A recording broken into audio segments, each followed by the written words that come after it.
Hi everyone, welcome back to the channel. This is Sean, and this is another episode of You Can Build Anything. And apparently, like from the last time when I launched Encourage Me, a lot of people thought it was a good idea, and then some people find it pretty inspiring because my background was not from a computer science background. I was not trained as a software engineer, but with AI, I encourage everyone to believe that you can build anything. So this is the second episode, and I'm gonna teach you how to, well, not really teach you, but more like work with you to build an app that will use Google services that will allow a person to log in with their Google account, and then you'll be able to use the Google Maps API to find a location between two people who want to meet up for coffee or restaurants. And I feel like that this is a real life scenario where sometimes friends and colleagues could find difficult to find a place to meet up. So we'll try to build something like a Calendly styled application for this. And also just to show you, how can we build an app end to end with the AI assistance. So yeah, let's get started. We'll see what we can do. Oh, this is so confusing. Oh, looks like it worked. Did it? Did it work?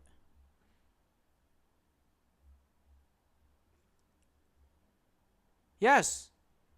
Yes, it worked. Yes. Yes, yes, yes, yes, yes. Yes, it worked. Oh my god. This is amazing. Got it. Okay. This one's not there yet. So perhaps in the email. Let's see. Yes. Yes. Work? Yes. Okay. Go to calendar. Refresh. Look at this. It's working, guys. It's working. It's working. Oh my god, it's working. It's working. This feels amazing, by the way. This is amazing. Oh, this is crazy, guys. It's been 4 hours and 20 minutes. Cool. So let's try this. There's still a bit of a problem, but so far I think it represents most of the features that we already built. So let's say we're at MIT and you generate this link, and let's say you have another user using incognito, and you paste that link to that friend, and that friend's gonna say they're at Harvard University, and their email is the following, confirm location, and you can see that on the invitee side, they're waiting for the creator to choose a meeting location. On the creator side, they can choose, okay, let's meet at somewhere in between of us, right? Let's say there's Cafe Luna, all right? And then both sides see that Cafe Luna has been chosen. So let's schedule a meeting of it, right? So let's say we're meeting up on Friday, and we're meeting up at 7:20 p.m., right? Let's schedule the meeting. So the meeting has been scheduled. Let's refresh it and see, right? So I believe we said Cafe Luna right there. Look at this, Sasha.lulu. Let's go to Sasha's email, Gmail. Look at this, we received it, and we should say yes. And if I say yes, I can go to my calendar.com. Sorry, I go to my Google Calendar. Okay, come over here, and there we go. I accepted it. Okay, this is really cool. Amazing. And you can click on it to find out the location. Look at this. Alright guys, I think this is almost working, and yeah, tried our best. I'm sure there's a lot of problems, but yeah, it's my first time dealing with both Google OAuth and Maps and Calendar at the same time. So hopefully that was helpful. But you have seen me doing things live without much of a, without giving up. But it's already getting dark. I'll probably figure it out how to use Google OAuth properly next time. But overall, you have seen that we are able to leverage Cursor AI with Supabase as the backend and database and everything, as well as using all the Google services like Google Logging, Google Maps, and Google Calendar, and the calendar is working, right? So I think that's great. It's already been a great project, and it probably just takes another fresh mind to wake up again early in the morning and figure it out. So yeah, you can see that this time the problem statement is very simple, right? Find a convenient meeting spot between two people is oftentimes very challenging. So we're going to solve this problem. The problem requirements is also very simple. What we're going to do is that we'll allow two people, user A and B, to sign in with their Google account. So remember, like, if you use a lot of the applications, they allow you to do Google sign-ins because you don't have to like type in your emails and everything. Most people already have their Google account signed in for their phone or their laptop. So it's very convenient. And the second point is location setup. So what would happen is that imagine user A, which is myself, would set up a location by either GPS or search in an address, and that will share a unique link with another user. It will be very similar to a Calendly link sharing, where people can book time with me, but this time people can put in their location, and then we can find a place to work together or meet up together. And user B would set up their location with a similar style. Thirdly, we're going to have a meetup spot discovery, where we're going to calculate the midpoint between these two people. And we're going to display a list of cafes and restaurants near the midpoint in an Airbnb style interface. We'll see how accurate AI will be able to capture Airbnb style, but yeah, we'll figure it out. And last but not least, we want to schedule an event, right? So after you select a meeting spot for both users, we want to automatically just send over a Google Calendar event for both users so that you can just see it on your calendar. But I'm sure there are going to be a lot of like niche or smaller things that we need to tune around. But yeah, this is a good starting point to start prompting and start building.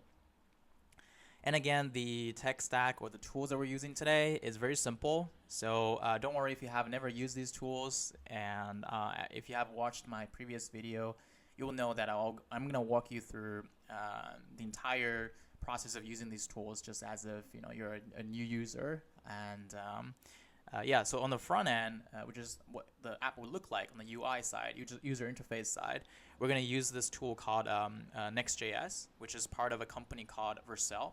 I'll show you in a bit. And we're going to use this thing called ShatCN UI, which is a style of like, some of the icons and some of the, common ways of building, like sidebars or dashboards. Like it's just an UI tool, a template for you to use. And Tailwind CSS is like it's for beautifying your application, right? These are some of the most popular tools we have today. And in the future, if some of the tech stack have evolved over time, I'm going to change it as well. So on the back end, we're going to use this tool called Supabase, which is a YC startup. It's very popular these days. A lot of people, if you're building a very small application, you don't have to set up a back end for yourself. You don't have to, set up a very complicated data storage with some major clouds. If you can do it if you want, but I'm a big fan of Supabase. I'll show you how to use that both as a database and a backend at the same time. And for Google APIs, remember this time we're going to use a lot of the Google Maps API for finding locations, finding spots in between, as well as scheduling calendars with your Gmail. Last but not least, we'll see if we're going to use OpenAI, right? So cool. Let's just get started. The first thing is that imagine if you haven't really done coding before, I would really recommend using this tool called Cursor, right? So I've actually got the website right here. So just search cursor.com. You see you can download it for MacBook. I've already downloaded it, so I won't do that again, right? So after you download this Cursor editor, you'll be able to code. So my background, again, was in Python and RStudio. It's similar to RStudio and Jupyter Lab, but you kind of need to like code things like in a proper end-to-end project style. And it's very well embedded with AI, so it will be very convenient for you to write a tool. So let's just get started. Cool. So I'm going to open my Cursor right here. And as you can see, like I'm already in this folder. I recommend everyone to set up a folder dedicated just for developing, because you'll be able to see, what everything is. So you can see like my previous project, Encourage Me, it's still here. I can still run it. But I'm going to tell you that I'm starting a new project today. So what you're going to do is you're going to hit Command L. You see you're going to open this you can see this AI chat box over there. All right, so what I'm going to do is that I'm gonna copy the whole product requirements over here. Command C, go back to cursor. I'm gonna type it here. So what I would say is that, hi, I want to build a full stack project using Next.js app router, right? With the tech stack mentioned below. And I want to be able to launch it on Vercel. Help me set up the project with GitHub and deploy it to Vercel in a step-by-step process. Guide me, please. Here is the product requirements context. All right, let's see what happens. So you can see, like, over here, I'm using this model called Claude, which is very powerful for coding. You're more than welcome to use GPT 4.0. So cool. Let's just do it. I'm gonna help you set your project step by step, and let's just get started with it. So the first thing is that you're gonna open this thing called a terminal. So what a terminal does is that it's basically like, it's kind of like the source code side of the things for your laptop. If anybody's a software engineer, feel free to jump in and explain what a terminal is. But basically what you do is that you set up the environment, you set up the folders and everything. So it's going to be very convenient for you to play around with the code and directories and everything. So what we're going to do now is we're going to create this project first, right? So let's do this. So I think, okay, so this is good. You see, it already says that my project name is WhereToMeet. So let's just do that. Hit run. So now it's creating a project, right? And you see, like, this is an instruction of how to create this project. So let's do that. Yes. Yes. Yes. Yes. No. App router. Yes, that's what I want. Turbo back. I don't know what that is. No. No. Blah blah blah. You see now, like, this folder has been created. Well, I could have, like, make it consistent with encourage me, because, like, now it's using dash with smaller letters. But yeah, it's okay, whatever. Like, we're just building MVPs, right? We're not trying to be perfect. We can always modify things later. So I think it really depends on the internet speed. Hopefully it will be done very soon. So what it's currently doing is that you see, like, there's some files already under this folder WhereToMeet, where you have this app folder, which is the main application of your product. And that's what I meant by the app router. So what a router does is that you can sort of build multiple pages, and then remember, like, for some websites, you click on a button that leads you to a different page, but it's still part of the same website. And that's because, you know, they put a router here. They allow you to navigate through different pages. And you have this, like, package folder called node_modules. And you have a public folder that just, you know, allows you to save some files and stuff. And yeah, you have git ignore and everything. Okay, so let's see when it's going to be finished.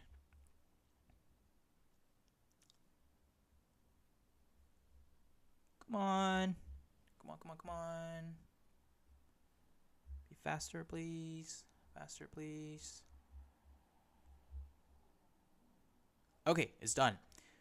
So let's try it right now, right? What you're gonna do is that you're gonna use npm run dev, right? Hit that, enter, and you can see, like, after it's gonna be run, you see it's like it's been hosted in a local link called localhost 3000. What it does is that right now your laptop is your backend in database, right? And then your laptop is hosting this. This terminal is hosting this. So if you do command click, you're actually loading this website locally. So you see all of these things that are part of Next.js, and if you click on anything that links you to their official website, this is not local. This is on their official website. So perhaps I don't want any of these, right? What you're gonna do is that you're gonna go back to here. You find your app router over here. You can go to your page.tsx. If you go down a little bit, what you can do is, like, I'm just gonna delete everything over here, right? remember to leave a div over here. A div is like a section. So if you delete this, and I just say with a paragraph, I call it, hello, this is where to meet. And hit Command S to save it. You see how this is real-time updating, right? It's already updated. So this is real-time. Okay, cool. So let me pull this here so that we can see this clearly. Now, what we're going to do is we're going to continue to finish the end-to-end step. Okay, so what's next? Let's try to install the packages that we were talking about. So you see, we're going to install Supabase and everything. Before we do that, I'm going to do like right-click, or if you're using Mac, just use two finger to tap on your touchpad, and you can say split terminal. You see? And you can see, like, make sure that you're in the right folder over here, because we have two folders here. Right, and I also recommend that you can just jump into this one folder by doing File, Open Folder, and then just navigate to one folder so that you're not confusing yourself. But since we have this AI chat history over here, so we're going to use this instead. So let's click on the second terminal and hit Run to install all the packages in this folder directory, right? So let's let it install. You can see like we're installing Supabase, which is our backend and database. We're installing some React icons. I don't know what this is. Google Maps, React Google Maps, OpenAI, ShatCN, which is for our UI. Okay, so now it's done. Let's initialize ShatCN by doing this. Okay, we're gonna continue with the same setup. Okay, it said that it's not found somehow. Let's figure it out. Try again. Interesting. So let's try this. Let's highlight this error, right? Let's highlight this error and do Command Shift L. You see? You can put the error right here and just say, I've got an error while doing, let's quote it. Oops. Let's see what's the problem. There's a common issue, so let's install it with npm instead of npx. So let's try npm. I think they're just different packages, different ways of install packages, right? Okay, looks like it's done. So let's go back here. We were at number 4, right? We're not using source app, whatever. So I'm gonna ignore this, to be honest. Let's see. I don't think anything's gonna happen. Instead, I think it's important because it's creating this auth. I'll explain that later. But this is an auth folder that we're gonna use for authentications using Google. So what I'm gonna do is that here I'm gonna say ask, right? So you see like it's quoting whatever the 4th point is.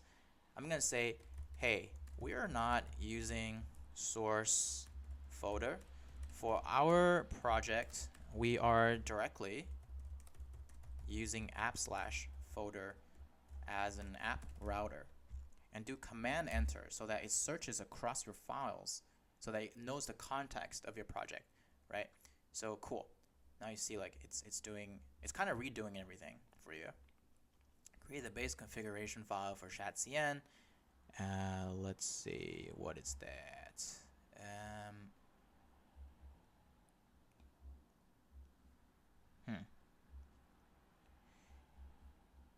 Okay, guys. I think what I'm gonna do is I'm gonna finish the Git first, and then enter the project itself, and then we're gonna continue to use the AI to prompt it. So okay, let's finish this first. So let's do init GitHub. But before that, we need to create a GitHub account to deploy this, to set up this into GitHub and then deploy it later. So let's do this. GitHub.com. I'm going to create a new project. You see, you can just do github.com/new, and I'm going to call it WhereToMeet v0. Okay, and it's going to be public. Create repository. Now you've got a repository right here. So if you go back here, you can see like git init, git add, git commit, git branch, git remote, yada yada yada. It's actually the same thing as this. You see? It's actually the same thing. What's the difference is that here with the origin, you have the URL link. So let's just copy this, right? And then come over here and then just Command V, hit enter. And what you're going to do is going to do git status to check the status. You see, like we have a bunch of untracked files, right? So let's try to track it. What we can do is we're going to do. Wait, hold on. Let me refresh this. Right, look at this. There's only readme over here, right? So we're going to add all the project. Git add dot git commit dash m. Initiate, git push. Cool. Let's refresh GitHub again. You see, the entire project is over here. So now what we're going to do is that we're going to launch this project first, right? So let's go to Vercel, vercel.com. Remember, Vercel is what we say we're going to use to be hosting our front end. And it's a very good tool to link your project with GitHub. So let's just do add new project with GitHub link. You can see that WhereToMeet v0 is right here. So let's do import. And let's just deploy it.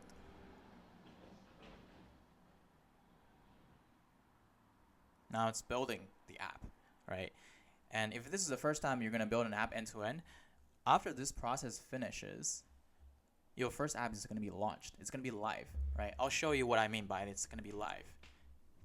Normally it would take, I think, 45 to 60 seconds, depends on the size of your project. But yeah, you can open it to check the building logs and everything.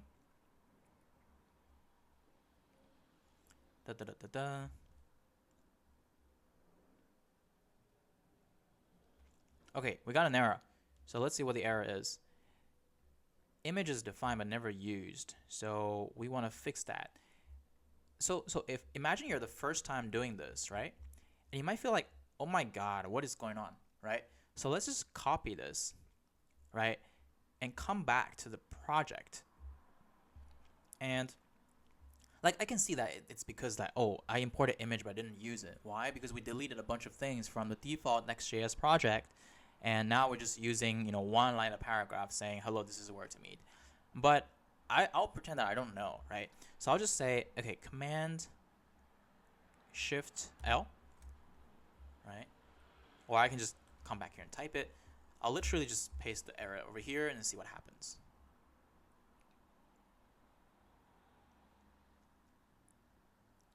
Yeah, so it looks like it looks like it's doing its thing already. So let me just hit apply.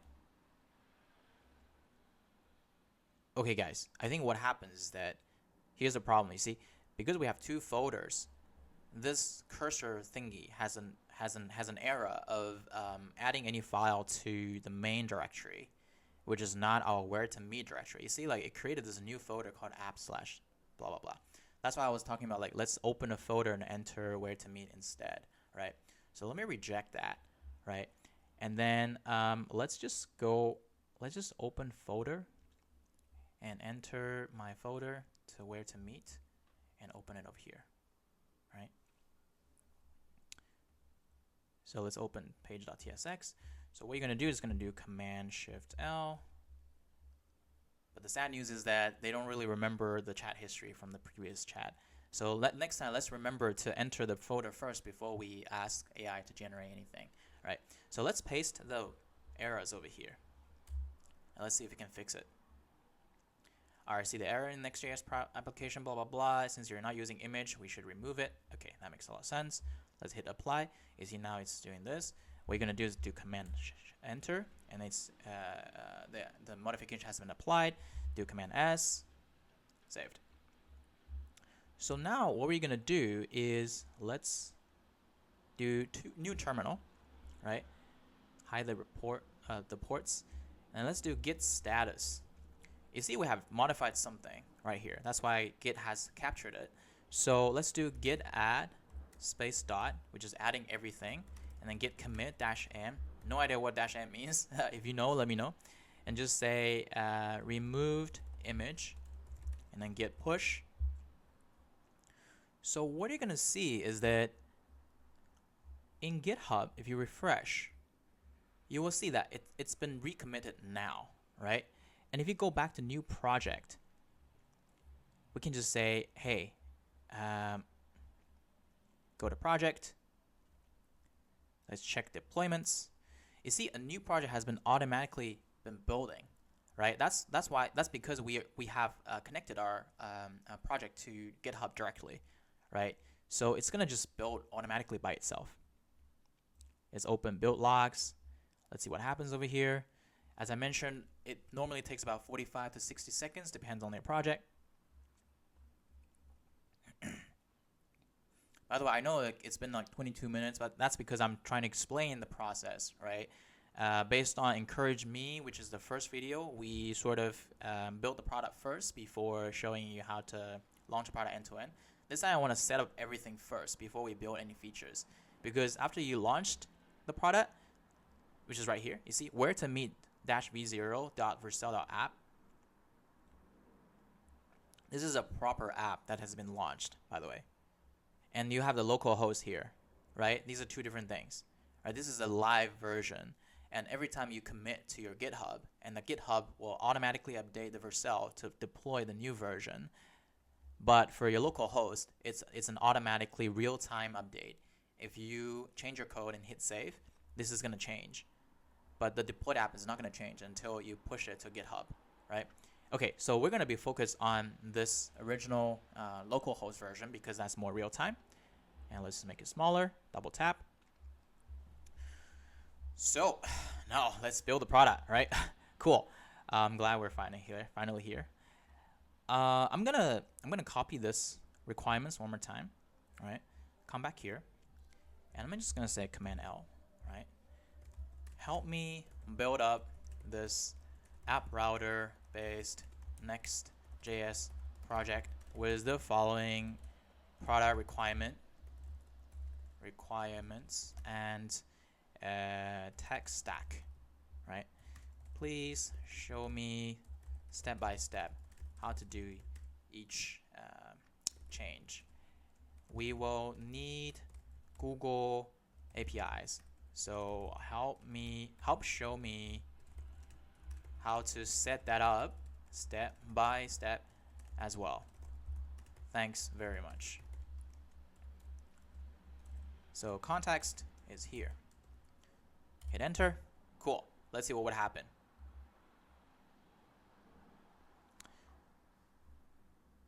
Cool. I'll help you build this project step by step. Let's start with the initial setup and structure. Okay, so product structure setup. The first step, let's organize the project structure to set up the initial layout. Let's see how. Here's what we can. The current page. Okay. So you see, like, it added some placeholder over here. Let's try it. Okay. Command Enter. Command S. As I mentioned, if you double tap on the top. Oh, okay. Actually, instead, let's move here and show the product. Right. We can do this real time. So nothing changed here. Why? Oh, because we haven't run this project. So let's do npm run dev. Right? I'm going to do double tap, split terminal so that we can still work on stuff. And let's refresh over here. Cool. Look at this. Where to meet. Find the perfect meeting spot between two locations. Why did it happen? Well, because you see, like, we have a header over here with this thing called class name, which we'll use. Remember we mentioned Tailwind CSS. It's using the CSS right here. So if I change something like, okay, let me show you something. If I change something like, if I remove like text center, right, and hit save, you see it's going to go move all the way to the left because that's the default. So let me do Command Z, save again. Now it moves back to the middle, right? Simple things like that. So let's see, like instead of 4XL, let's do 8XL. Save it. Look at this. This is huge, right? Remove that. Save. Okay, so this is real time. You can change the UI real time, right? Cool. Let's continue to build the product. So next step is that we need the .m.local. So what this does is like, it's gonna save some keys for your APIs. And what does that mean, right? So imagine like, you want to use a database, you want to use a cloud, but you're not gonna log in every time. So what do they do is that they give you this secret key, which I'm gonna help you to fetch them. They give you these secret keys, and your goal is to, number one, not share this key with anybody else. Number two is put it in your project. And number three is to use the keys to enter or to request from the Google Cloud, from Supabase, to get services, right? So now it's just a placeholder. Let's just put this the placeholder over here. Let's hit apply, Command Enter, Command S. So you see like all of these are just text placeholder, right? It has nothing, but we're gonna figure it out. So now let's install the necessary project, necessary packages, hit run. Okay, something's wrong here. Let's double tab and see what's happening. I believe it's because we've already got Supabase. So I think it's some kind of version errors. Let me just like ignore it for now, right? Let me just like figure out the rest of the things first. Okay, so we need to go back to the product. We need a Supabase client. So let's hit apply.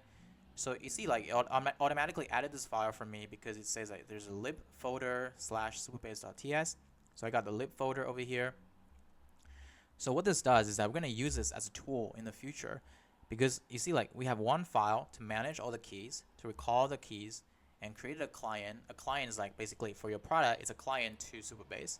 And then in the future, you can just import this package Supabase in your actual code and then use it, right? Let's just save it and move it smaller.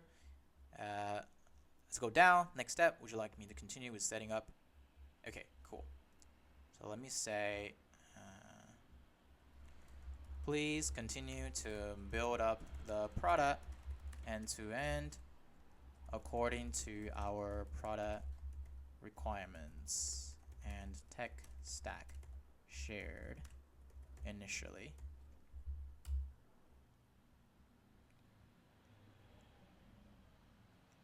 Okay, the first thing is that let's set up the Google Cloud project, right? Okay, I'm gonna walk you through this. This is because I've done this before, so I'll show you how to do it. Okay, so let's see. Go to Google Cloud Console and create a new project called WhereToMeet. All right, let's do that. I've already got Google Cloud right here. What you gotta do is that you just go to this website called console.cloud.google.com right here. All right. Actually, let's do this again. Right, this is it. So let me cross it out and go back to the code. Okay, so we need to create a project first. Let's do that. Let's do, okay, select a project, but instead of selecting, let's do new project, right? And I'm gonna call it WhereToMeet V0, right? Just keep the name consistent. I'm gonna say V0 because in the future I might change it. Now let's do create. Okay. Now the project is being created on Google Cloud. By the way, if this is the first time you're going to use Google Cloud or any major cloud, congratulations. I don't think this is something that as a data scientist you would do it often. But yeah, this is exciting. So let's refresh it. Select project. Let's go into Google Meet. WhereToMeet V0. Look at this. Now we're in this project. And let's see what the second step is. Enable these APIs. So remember, like, we are using Google Maps API and Google Calendar and the login and everything. So we're going to need these APIs from Google Cloud. So I believe the APIs is right here. Look at this, APIs and services. Click on it. All right. So enable APIs and services. I believe it's this one. Click on it. Yeah, now we're shopping. So let's do one by one. Search Google Maps JavaScript API, Maps Datasets API. I think it's the first one, right? Yeah, I think it's the first one. Click on it. Let's enable it. Oh my god, last product update is 2022. Is this the right one or not? I don't know. Let's figure it out.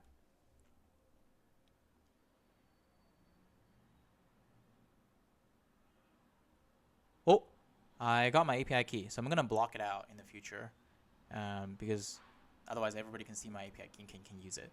So I'm gonna copy it, right? Go to Google Maps platform, protect your API keys. I'm gonna use it as websites. So let's see. Restrict key usage request to specified website. Okay. Whatever that means, but let me go back to store my keys first, right? So I'm gonna go to .m.this, and I believe it's gonna be the first one that I'll use. Okay, but let me do. Okay, let me paste it here. All right, I'm gonna cover it up.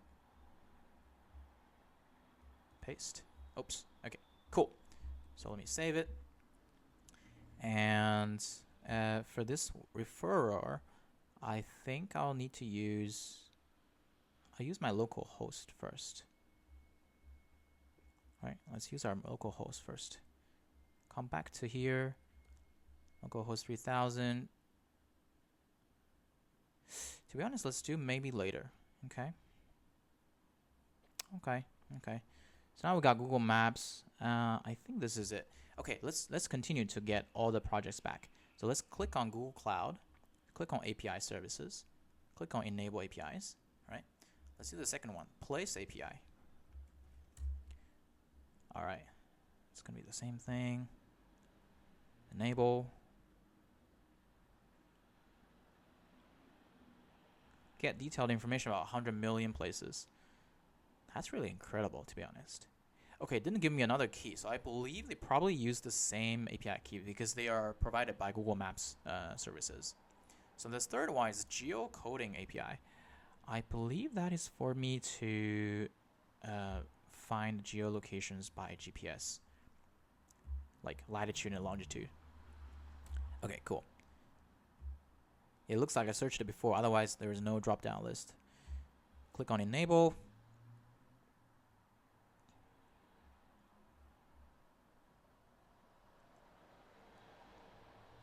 All right, last but not least, Calendar API. All right, let's search it. Calendar API, Google Calendar API, cool. Guys, I have this feeling that I think Calendly is very easy to build. Correct me if I'm wrong. Maybe I don't know. I've never built Calendly before. So to use this API, you may need credentials. So we need to create a credential for Calendar, I think. Okay, create calendar, create credentials. So it's going to be, what does it say? Data belonging to Google user like email address or age, user content required. This will require OAuth client. Data belonging to your own application, such as your apps, cloud, file store, backend. This will create a service account. Interesting. I'm not too sure, to be honest. I think we're gonna use user data, right? Because our user is gonna use their Google Calendar to Google account to log in. So let's hit next. The name is called WhereToMeet V0, right? User support. Okay, I'll just use my own user email. And I need to cover this up.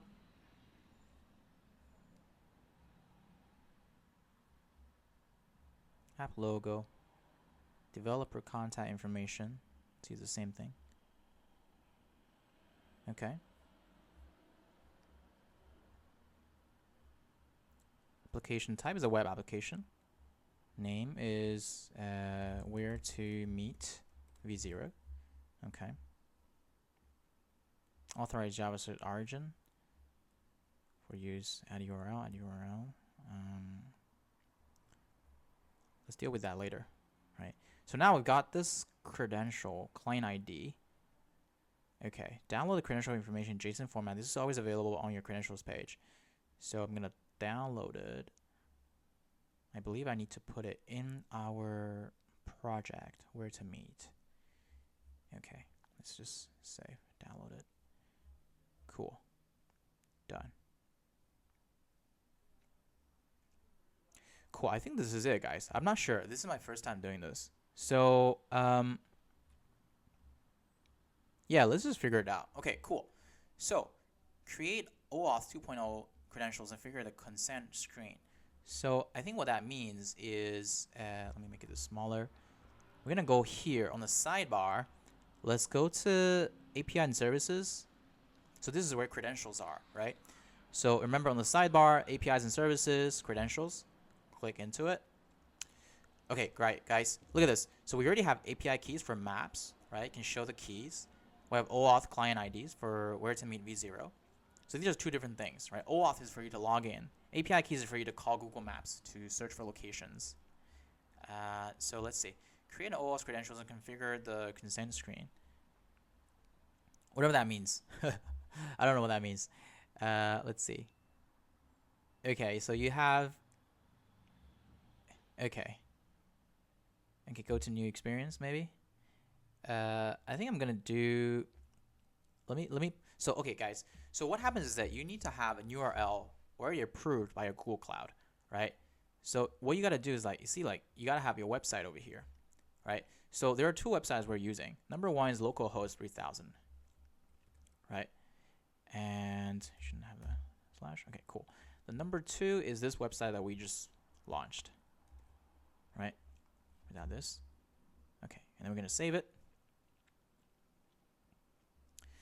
And okay, look at this. Add authorized redirect URLs, number 3. So what this does is that, remember, like sometimes when you do Google login, let's just create an example. Let's use incognito. Let's say what can we do? Let's do booking.com. Okay. And you say you sign in. You see, like this is still booking.com, account.booking.com. But if I click on Google, you see, like it redirects me to another thing, right? So this is why like we need to redirect URL, or you to redirect API, because you're basically like leaving your original website and go to Google. So it needs to know where it comes from. I believe this is what it means, right? So what you gotta do is like with your original website /auth/callback, right? And then this is how it's gonna work. So let's do this.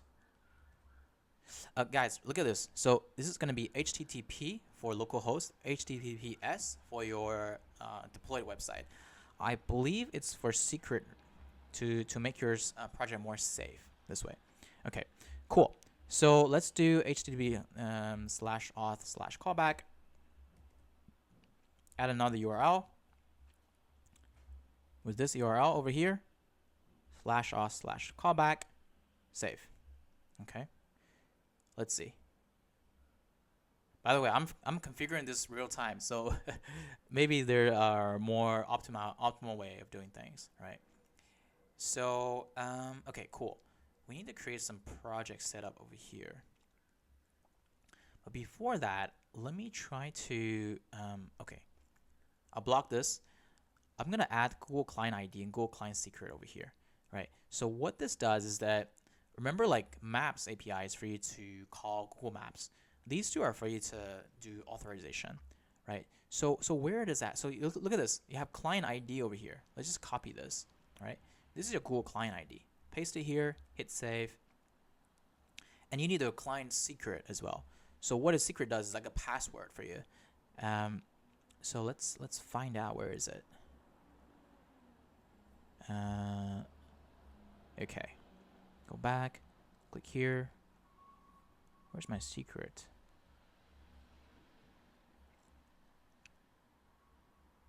Download. There you go. Here's a secret. Click copy, secret. Double click here. Save. Save. Okay. So now I'm going to hide it for a little bit. Cool. And close this. Right? Cool. Now let's continue. By the way, this is a lot of setup. That's why this video is going to be a little bit long, because if this is the first time for you to play around with Google Cloud, It's gonna take some time, but don't be discouraged. It's important to go through this process because I can imagine that a lot of applications that we're gonna build will need to use Google services. So yeah, let's continue. Click back here, do run to make these directories. Okay, so something's wrong, which is fine. We're gonna figure it out. I think what was wrong is, oh, that's fine. Okay. So what it did is that it created some folder, I believe, or did it? No, it did not. What happened? Let's do run again. Okay. Number expected. What do you mean by that? I'm gonna highlight this. Do Command Shift L. Help me fix this.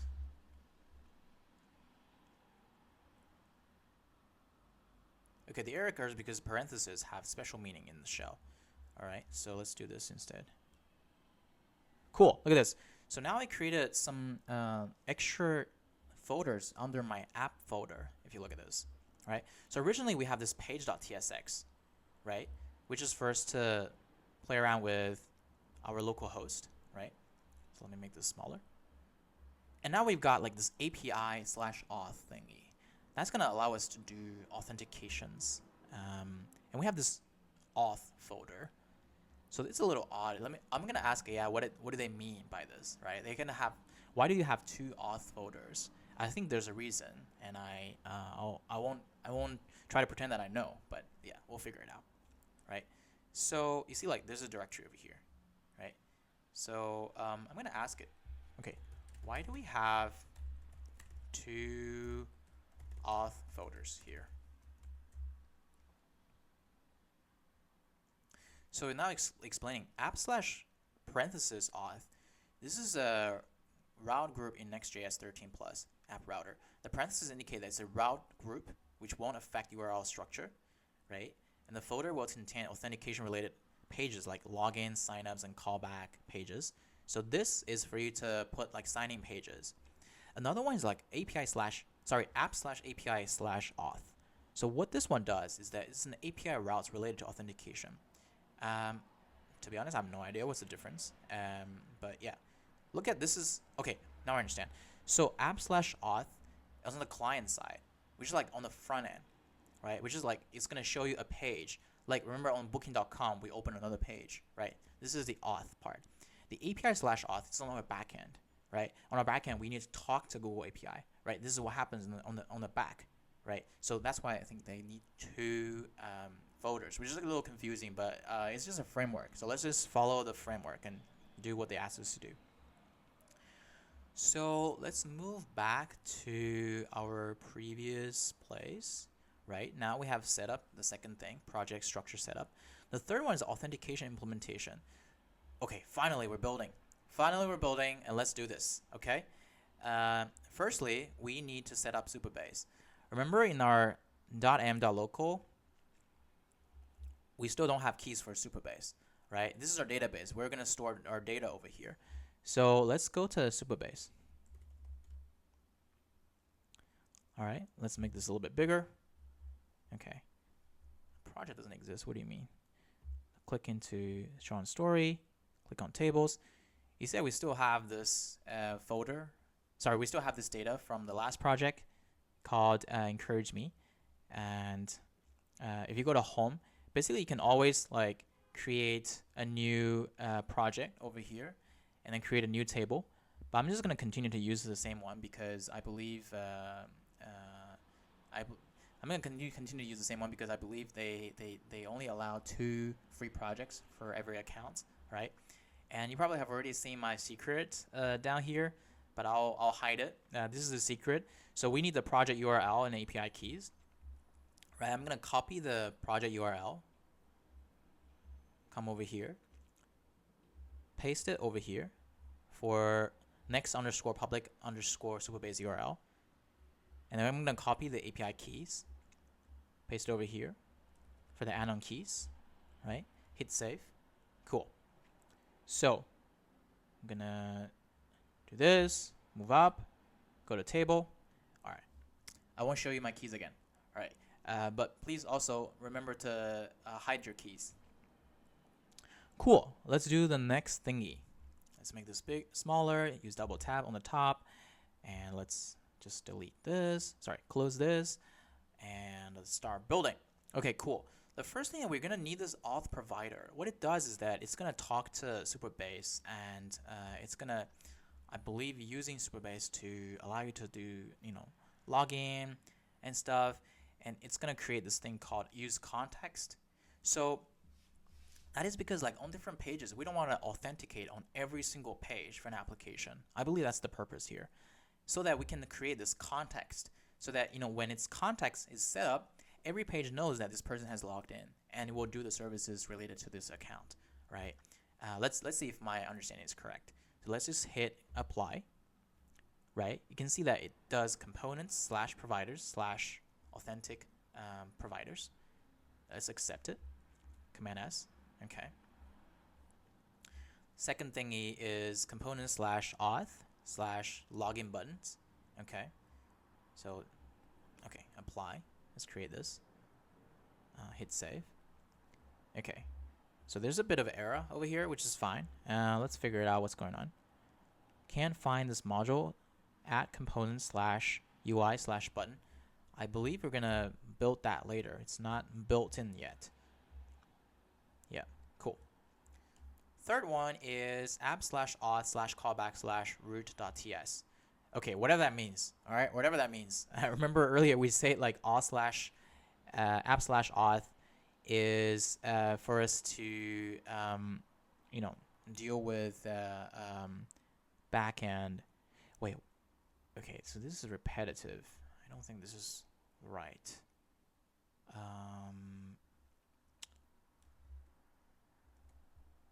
Okay. I'm gonna prompt it later. I'm gonna finish this first. All right. And now this thing called layout. Remember earlier I was explaining that it's gonna use this use context thingy to use the provider to provide a context of the user has logged in, right? This is where you're gonna set it up for login. So let's hit apply. Right. You see the changes that it's gonna use auth provider. And it added it wrapped the auth provider around this thingy called children, which is your entire project. So now your entire project in this layout file knows that this person has signed in or not, right? Command enter, Command S, save it. Okay, so now I'm gonna wait. Let me see how many. Okay, not many things left. Okay, let's just finish this first. So location selection implementation, create the location input component. So let's go to component / location / location input. All right, apply it. By the way, like you see, like all the things that we're building is within this folder called components, because we want to keep the app folder clean so that we know where each page is, and we're gonna import all of the tools that we're going to use from components, right? This is the goal of it. Command enter, Command S. So you can see like all of these have errors, but we'll figure it out, right? Don't worry about it. So now let's go back to the page. Go to, so this one is generating /dashboard / parenthesis dashboard / dashboard. I'm going to ask it, why do you have to repeat the name dashboard over and over again, right? So let's figure it out. Would you like to continue with, okay.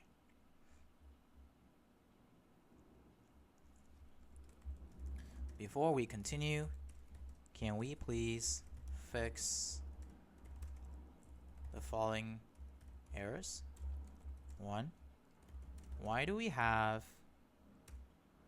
an app / auth folder which is left empty, but we created another app / auth / callback folder to create the route.ts?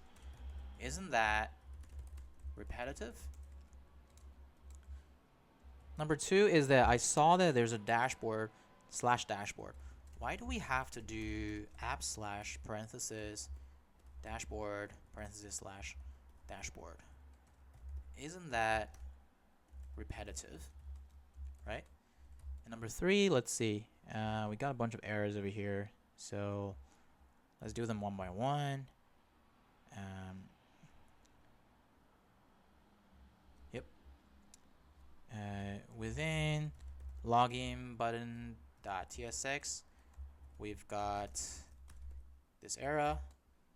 Number 4, within location, we've got this error. Oops. Within location input.tsx, we've got this error. Okay, let's do command enter so that it can read the entire context of the project, right? Okay, let's figure it out. So I was right. You're right about redundancy. Let's simplify the folder structure, and we should remove the empty auth folder. Okay, so let's run that. And there's no there's no command.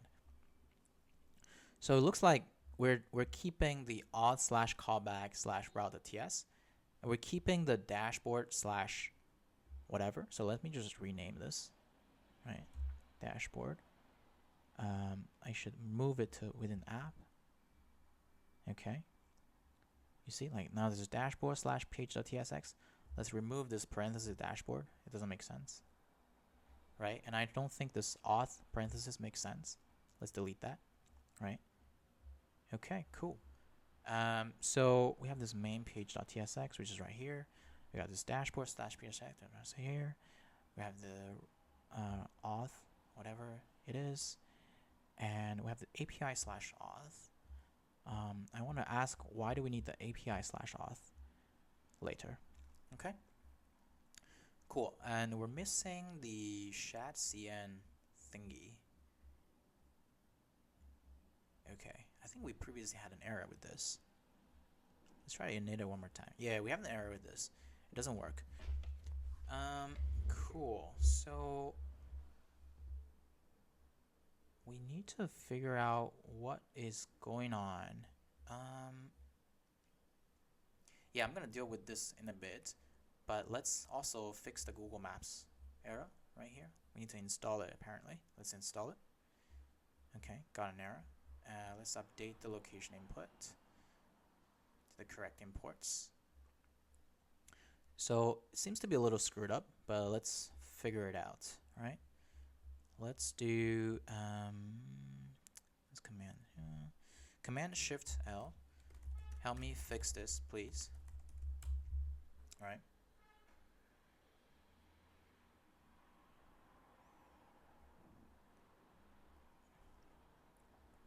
There's a version problem with my React, looks like. There's a version mismatch. Okay, we can do that. Let's fix this. Looks like they're downgrading my React, whatever that is. Okay, I don't want to downgrade my React. I reject your suggestion. And let's do npm install. Let's try this again.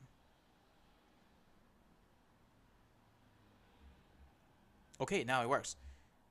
Proceed, yes. Okay. Looks like it's still not found somehow, right? It's okay, let's continue. npm install, still the same problem. I think the mismatch is happening still. So let's just apply the React version and see what happens, right? Try this one more time, just follow what they asked me to do. Okay, still not working. How about Google Maps? Okay, Google Maps worked. So let's go back to route. Sorry, no. Let's go back to auth. Yeah, the UI still has a problem. Dashboard. I think the maps error is gone, right? Yeah, the maps error is gone somehow. Cool. Let's fix the UI thingy. Yeah, so what this does is, be careful. I think it's going to remove my node modules and then reinstall everything. Yeah, we can try that.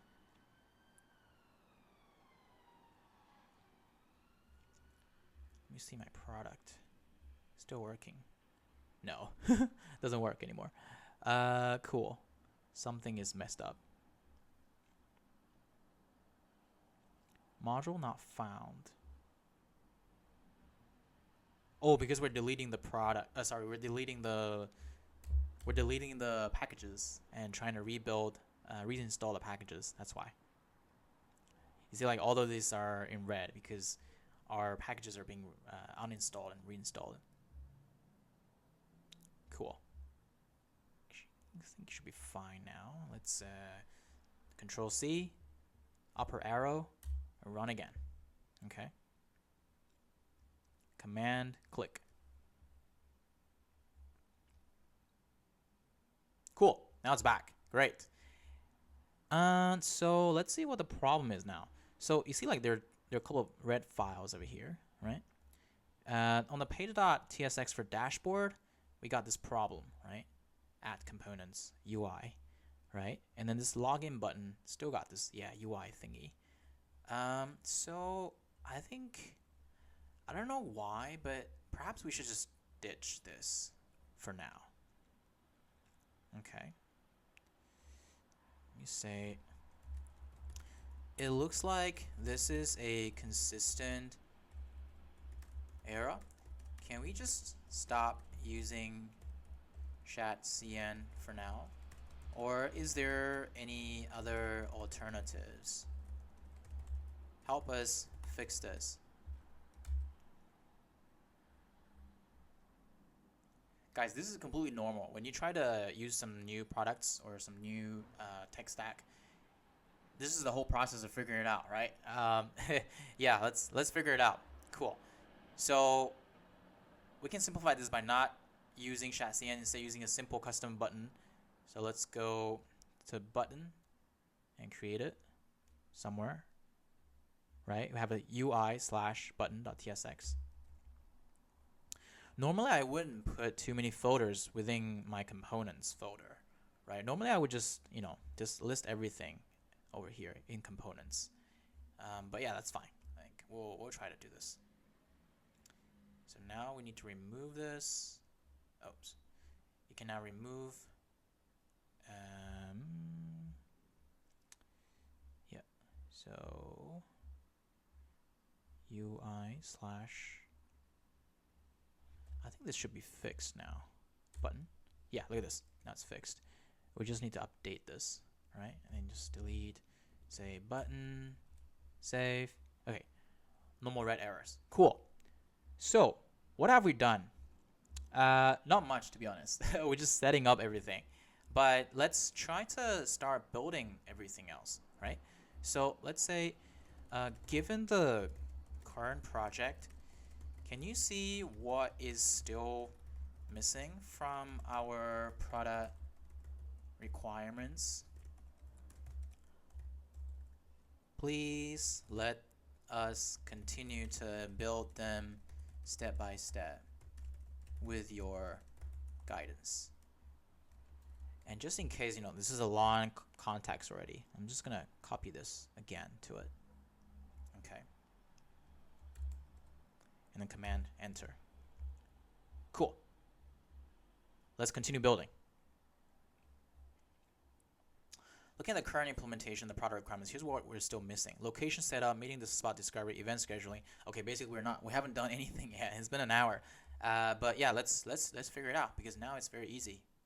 The hard part is to set up all the environment, set up the cloud, set up all the keys, deploy the app, put it on GitHub, and make sure that it's constantly being updated real time.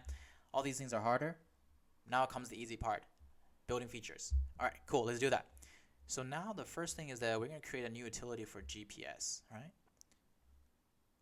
Where are you going to put this project? Utils. Okay.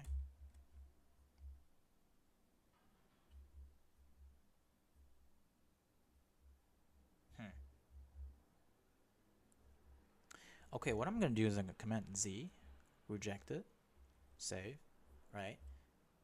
Before that, I want to ask it to, oops, sorry. I want to ask it to do the following thing for me. with this context, I say, given the current project, can you see what is missing still from the product requirements? Please let's continue to build them step by step in the guidance. I want to give it a bit more guidance. Also, I feel like we are overcomplicating the directories with so many folders within components. And there is also another utils within lib folder. I want to keep my directories very clean with a component folder, a lib folder, and a utils folder. And please let me know if that does not make sense. Okay. Also, I haven't seen any setup using Supabase yet, even though we have defined the client. Let us please store the user login info to Supabase after they get authorized by Google OAuth, because we want to capture when a user signed up / signed in using Google, and we need their email / Gmail for scheduling calendar event. Last but not least, can we please prioritize Google OAuth and meetup spot discovery first before we explore the calendar event scheduling? Thanks very much. Whew, let's see if we can understand what we're talking about. Cool. Okay, this is what I'm talking about. Okay, so app/routes meet ID. Okay, I have no idea what that means. Why do we suddenly have a routes thingy but components? That makes sense. Simplifying structure, utils, libs and utils. Okay, so let's pull it out like by ourselves, right? So let's clean up a little bit. You see now we have like this lib, which is like for us to create like clients for Supabase and Google Cloud, right? And we have this util folder, which is gonna be for us to create like functions for like locations and stuff. We have this components, which is for us to set up all the components we're gonna display on the app. And we have this app folder, which is for us to show all the application related pages, right? So I think what I'm gonna do is, so you see like we have meeting spots, location input, login button, everything. Cool. So first let's create a Supabase table for users. ID, email created at, last signing, everything. Okay.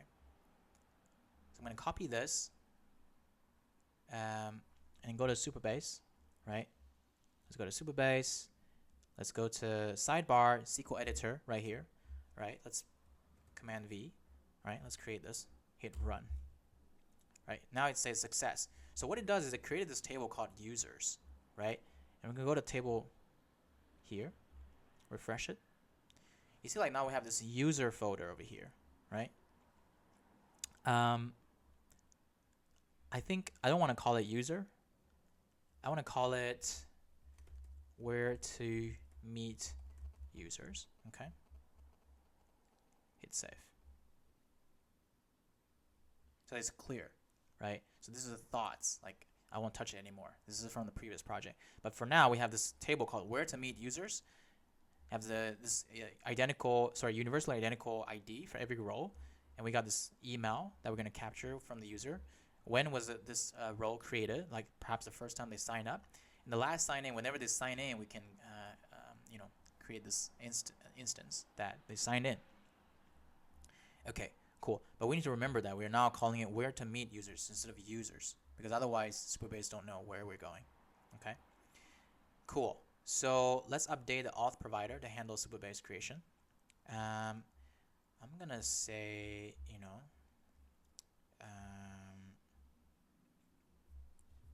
gonna say, hey, a few things. Firstly, I named the table where to meet users instead of users. Please modify your code and be consistent for Supabase, right? Secondly, please help me put all files within components folder to be just, so please help me move all files within components to be just under components folder instead of being nested in multiple folders. Okay? And thirdly,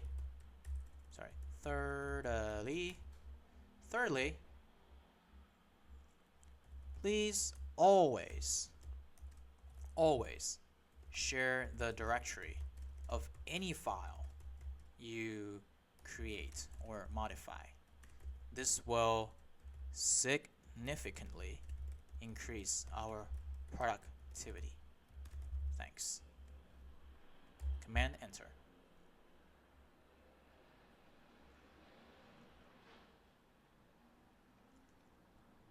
Okay, so now give me a bunch of command line to move components, right? Let's do that. Okay, so now you can see like within components, there's all of these are empty now, right? So I'm gonna delete all of these unnecessary folders, right? Location, don't need that anymore. Providers, don't need that anymore. That's overcomplicated. Delete that, right? And within layout, I think there's something wrong. So instead of provider slash, we just do component slash, right? Within page, like the same thing. So I'm gonna delete all of these folders, which is unnecessary. Okay. And it's gonna be called button, right? Cool.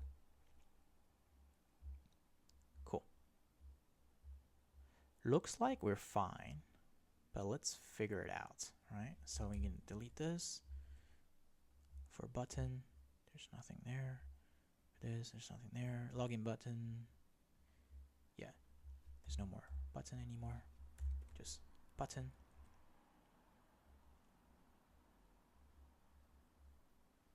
Cool. Let's continue. So update the import save fact. Okay, we've already updated it manually. Cool. Let's go to update the auth provider to where to meet table. Right. Let's apply. Let's see what happened. Okay, cool. So you see, like now it's modifying my table to where to meet users. Okay. Hit enter. Command S. Okay. Here's a SQL for the where to meet tables. Create table. Okay, we don't need that anymore. So look at this. So this is a new directory. Okay. So we have the app folder, right? We have the dashboard, right? We have the original page, right? We have the auth, right? Looks like we don't need the API auth anymore. Let's just delete that, right? All right. Delete. Cool. Yes, let's continue with building features. Command enter. Let's double check that our project is still functioning because we did quite a lot of changes. Let's go back to localhost, refresh it. Yeah, it's still working. Cool. Let's continue to build. Let's create our button component, right? So within button, we need to build it. Whatever the change is. Okay, I don't think there's any change. Update the login button. Okay, what is the login button? We need to apply the entire file. Okay, done. Update the homepage to include the login button. Okay, that's good. Include the login button. Let's see if it's... Yeah, there we go. Look at this. Sign in with Google. There we go. Click on sign in with Google. Got an error, obviously. Unsupported provider. Provider is not enabled. We're going to figure that out. So don't worry about it. And... Sorry. I'm going to do localhost. Sign in. Doesn't work. Don't worry. Go back. Let's build everything first. Right, so we were at a login button / page. Sorry, login button. It's done.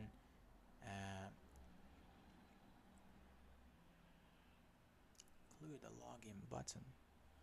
Homepage, right? So now let's go to update the auth provider handler WhereToMeet users. Do that. What did it change? Let's double check. Make sure we know what's going on. On conflict.id. I have no idea what that means. Okay. Refresh. Sign in with Google. Let's do this. Okay. We clicked on the button sign in with Google and got this error in this website. Okay. Looks like it's an error from Supabase. We'll figure out what's going on.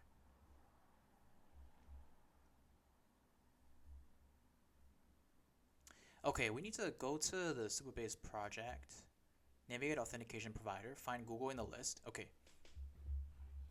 here's why. All right, because we're using Supabase to help us to handle the login, I think that's why we had the problem with logging in.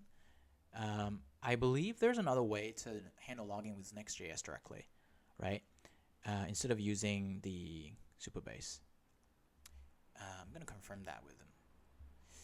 Is it true that we do not need to do Google OAuth with Supabase, but we can directly use Next.js to do Google login?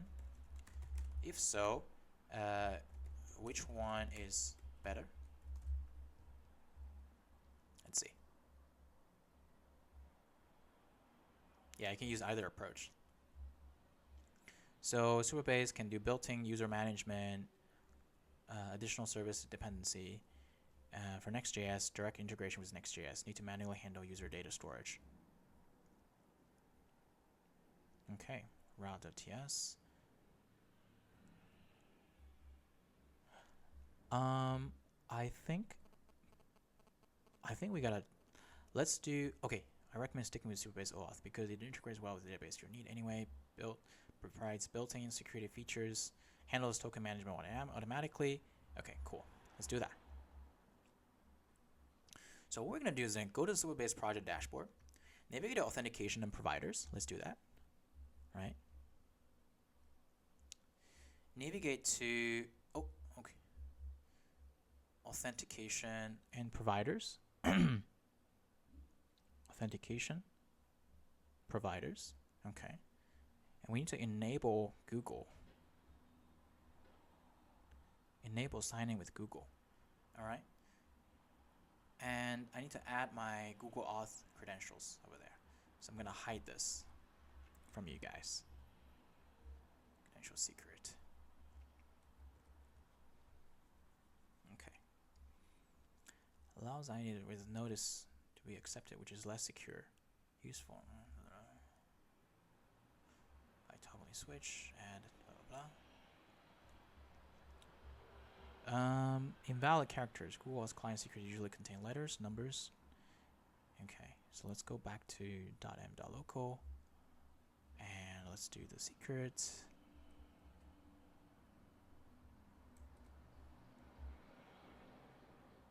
Yeah, I believe this is the right one, no? Let's figure it out. Okay.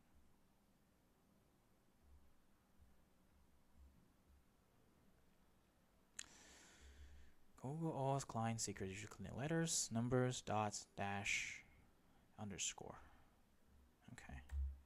Oh, there was a space there. Okay, be careful. There's a space there. Hit save. All right. Now Google is enabled. Cool. So let's see if that was it. Add authorized redirect URLs in Google Cloud Console. All right. So, oh, I see what's going on. So you remember, like, we added some callback, auth/callback, whatever, right? We need to add that the same thing for Supabase. Okay. So let's go back to Google Cloud. We need to go here, WhereToMeet v0 in the sidebar, API services, credentials, right? So what we're gonna do is we're gonna do this redirect URL one more time. Add this following thingy, right? I'm gonna add this Supabase thingy here. Cool. Okay. And hit save. Okay. It said after you complete this, it should be working properly. So let's see if they are lying to us or not. Okay. Go back. Localhost 3000. Sign in with Google. Yes! Look at this, guys. Look at this. Look at this. This is great. Signing with my email. And I am blocked, obviously. Why? Let's see. Access blocked. Has not completed a Google verification process. And blah, blah, if you're a developer, see error details. Okay, I have no idea. let's use AI. Command enter.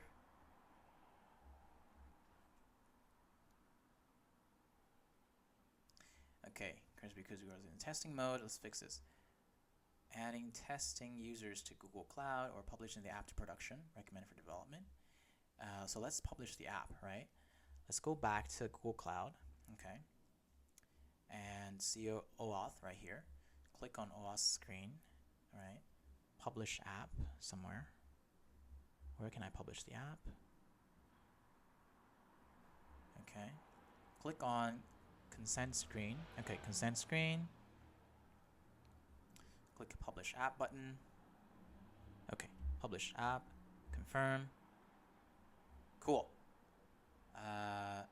While waiting for verification, can add testing users. Okay. How can I add testing users? Or can we just try this one more time? Okay, sign in with Google. Hasn't verified this app. So this app is requesting access to sensitive. Okay. Advanced. Go to unsafe. Continue. Yes, look at this. Yes, you can modify whatever you want. Continue. Guys, this is amazing. Look at this. We're signed in with dashboard, right? We're in this dashboard page now. This is beautiful. We're in this dashboard page, and let me prove to you we're in this dashboard page, right? We're now in this dashboard/page.tsx. Let's say generate share link.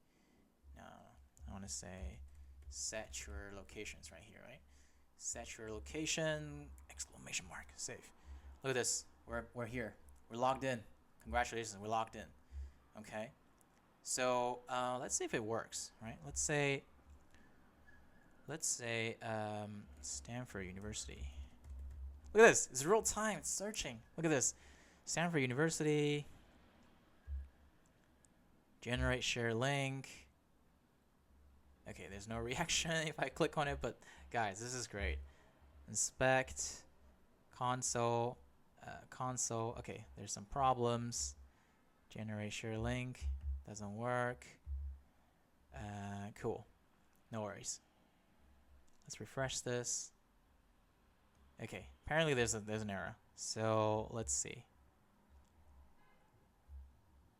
I'm gonna copy the whole thing into AI. Okay. Command Shift L. Enter this. Do this. All right, guys. I just want to finish this. It's been an hour and 20 minutes. Let's see. The warning is about libraries prop not being created. Okay. Location input. Whatever this is doing. Okay. Let's fix this. Apply. Okay. For 403 forbidden error, we're inserting where to users. We need to enable row level policy. Okay, we need a policy for Supabase. Let's go back. So what happened is that our table doesn't have policies to allow you to write anything into it, right? You're trying to insert some data into it after a user sign in. That's where we get the error. So let's run this, command run. Okay. So now if you go to table, go to where to use users, you see that we have some policies now, right? Can insert data, can update data, can view data. Let's see if it works now. Okay. Refresh it. Look at this. Look at this. The error is gone. Okay. This is great. The error is gone. And I want to do this. Okay. So Stanford University, generate share link, doesn't work. Okay, cool. Let's continue building. After I clicked on generate sharing link, nothing happened. Remember, we just need to share a link to another Google user to be able to put in their location, and then after that both users A and B will see the recommended cafes and restaurants real time, and they can choose one. And let's see. And user A can choose a location. Wait, what should we do? If I were to invite a friend to meet up, I share this link with them. Hey, I'm here. Please share a location. They choose the location. Yeah, I should pick a place, right? I should pick a place. User A can choose a location. Should choose a location. And both user A and B will see the choice real time. All right, command enter.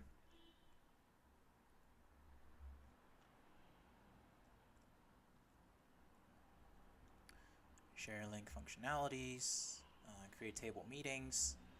Okay.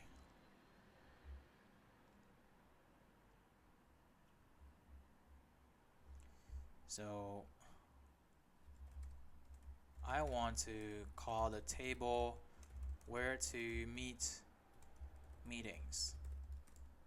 And in the future, please be consistent with data table namings.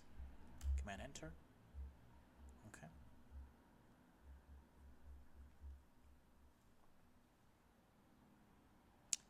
Great. So copy this SQL, go back to Supabase, go back to sidebar SQL editor, create a new file, create a new snippet, command V, command run. Okay. Go back to table editor, refresh it. Got a new table, where to meet meetings. Got 3 policies. You can write, can create, can update, can view. Okay. Whatever. Cool. Next step is update the dashboard components. What are you doing? I have no idea. Apply, generate share link. Okay, this is what it's doing. Okay. Create this generated shared link. Save. Go back to the app. I'm going to keep this inspect console on because I'll be able to see what's going on, right? So let me go back to localhost 3000, all right? Sign in with Google. Sign in, right? Okay, we're signed in. I'm going to say Stanford University, California, generate link. Copy this. Go over here. Non-existent. Okay, cool. We need to figure that out. So, firstly, I want to make sure that this. Okay, cool. Let's say dashboard Before we continue, can we make the text more visible? We are in a dark mode, and light gray is not visible. Okay.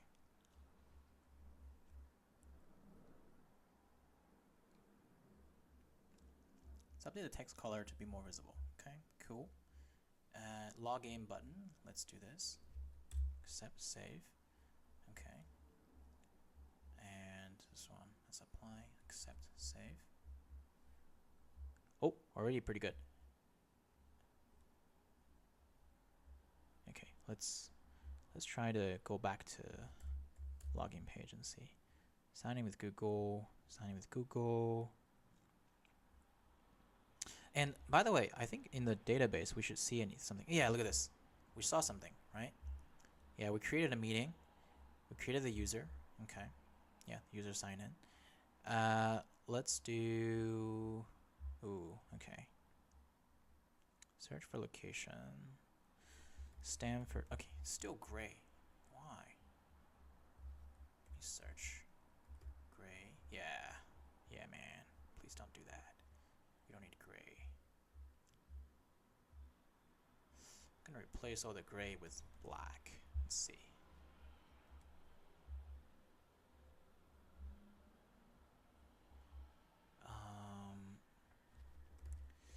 Gray. Okay. We still have gray, but it's a login button. That's fine. How about the GRA? Okay. Gray. If we replace it with black, that's what happens.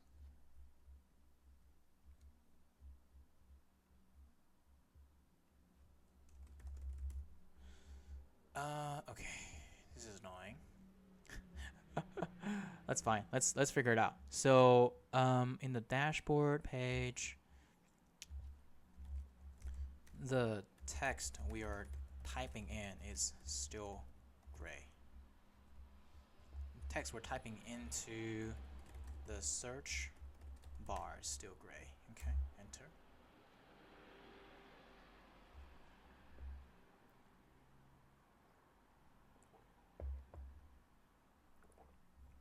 More visible in dark mode. Okay, let's see. Apply. Okay. What did it change? Yeah, I changed the UI a little bit. Cool. This is great. Stanford University, generate sharing link. Why is it not generating anything?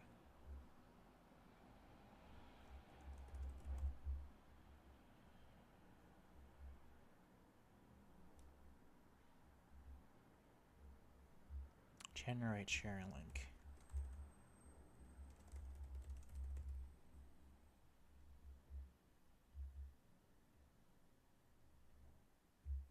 Is it because of me already logging in? Let's figure it out. Sign in with Google. Sign in. Stanford University. Generate sharing link. Okay, doesn't work. Something's wrong. Maybe it's because it's already generated. Look at this first. In this table, we have creator ID. Participant ID is still null, right? Creator location, okay. Participant location, okay. Chosen location, okay. Created at, status, pending. Cool. Let's figure out. So, let's say, can we continue to build? I don't see anything being generated yet. And please build the rest of the product too. Command enter.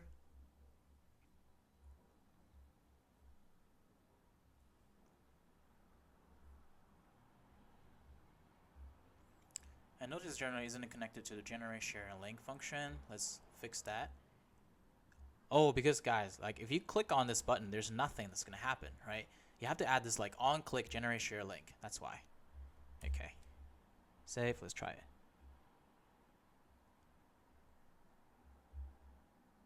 Okay, still nothing happens. That's fine. Let's create the join page for the second user. Okay. Apply. Okay, there's some errors, but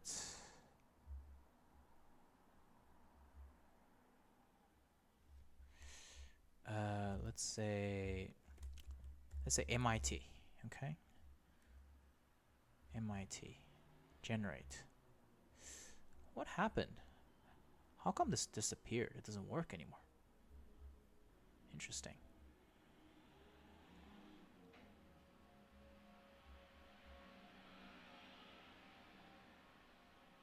URL could be stale. Whatever that means. Okay. Add stability for user A to choose a venue. Okay, I want to fix this error first. There's an error over here. Does not exist. Participant location. I think that's like a, yeah, that's like one of the columns, right? Yeah, let's see. Yeah, participant location. It's a JSON. Participant underscore location. Okay, we need to fix this. Okay.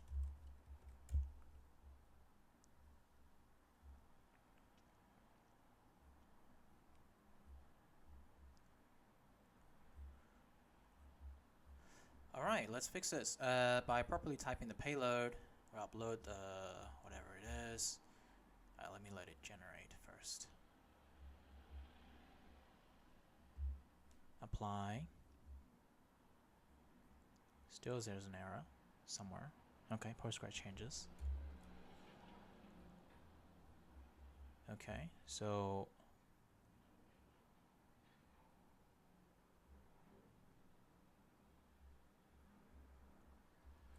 okay, just keep prompting, keep fixing errors. This is part of the process, by the way. It's very normal. Corrected version of join page. Okay, what did you change? On channel meeting underscore ID. Okay. Guys, I don't know what's going on, right? But that's fine. You can figure it out, right? Yeah, somehow we figured it out. But I think what it did is that now it's doing like dot channel meeting underscore ID on Postgres change. Whatever that means. Somehow it works, right? But I'm sure we'll be able to figure it out, right? So let's try the app one more time, right? Generate share link. Doesn't work. Localhost 3000. Let's do sign in. MIT. Massachusetts. Generate. Oh, good. Okay, great. It's working. Share this link with your friend. I don't see. Oh my god, look at this. This is bad. Cannot see.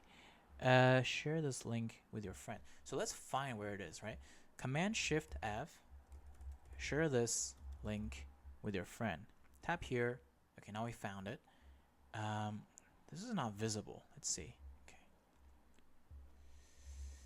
This is not visible in a dark mode. Please be consistent with the other search bar for displaying text and text box.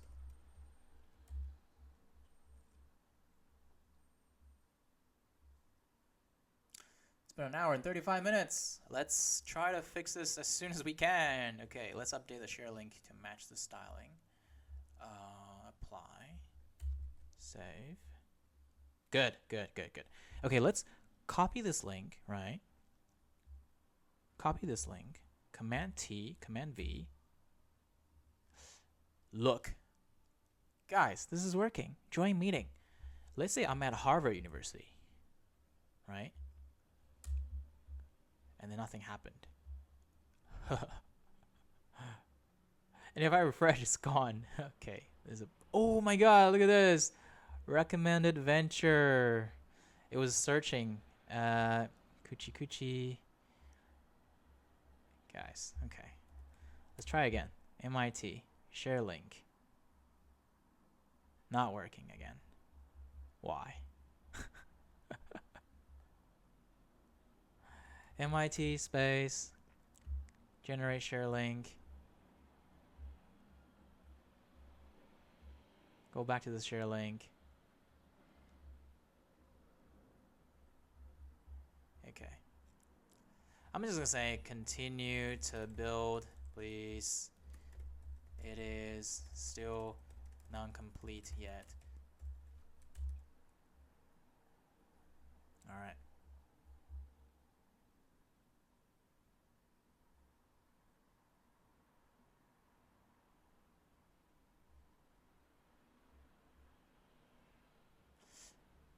We need update the dashboard to show recommended venues after participating joins. Add the ability for creator to choose a venue. Show real-time updates for both users. Yeah, exactly. These things are not entered yet. Look at this. Now we have the second location, which is MIT and Harvard. I don't think Harvard is updated there yet. Yeah, cool. Cool. Let's continue to build. I think it's because it hasn't finished yet. What the first thing does is handle real-time updates. Let's see if you actually handled it. Okay. MIT, generate share link. Okay. Copy. Send it to my friend. Let's say Harvard.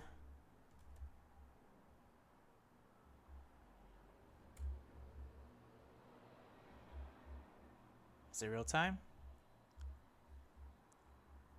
Not really.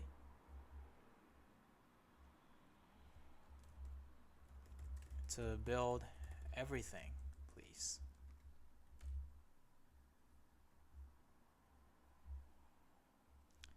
Yeah, yeah, it works. But somehow it's not searching anything yet. Map.client. Okay, we're creating a new map visualization components. All right. So I believe this should be within the components. Yeah, there we go. We're visualizing the map, whatever tool it's using, React Google Maps API, right? Update the dashboard. Let's update it.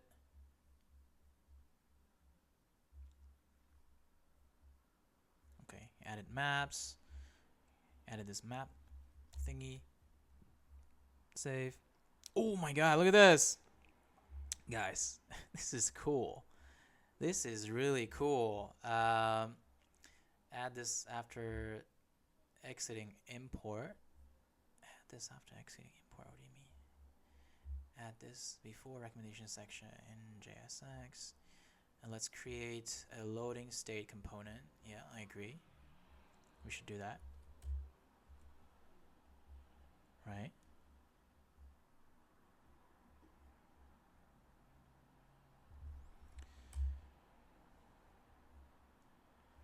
Harvard.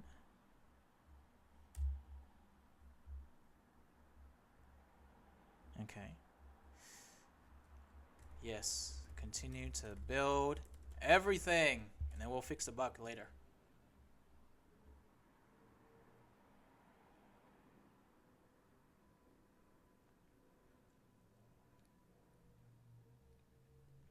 Create the joint meeting page.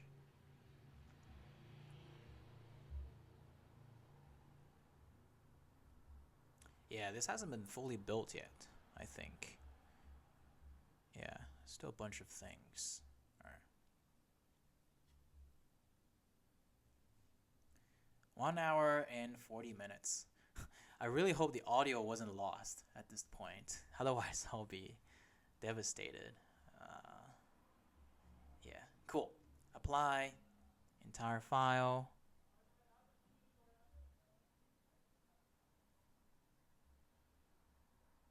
Yeah, what did it do? Build the remaining play pieces. Let's create the joint meeting page. And I think it created a bunch of, not a bunch, some errors, which is fine. Save. Right? Let's see where the error is. Okay, This is the error. And let's firstly just install the thingy.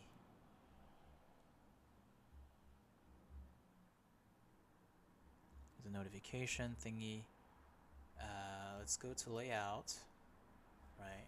Apply that. Components, notification. We don't have notification components yet. Okay. Why do we need a notification? Interesting. Calendar integration. Okay. Blah blah blah blah. Yeah, it's gonna cause an error because we don't have notifications yet.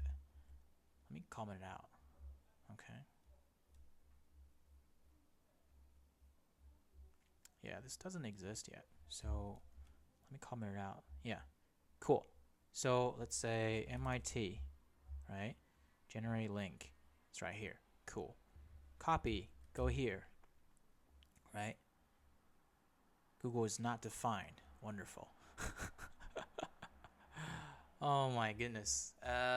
Cool. Let's figure it out, right? I think firstly we had an error over here. Possibly undefined. Chosen location. Let's do Command Shift L, Command V, hit enter.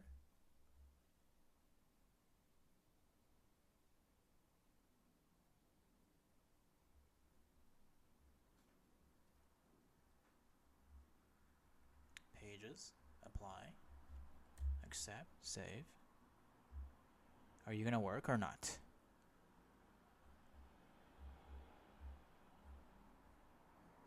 Come on, are you gonna work or not? Copy, go. Looks like it's just loading without much. Let me open the console. Yeah, it looks like it's just loading somehow. Something is wrong.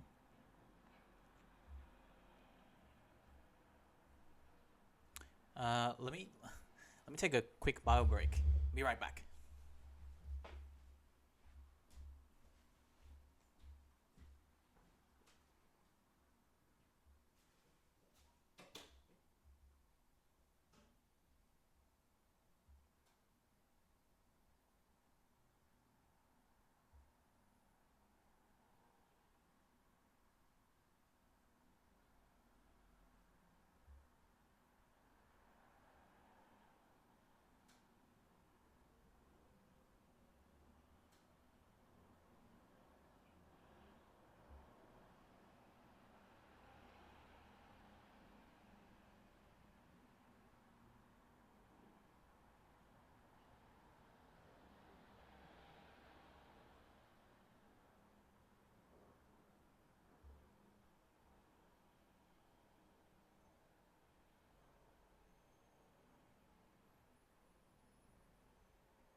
Cool. Let's continue.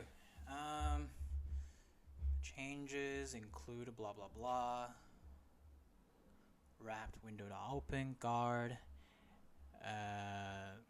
Let's see if it's something wrong here. Let me check the database real quick. Yeah, I got a few locations added, and participant location has been added, several of them. Interesting. Something's wrong, but it's fine. Let's do localhost 3000. Sign in with Google. Sign in.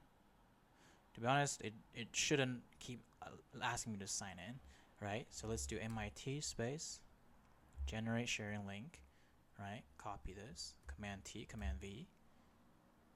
It was loading. Okay, cool. Something's wrong. Let me say, got an error, right? Yep.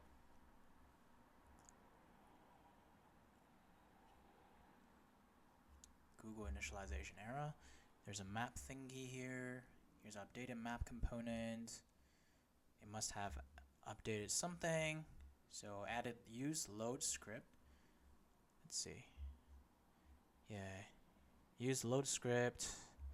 Blah blah blah blah blah. Command enter, Command S. Good. Look at this. Join meetings. Nice. Now we're in Boston. But yeah, it looks like it's loading, but it's fine. So let's say I'm at Harvard, right? Harvard University. Hit enter. Okay. Nothing's happening, but we surely have got a new entry here with no extra participant location. That's weird. Hold on. Let me sort this, right? Let me sort this by created at in descending order, right? So the new one we entered was, yeah, right here, right, 1131. But there was no chosen location. There was no participant location. Something's still wrong, right? I'm going to say, okay, continue to build, please.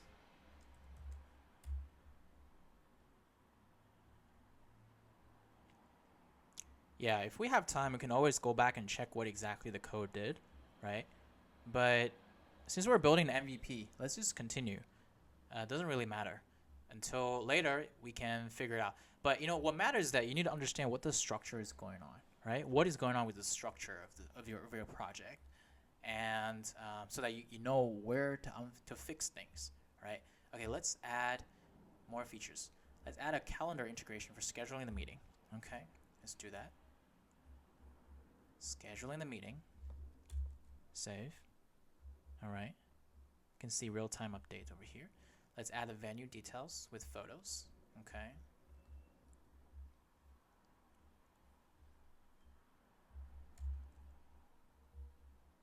Okay, not seeing any changes yet.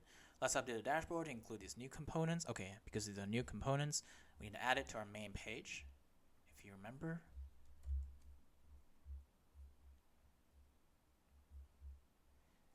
Got an error. Let's go down here. Let's see. Okay, so got this error. So, Command V. Okay. There's another error, which is right here. We'll fix that in a bit. Let's fix this first.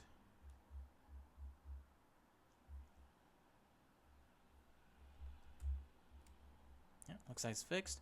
We got this problem with place ID now. Let's do this. Okay.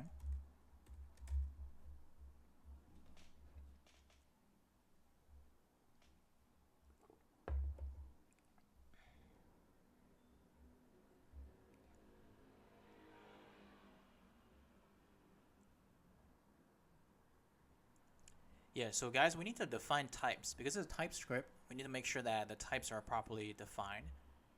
Let's apply that. And apparently we didn't define place ID. That's why we got the error. And then update the select venue function to include place ID. Yeah, let's do that. Okay, where's select venue? It's already got it, I think. Yeah, that's why no change happened. Make sure to update the same interface for join meeting page.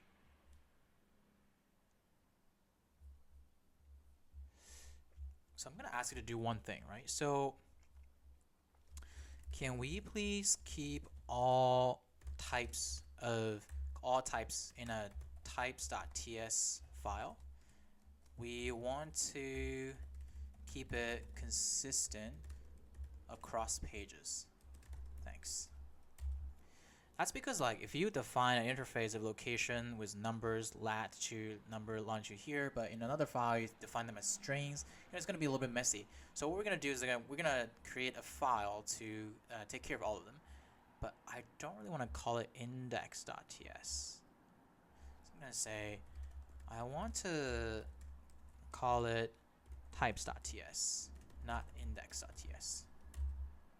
All right.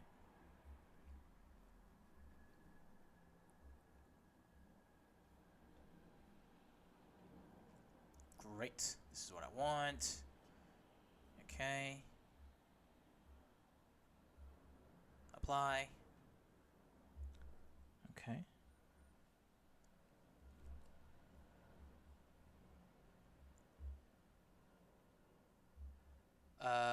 Okay. I don't want to put it in the folder. I want to put it just outside.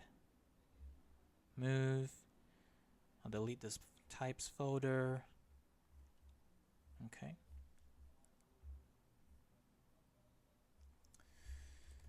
Now, I have moved types.ts to the main directory, not within a folder types. Please help me update all files that defined types by importing types.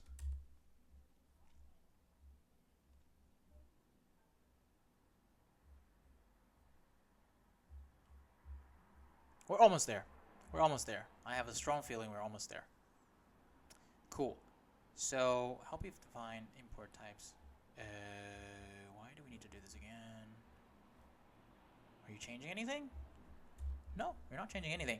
Okay, cool. So go to dashboard page. Dashboard page. Apply.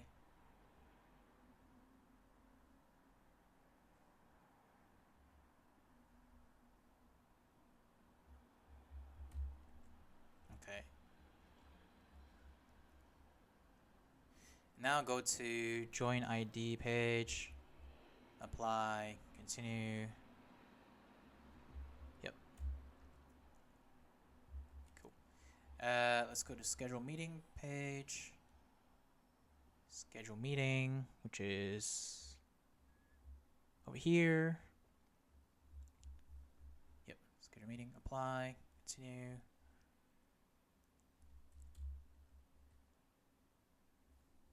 Okay. Wait. Did it actually happen?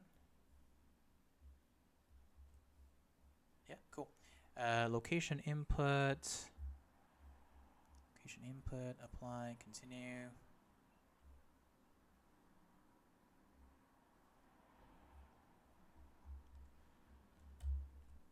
Right.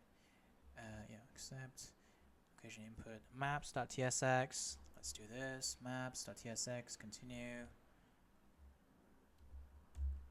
Okay. Last but not least, venue details. Apply. Continue. Cool. All right. Keep building the rest of the features now. Thanks. Let's see what happens here. All right. So let's say localhost 3000. You sign in. Right. You sign in. MIT space. MIT generate share link. It's right here. Copy that. Share with my friend. Cool. That's 8 point. I'm going to say Harvard University. So nothing happens. Okay, let's add a chat function between participants. Wait, why do we need a chat? We don't need to chat about anything.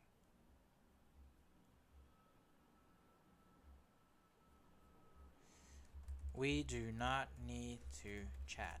please stick to the original product requirements. I think it's starting to hallucinate a little bit, which is a problem if you are building a product like in one go like this, right? So yeah, but let's figure it out. It's okay. Let's focus on completing the calendar integration since it's a part of core requirements. Schedule meeting. Okay.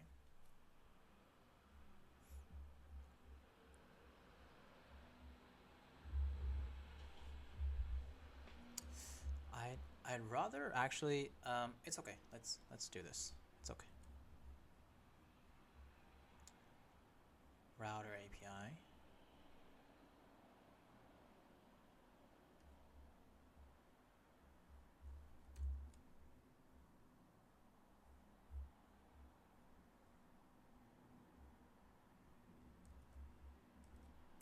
There's an error.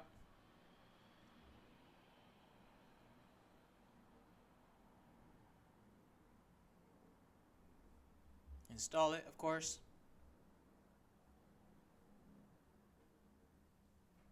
Fix the error. And type.ts. Need to add this. Calendar event request. Guys, this is what I'm talking about. This is very convenient. You need to have one file to control all the types, right? And let's go back to the routes for API calendar. I believe it's updating something for the typing. Package.json. Why do we need to do this?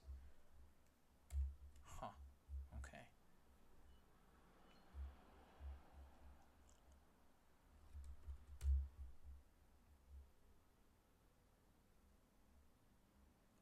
I think what's buggy right now is that it's not allowing the user B to log in and type in anything, right? So there's one that's active 2 minutes ago.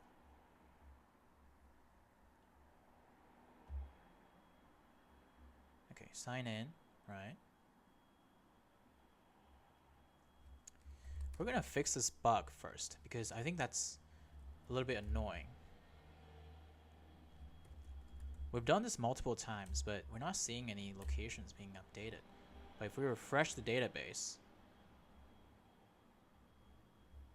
yeah, it's been added. Look at this. It looks like it's active, but there's no chosen location. So let's fix this one by one, right? Okay. Before we continue to build calendar event, we want to debug for location sharing and discovery first, right? Firstly, when user A entered their location, when they see share this link with your friend, they cannot change the location they chose anymore. We want them to be able to change the location anytime they want and update that to the database, right? Number two, when a user B gets the link, they seem to not be able to, we want them to log in first with their Gmail to keep things consistent, right? Number three, because otherwise we don't know who they are from our backend. There's only a participant ID, but yeah, there's really no account. Right? Look at this. Like it's been saying like it's the same person, but I want a different person, right? We need to use WhereToMeet users to record the user B, and also WhereToMeet meetings table to capture participant ID, right? Number three is that so far with the join/ID page, we are only able to find a location, but not able to click on search. So we don't see any choices being displayed for choosing at the middle point for both users.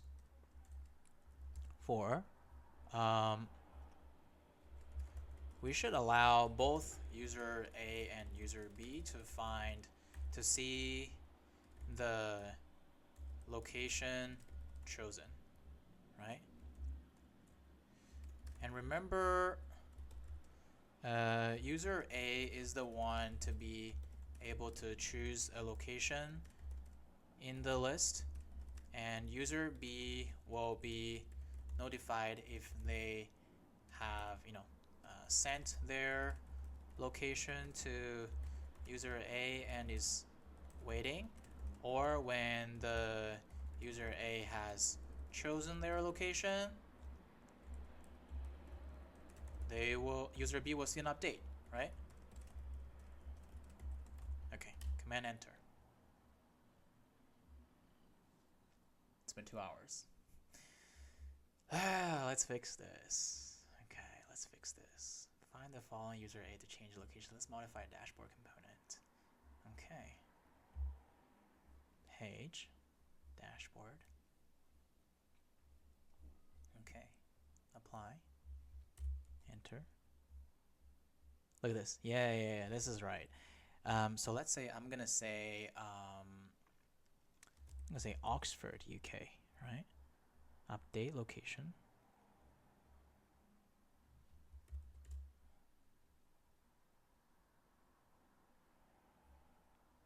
Okay, this is a problem. If I update the location, this should be updated real time, right? Otherwise, it doesn't work. Okay. Let's do it one step at a time. Let's fix this. Okay. Let's see, where did we change anything? Cool. No.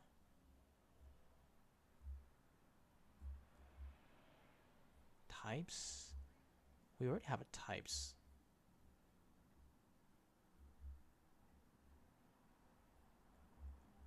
Page. Let's see. Handle, location, select.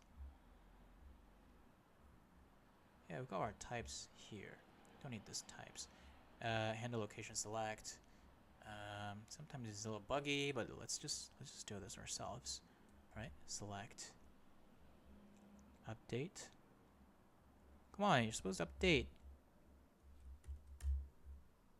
Yeah, it's gonna show you that's loading. But anyways, page. Page.tsx. Accept. For user B, authentication creates a new middleware. Okay, that's fine. Let's do that. Okay. For the venue selection functionality, let's update the join page.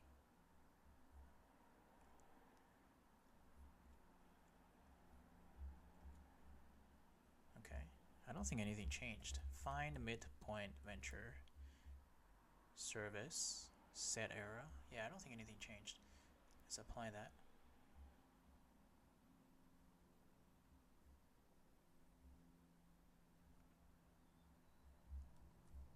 Interesting. Okay. Let's need to modify this properly to handle place API search. Go to page.tsx. Apply. Use effect. Yeah, use effect is gonna update me real time. Remaining. Yes.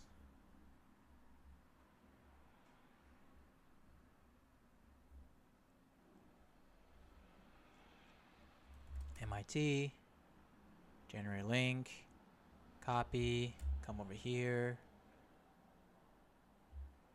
Cannot be found. Interesting. Yeah, it looks like it's more buggy now. Oxford, update, doesn't work. That's fine. Let's say Oxford, UK, generate link, copy.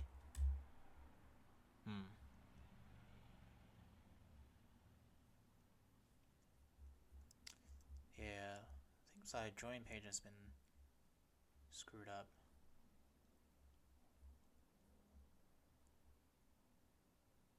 Oh my goodness.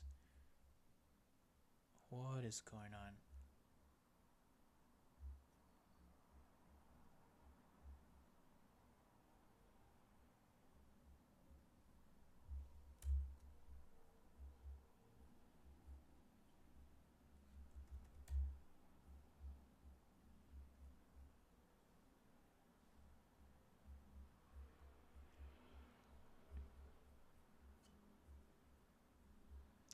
It becomes really buggy now.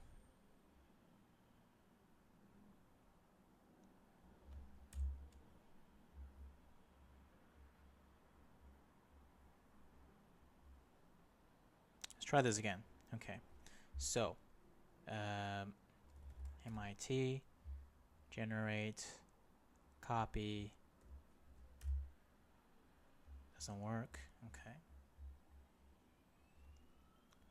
Yes. By the way, now the join/ID page does not work.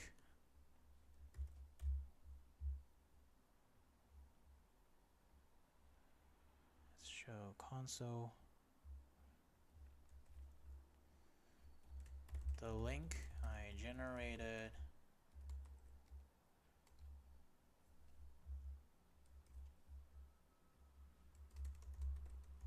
is showing me this. All right, let's check the database. Okay, looks like our behavior added a bunch of rows with no participant location, right? And all pending status. Okay, let's fix this.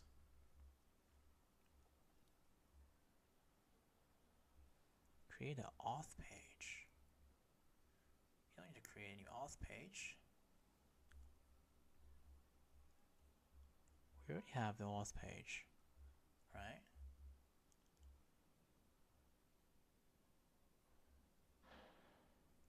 Callback handler.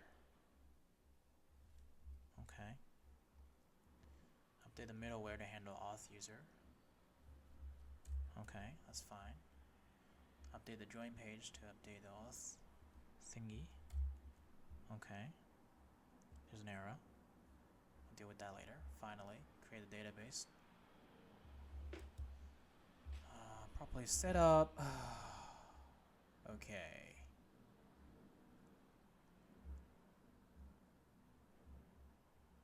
Let's go to Supabase.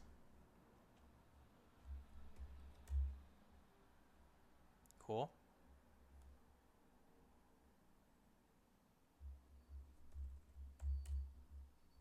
Signing with Google. Signing with Google. Cannot be found. Weird.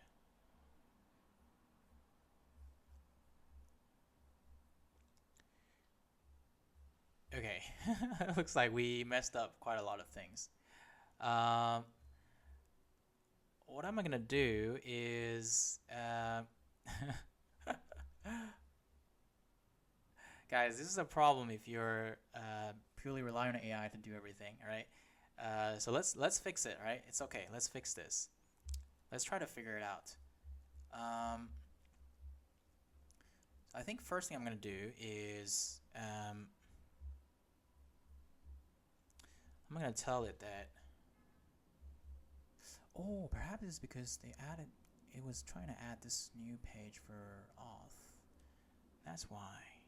Maybe that's why. Is it? Oh yeah, okay, cool. Sign in with Google. No, come on. Okay. We don't need this callback thingy. This is calendar. Join. Page.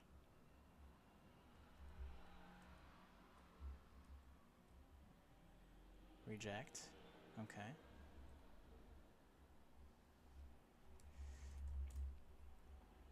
Signing. Google.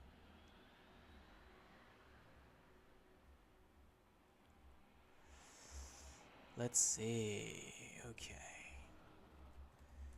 Looks like we messed up the Google OAuth.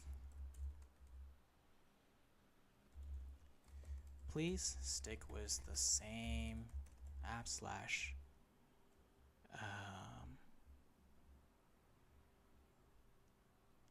wait, looks like my Google OAuth is deleted. Looks like my app slash auth is deleted.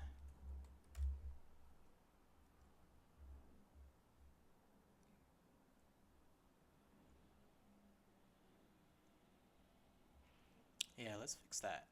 Okay. There's nothing to worry about. Let's create this. Okay. All right. Let's fix this.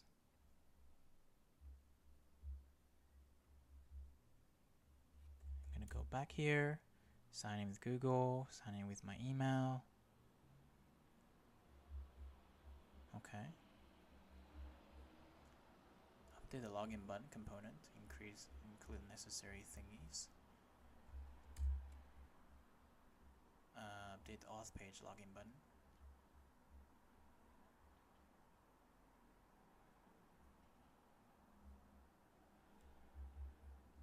Reject.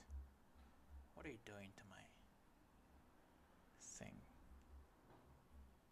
Login button.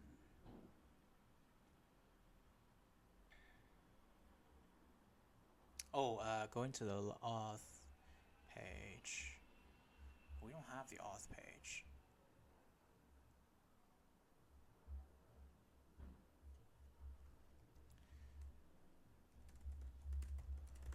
Auth page. Show me the directory of where to put it, please.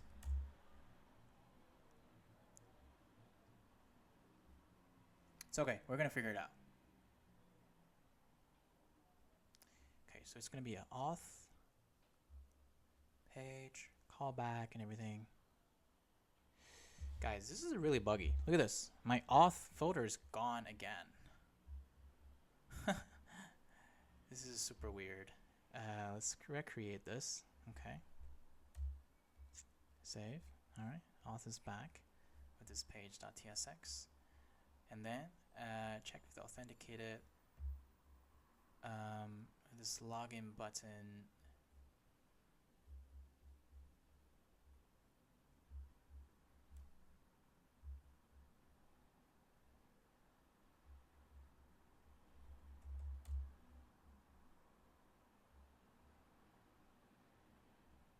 Sign in. Not verified. That's fine. Continue. Continue. 404. Oh my goodness. What is going on?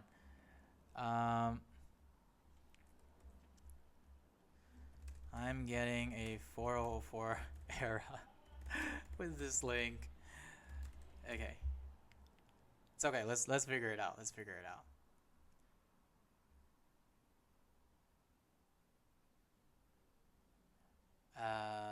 It's a callback URL format problem. Let's go to this. All right. It's okay. Let's figure it out. Callback route. Is that the reason? Okay. Create a new callback page to handle the hash fragment. Why do I need to create so many pages? I don't understand that. Let's continue. Sign in. Okay. All right. Looks like I have to listen to what they have to say. Okay.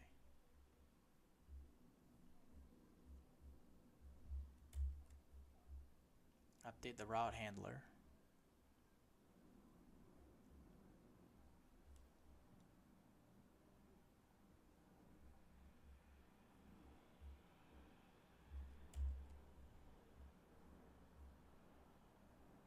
Update the middleware.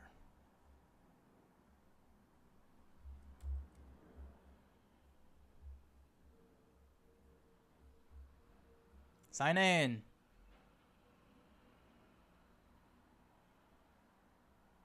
Come on.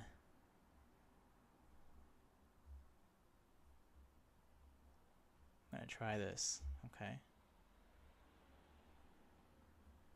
Advanced. Unsafe. That's fine. Continue. Continue.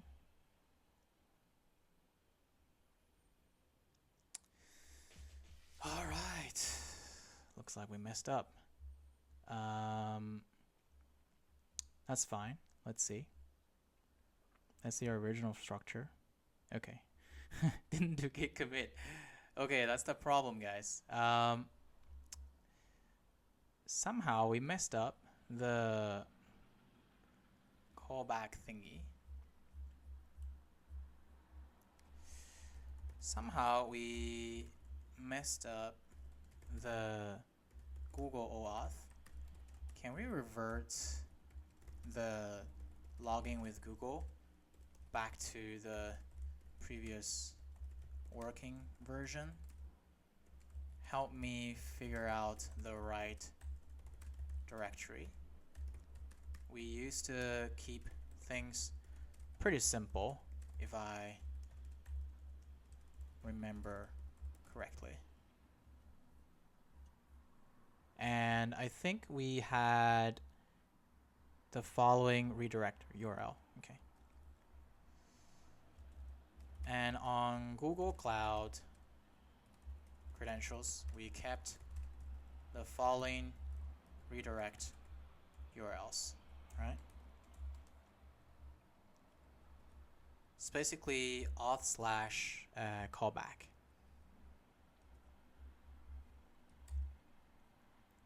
So okay, guys, let's figure this out.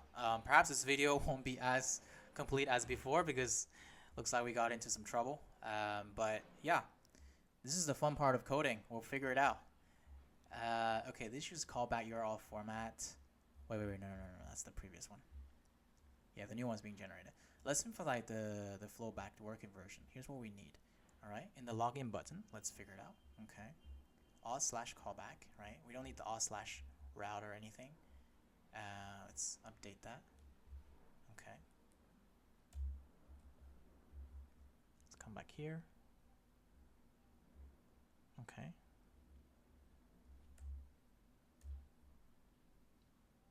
Callback. Can be found. Just go back to the original page. Sign in with Google. Sign in. Right.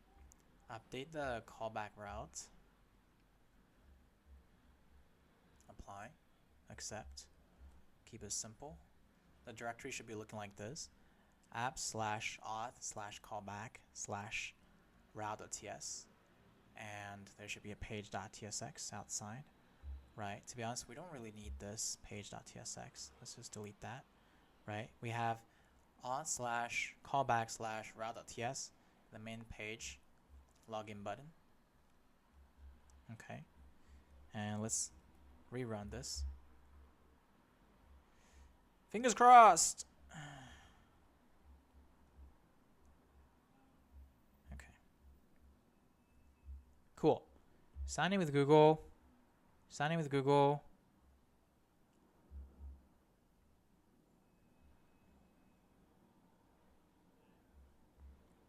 Okay. So now, after I sign in with Google, I do not see the dashboard.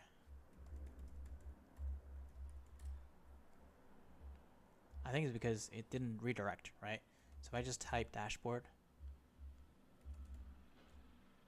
Okay. Properly protect the receiving user session. Update the dashboard page.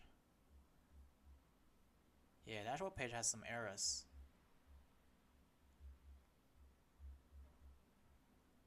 Apply.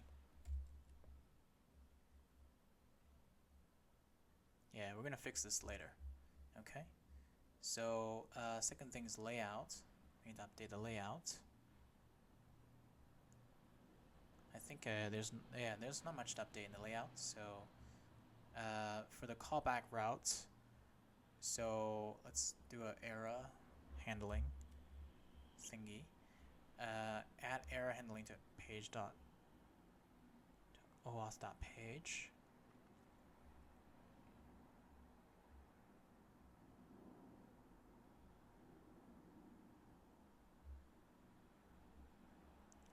What is this page used for? Don't understand.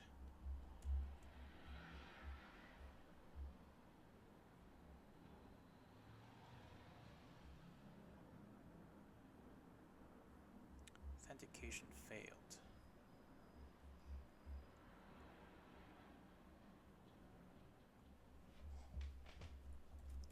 Previously, we did not have a auth/page.tsx, I believe.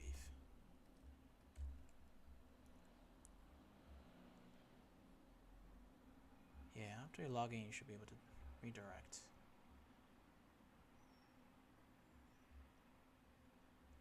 Login button. There's not much change, except callback routes. Right? We don't really need anything. We don't have this page thingy. Let's delete that. Right? We only need like auth/callback/ everything. And let's try to fix these bugs too. Right?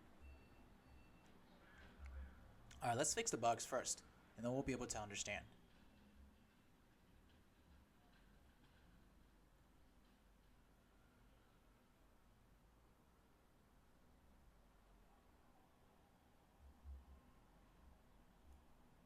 Something's wrong here.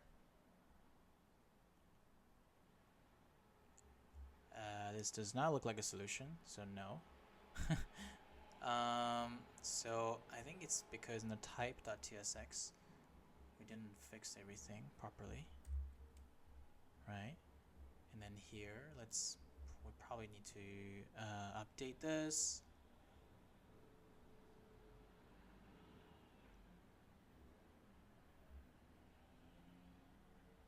Quick fix. Okay, come to here, come to page, quick fix, status. This one I need to do a quick fix. Okay, and components. I don't know what's wrong here. But in callback looks like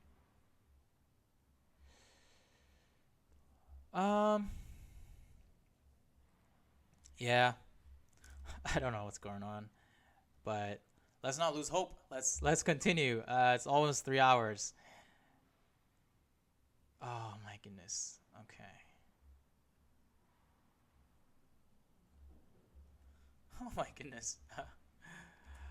I got this error after I hit on sign in with Google.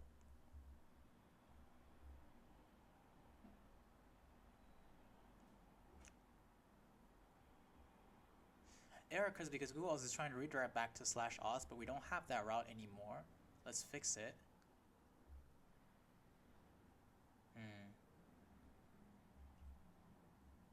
Okay.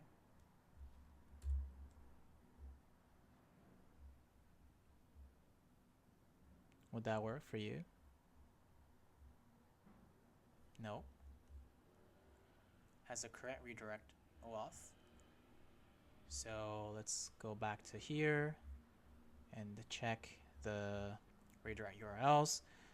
Localhost 3000, auth callback, WhereToMeet v0.vercel, auth callback, and the Supabase thingy, auth/v1.callback. Yeah, we got everything. And update the callback route to handle the session. I think there's not much change. Yeah. Sorry, somehow I messed up everything. But okay. Whatever this midware is. Simplify the flow, remove the need for a /auth.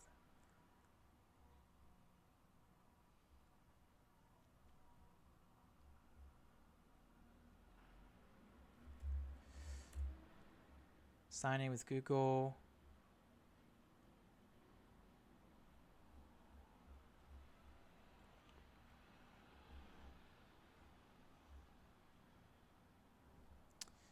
Now, after I click on sign in with Google, I got directed back to, and the sign in button shows up again. Instead, after we sign in, we are supposed to be redirected to app/dashboard.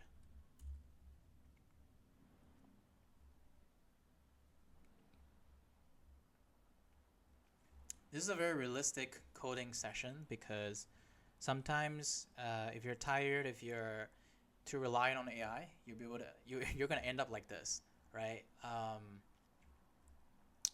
But yeah, let's not give up. Let's continue. Let's fix the redirect issue. The problem is in two places. Let's update the thingy. Include a redirect. Yeah, we need to redirect. That's true. I agree with you. Second thing is callback route. Okay.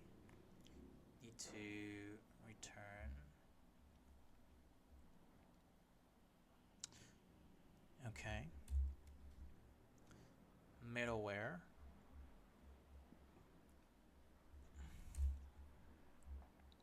Okay. Sign in with Google. Sign in with Google. Okay. Didn't do anything. Dashboard. It didn't redirect to /dashboard. Instead, it redirected me back to /. Yeah, I think that's the reason, right? It redirected me back to the main directory. It's supposed to bring me to a dashboard.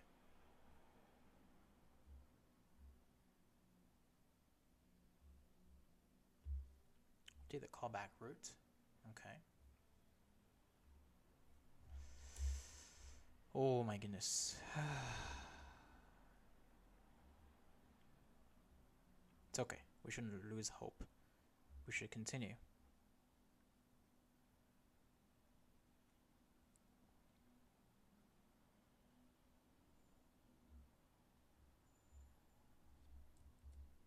Crest.origin.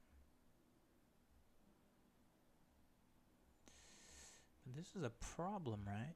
So I'm gonna catch the error. Okay.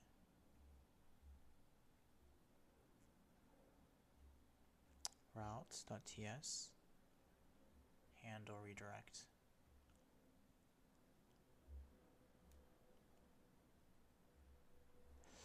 Why are we like jumping between these things? Middleware. Oh my goodness. Okay. This is my mistake. I was checking the wrong code. Back here. Right? This is supposed to be the latest code. Route. Apply. Accept. Save. Same error. Leave it. Home page. Why are we changing home page? Use router. Okay, fine. I'll do what you say. Login button. Why are we changing this login button again? Because we're using router instead of doing this button thingy to redirect.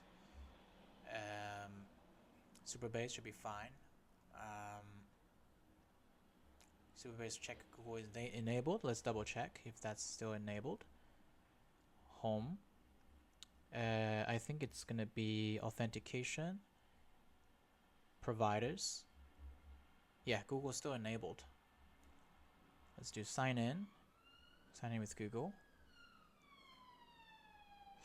Yeah, it's not redirecting somehow. What's going on?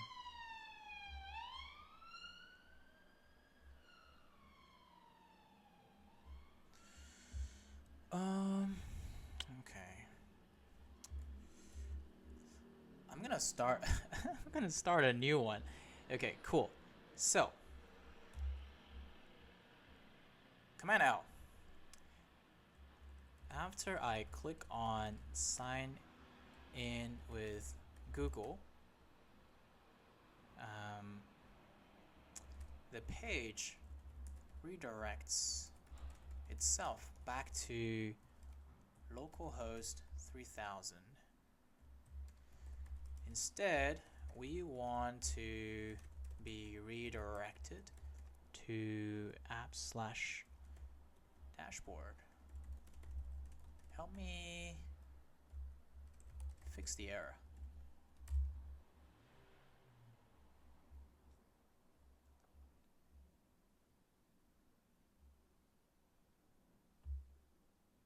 Callback routes. Add more login to track the flow. Here's a modified version. Okay. But we definitely have an error over here. Yeah, we have an error over here. Let's modify the login button to ensure the redirect URL is correct. Okay. Midware. Okay. So let me also tell it that I have this error thing. Right? I have this error thingy. But meanwhile, let's try it again.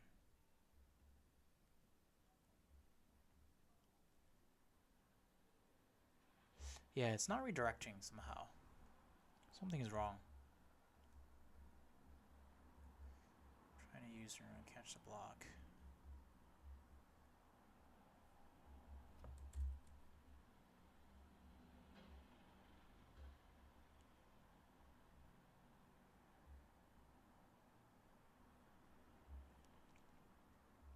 Probably something with the layout, I think. Right? The auth provider. Something's wrong.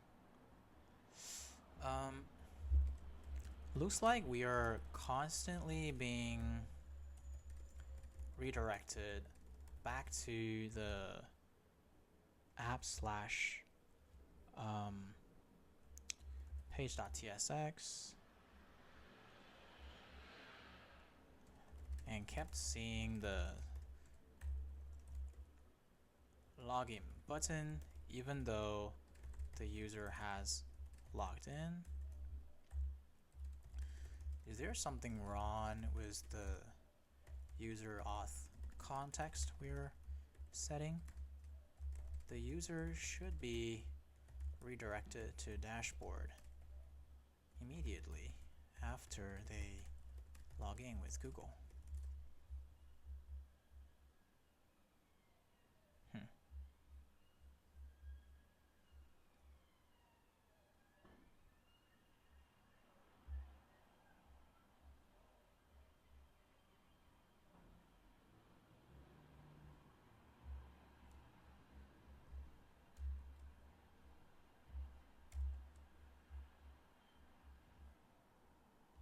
Auth context in the main page. Okay.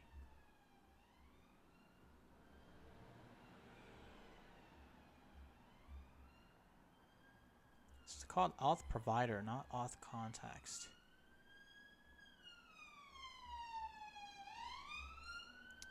No. We are using layout.tsx. We're using layout to manage the auth provider context.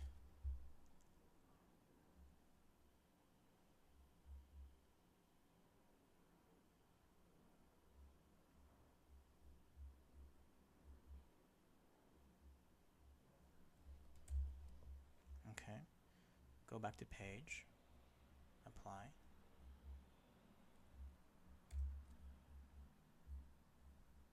All right. Sign in. Google. Steal my information.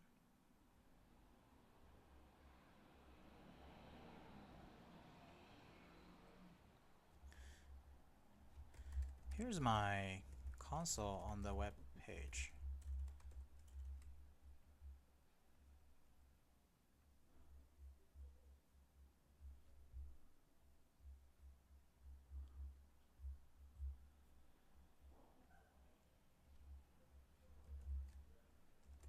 and there is more error from the terminal.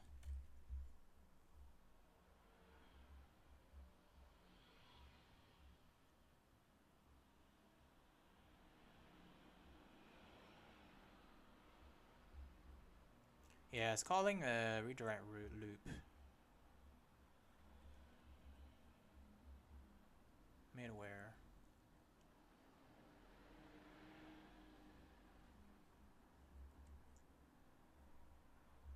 Sign in.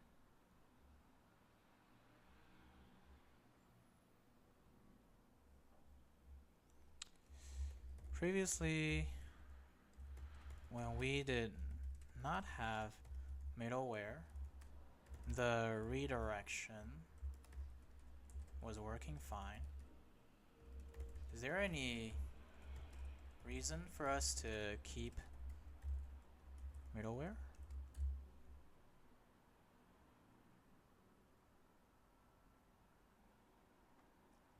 Yeah, let's remove it. Delete middleware. Okay.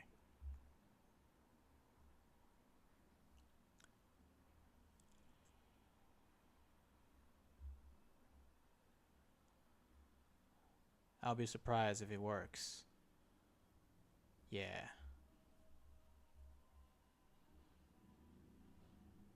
Oh my god, it works! Oh, I hate middleware. I hate you, middleware. Where did you come from? I'm gonna delete everything about you. Alright, you're already gone. Jesus Christ.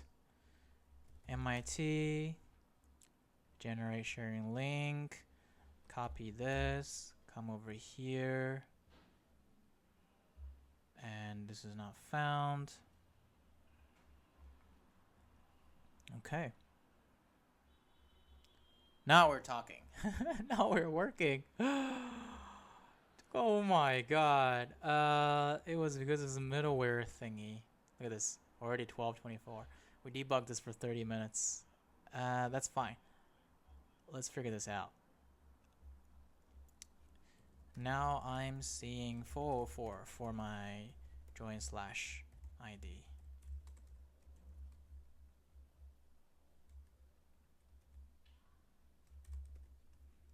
And is there anything in the inspect console? Yeah, let's do that.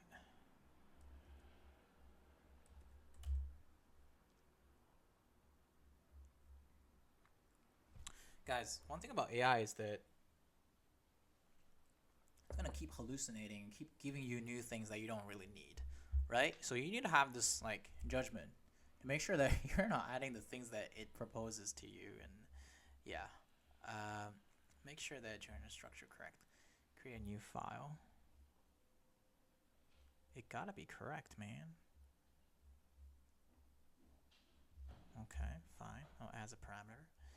I have a loading component.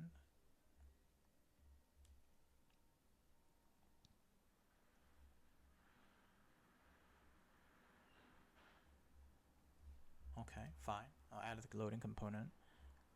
Error. Hold on. I don't need this. Shouldn't we put loading.tsx in components folder?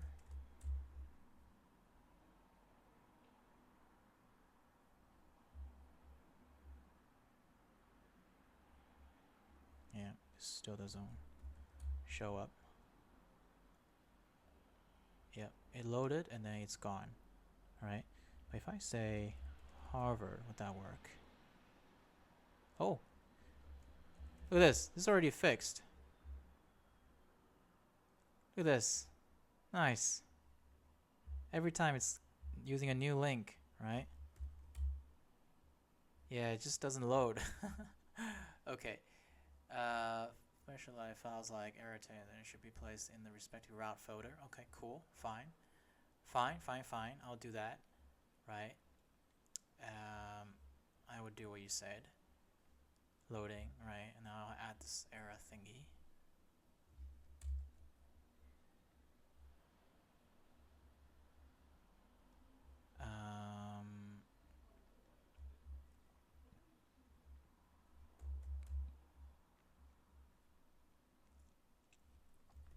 MIT, generate share link, copy this, come here, doesn't load.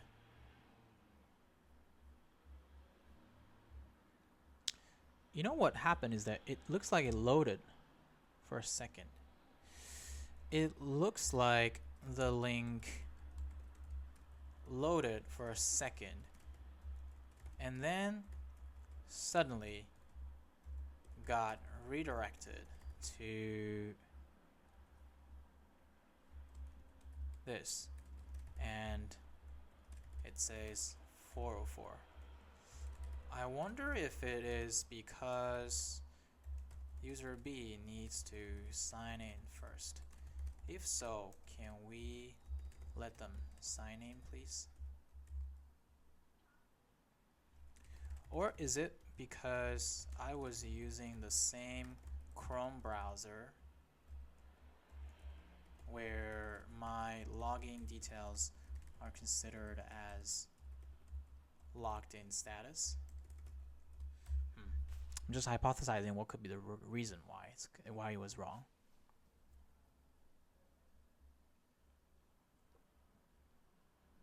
Yeah, it needs to sign in first before joining. Let's look at what happened.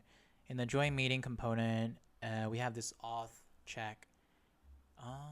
Okay. So it got pushed back to join / whatever. When the user B is not signed, they're correctly redirected to /auth, but we're getting a 404 because we haven't created an auth page yet. Oh, wow. Interesting. That's probably it. We need a auth page.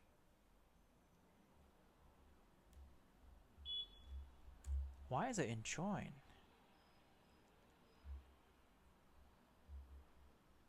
Oh, please set your location to continue.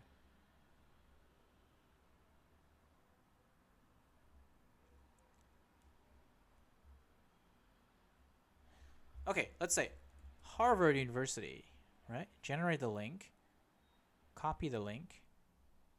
Copy the link, come over here.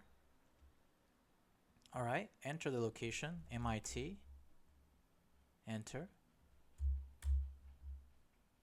Set your location to continue. We don't need this. Okay, so this time, yeah, there's a participant ID. Look at this, it's working. But there's no chosen location. Okay, cool. Now it is working, but there was no chosen location.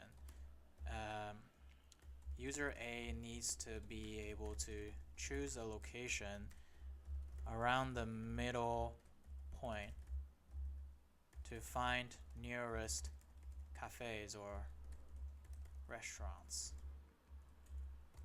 Here was our product requirements doc for context.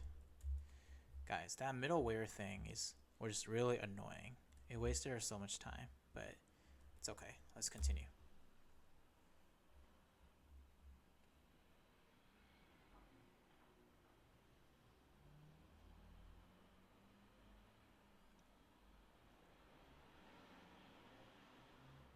Update the dash point with recommendation. Okay.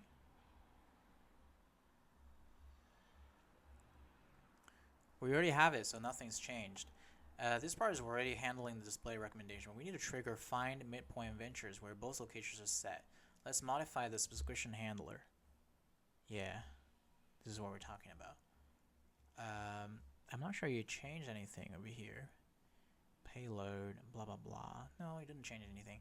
The issue might be that we've only called find middle points where there are no recommendations yet. Let's update the subscription handler and always show recommendations where both locations are set. Okay. Use effect. Okay. Should show me some locations, man. Oh, waiting for the creator to choose a location. Great.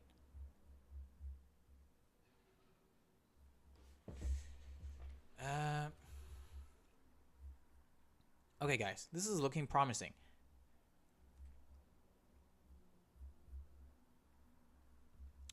open the inspect over here too, console.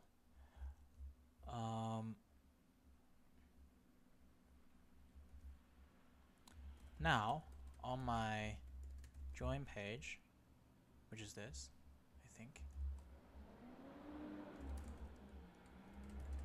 I am seeing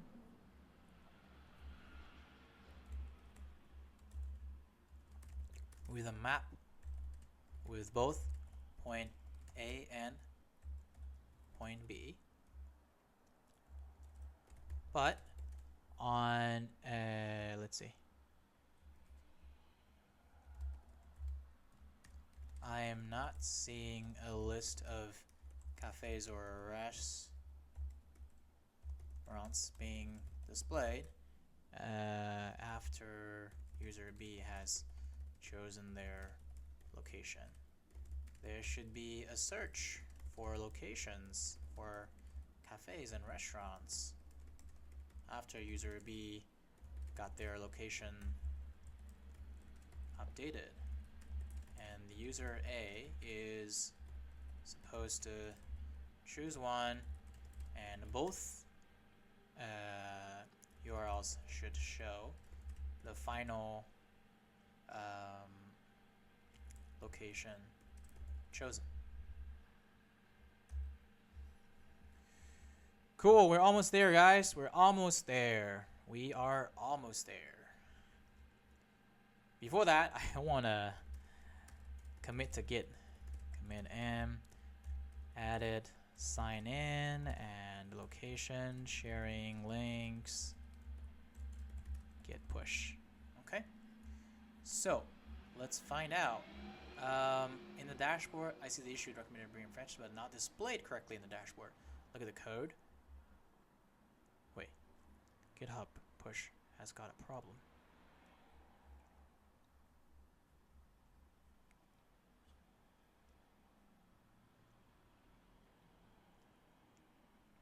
Okay, let's push this later, right?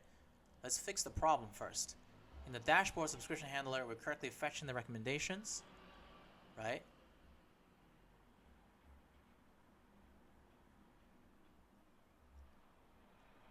So nothing is being changed.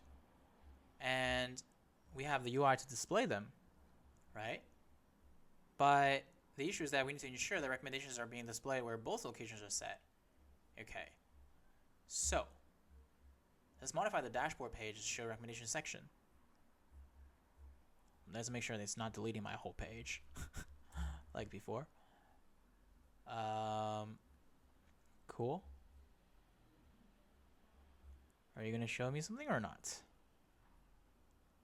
Nope. Also, let's update the subscription handler to ensure that it always triggers a venue search where both locations are set, right? Accept, save. Static root, whatever that is. I'm going to redo this, okay? I'm going to say Harvard University, get sharing link. Copy this, come over here. To be honest, copy this. I want to do a different account. Let's do a different account, okay? No thanks. Yes, and just sign in first. And sign in with this Gmail, continue. Look at this, set your location. Wait, hold on. You're supposed to be receiving my account. Fail to fetch meeting. I'm gonna say MIT. Okay. Interesting. Looks like it only accepts the same account so far. Set your location. Yeah. MIT. Firstly, I need the submit button over here, right? Otherwise, I don't know. Waiting for creator to choose a location.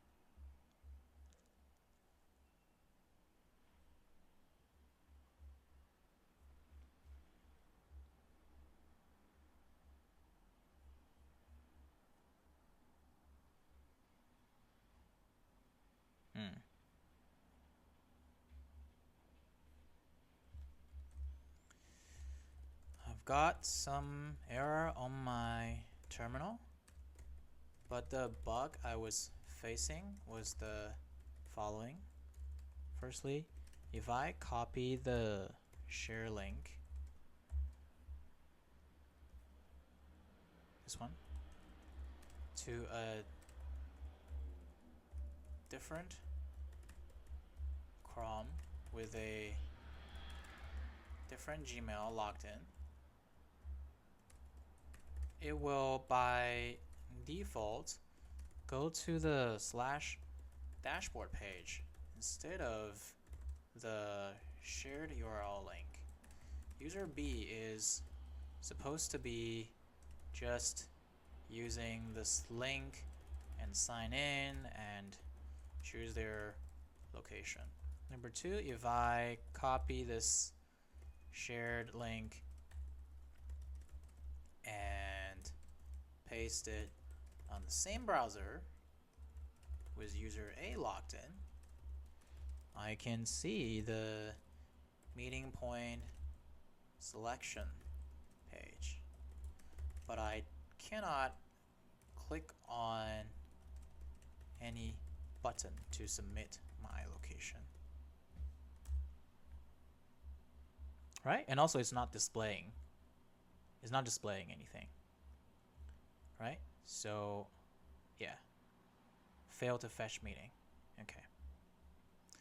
Let's fix both issues. For the first issue, we need to modify the auth flow to respect the redirected parameter. We need to modify by handling redirected parameter. Okay, what are you doing? Right. For the second issue,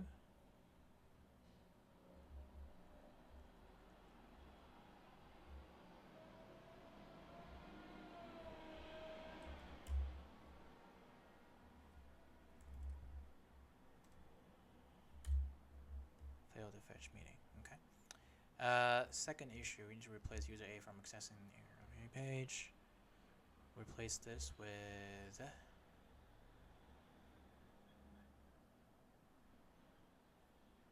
okay.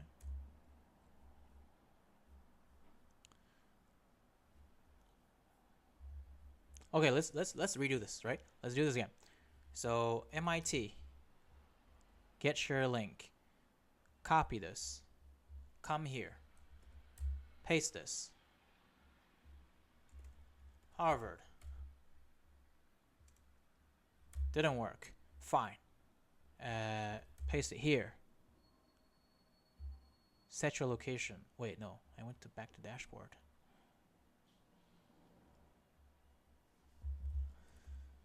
MIT. Wait, this is weird.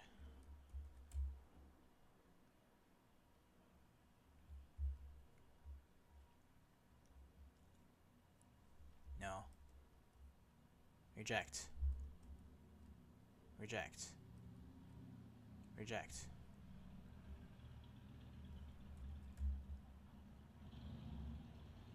Join meeting. Okay, cool. Safe. Now I feel safe.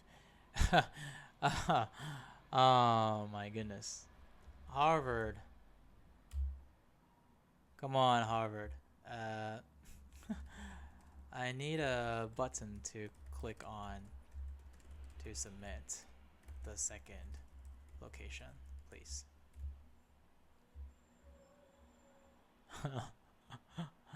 Oh, waiting for you to submit. But I'm not seeing anything. Cool.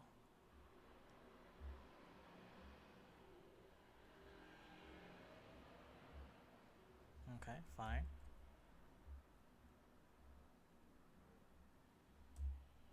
What if I refresh this? Still waiting, huh? Copy link. Choose location. Interesting.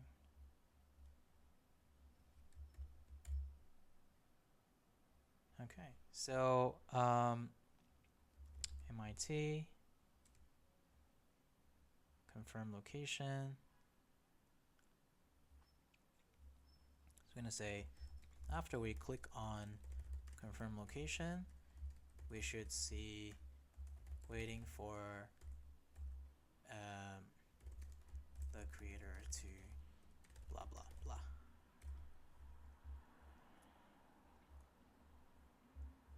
And we're not seeing anything here. That's weird. I kind of wanna just ignore the, you know, the logging thing for user B, because I feel like it's overcomplicating the issue. As an MVP, I think we should just build it, right? Okay. Let's do this again. Okay. Now from MIT, let's say Harvard. Confirm location.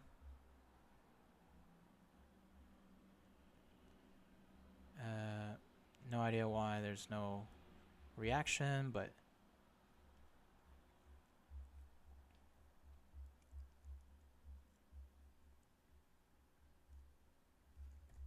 I clicked on confirm location and there was no change on the web page for join/ID. Let's see what the database. Got a lot of data, man. You should delete some of those. And there's no participant ID. Weird. To update the local state after successfully submitting the location is modify. Okay.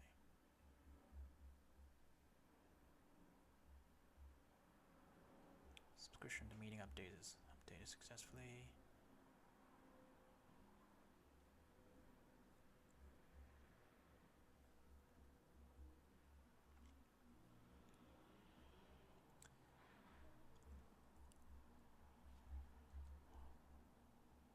I would recommend everyone to take a break at this point because my brain is not working already. Okay, waiting for creator to. Okay, let me refresh this. Let's do this one more time. Okay, so let's say we're going from Y Combinator, right? San Francisco, generate link. Right, this is Y Combinator, and we're going from Y Combinator to Stanford University. Confirm location. Okay. Nothing's happening.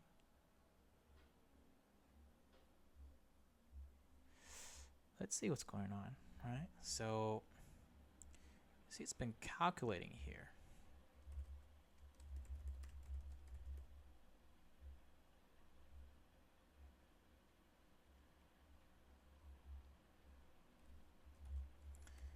After we click on confirm location button, can we immediately show that we are waiting for the creator of the link to confirm the location to meet? Right now, after I clicked on confirm location, I do not see any change. Fetching meeting object. It's fetching something. But also, like, you don't see any display over here, right? For the recommendations that we were talking about in the main page, right? If you search recommendations, right? We're not seeing any display of that. Oh, maybe there is no display of recommendations. Oh, maybe that's why. Okay, so looks like we're not displaying recommendations. So handle location select.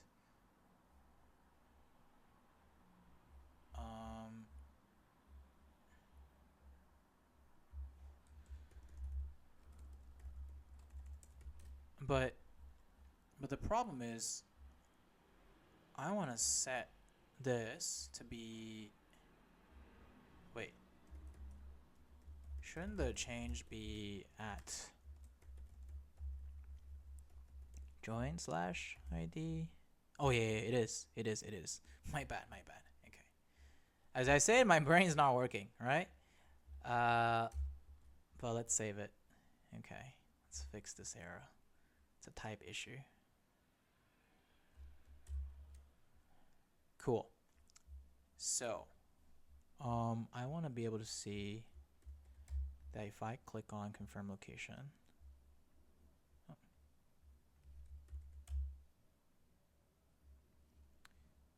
Stanford. Yeah, waiting. Cool. This is good. Yeah, A and B. Good. So, let's see. In the dashboard,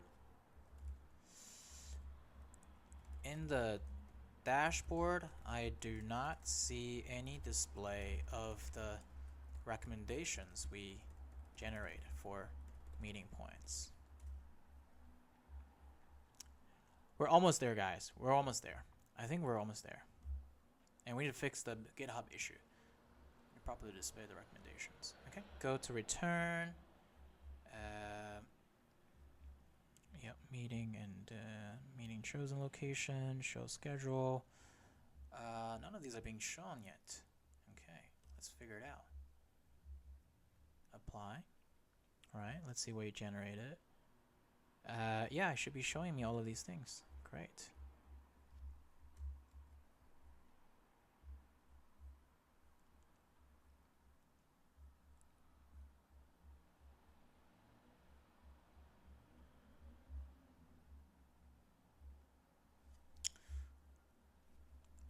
It looks like in dashboard slash page.tsx, firstly, there is no point B in the map, even if app slash join slash ID has got both point A and point B on its map. So I believe the DB is not updating the dashboard page real time. Secondly, I still do not see any cafes or restaurants search results popping up yet.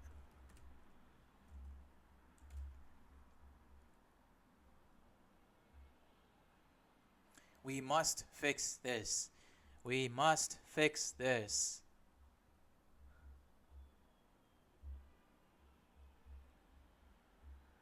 Use effect, fetch meeting. Okay, fine.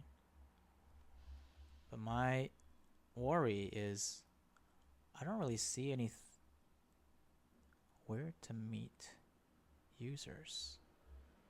Jesus Christ. Where did this come from? That is a problem.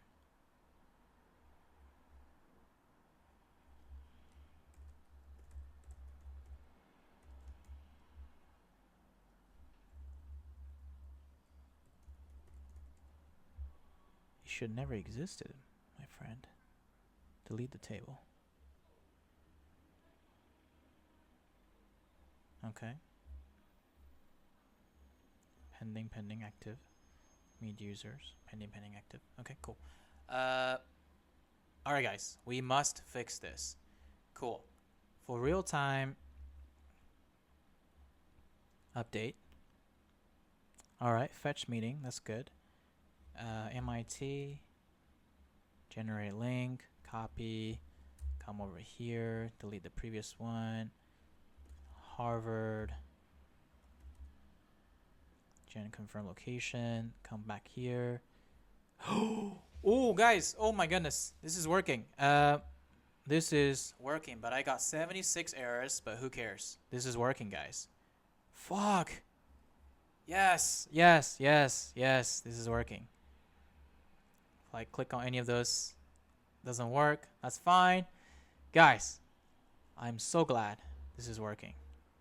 I'm gonna fix this error right now. Okay.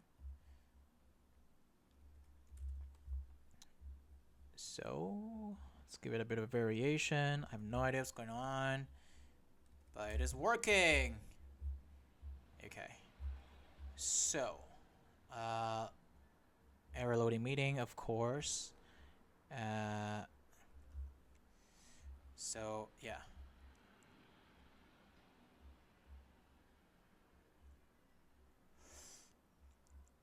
So, I'm going to modify this and say,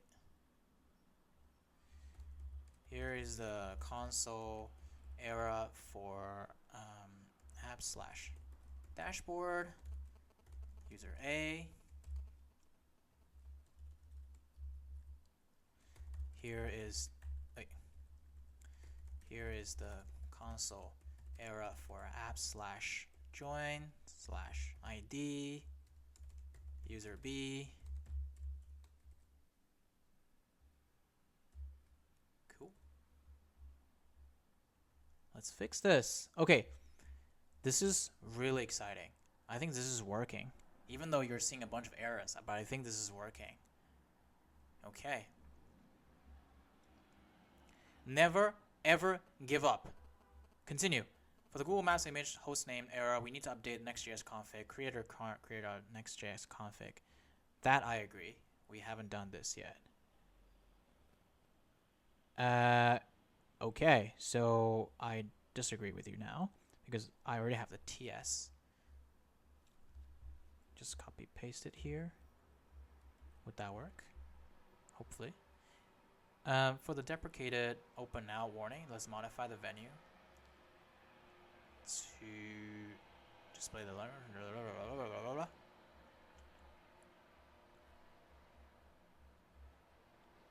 Get element map service. Whatever that means, man. Whatever that means. Quick fix. Okay. Thirdly, for recommendations, let's change it.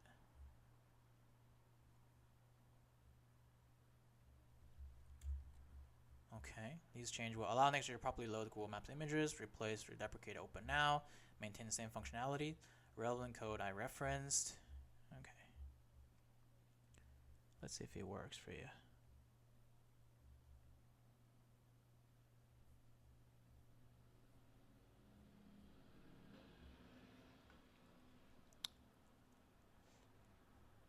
This is beautiful. Look at this. I can open in Google Maps. Oh my god. Coffees and homes. Where are you?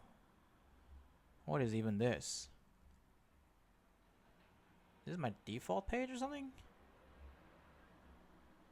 Okay, I'm gonna pretend that I'm a new user, right? And then I'm gonna go to my local 3000 because I logged in, so I automatically got pushed here. And I'm still showing the Harvard MIT thingy.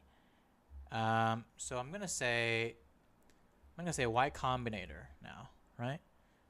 Generate link. Okay, we're at Y Combinator. Copy this, paste it here. Okay, Y Combinator. All right. Let's hack you up, Y Combinator. Let's go to Stanford. Okay. Confirm location. Waiting for it. Okay. Come on. Are you going to show me something or not? Inspect. Show the console. Yeah. Yeah, you're already showing me this. How about you? You're not showing me anything. Why? Why is it not loading?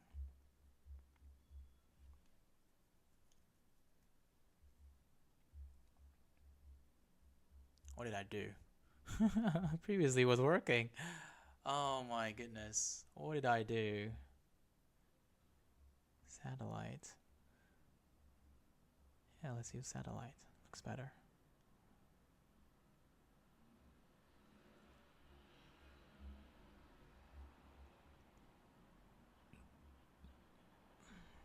I'm hungry, guys.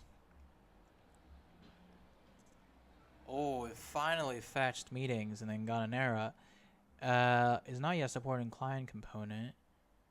Use client. Okay, I think I know the reason. We got this error. but we're gonna fix it very soon.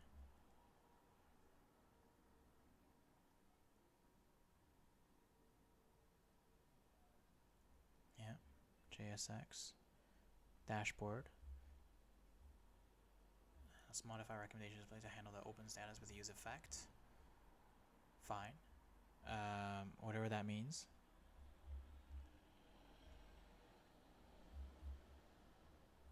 Okay, let's fix it. Hopefully it fixes everything. Apparently it created more errors for me. That's fine. Help me fix this. Thank God, AI. What deprecated? Okay, guys, be careful with the cursor. It removed me all the way up there. Okay. So, let's do this one more time. Right? I'm back here. I'm gonna say Harvard University, generate link. Okay, copy, Command N, Command V. Come over here. Great. Now I'm seeing Harvard over here. I'm gonna type MIT. Confirm location. Waiting for it. And you're supposed to fetch meeting. I want to know if. Oh, good, good. Look at this. Look at this. Amazing, amazing, amazing. It was doing the search. So I think I want a loading page over here, right? And I'm okay. Let's just choose this one, right? Choose a meeting spot. Okay. So there's a few errors. Let's fix this, right? So that's on the dashboard page. Let's see. Let's say after user B has clicked on confirm location, can we please show that in the / dashboard page so that we know we are waiting for the search results? And while we are waiting for the recommendations, can we display the user B's location real time even if we are still waiting? Last but not least, after user A clicks on any of the meeting location, can we notify both / dashboard and / join / ID that the location has been chosen, and they can click on schedule meeting events? I think this is working. Look at this. I think I clicked on it before, so it's showing me this, right? I'm gonna show it on Google Maps. I can click on schedule event. Let's say tomorrow at what time? 5 p.m. Schedule meeting. Scheduling. Is it actually scheduling it for me?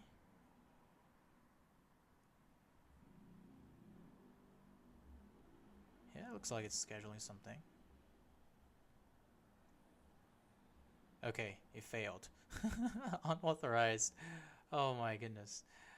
Yeah, we'll figure that out later. But right now, this dashboard thingy is showing me the whole page, so that means like everything should be here. It was just loading, right? So let's find out, right? After user yes, let's make these improvements. Here are the necessary changes. First, let's update our dashboard to show user B has confirmed their location. All right, cool. Secondly, the map.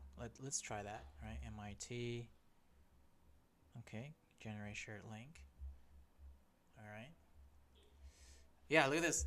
The previous one also showed it here, right? Cool.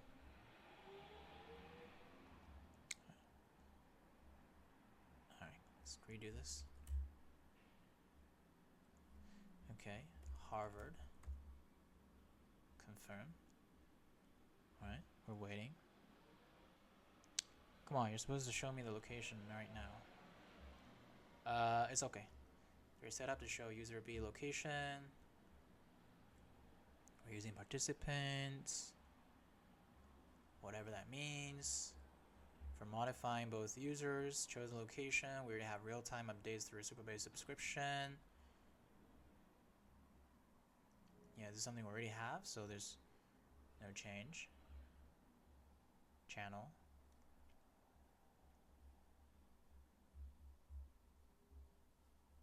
No change. Let's add a toast notification when location is chosen. Okay. Now I see new things being added. Accept, save. Add a similar location and join page when the location is chosen. Okay. Cool. Let's redo this. Alright. Let's redo this.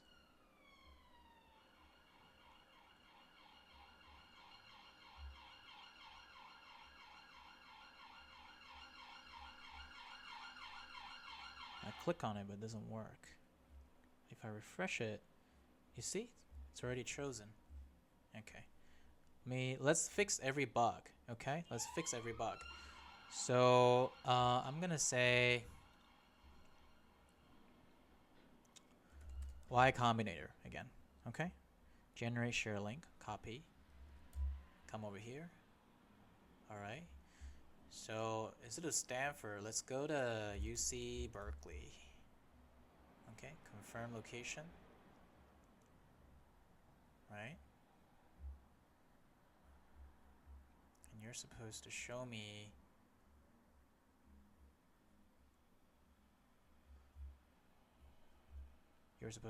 that you have got it from the user. Has set their location, finding meeting points. Okay, good.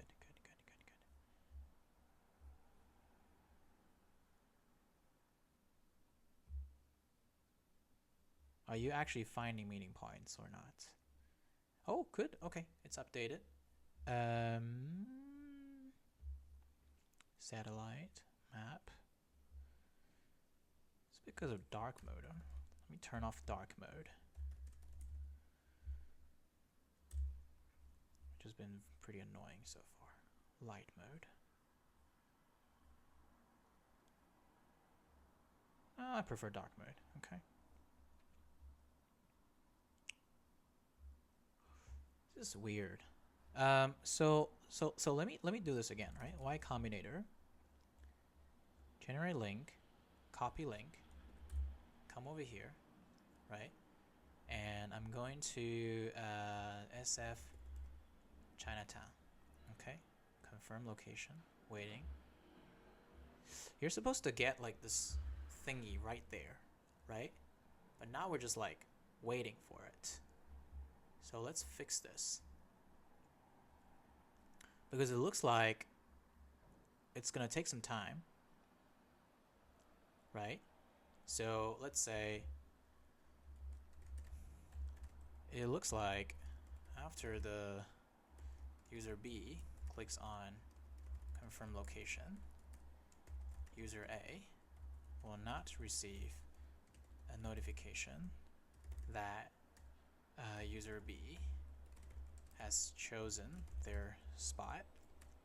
So it is not showing me that it is searching for middle points. Also, somehow searching for middle points takes forever. Is it because we are not using any database to store the recommendation results?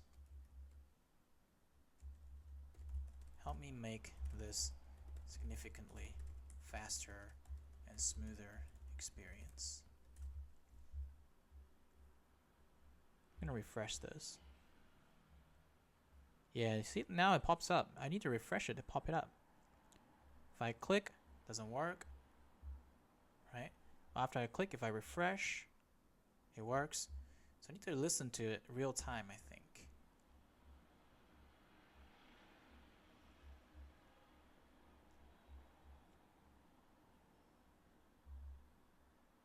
All right, let's fix these problems.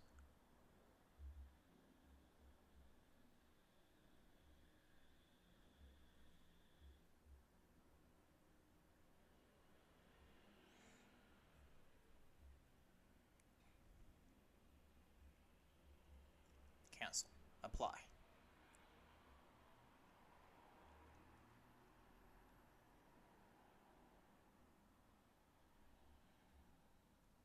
Why am I always getting this error? Come on.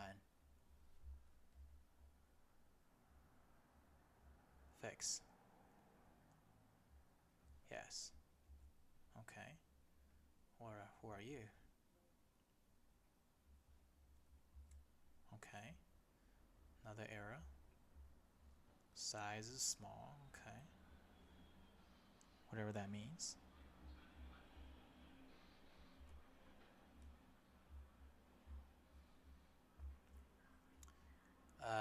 Notification UI.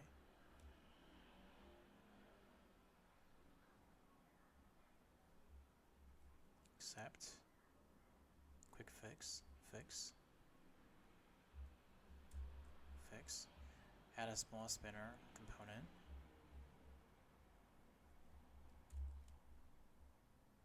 Update the subscription handler to show immediate feedback. Okay.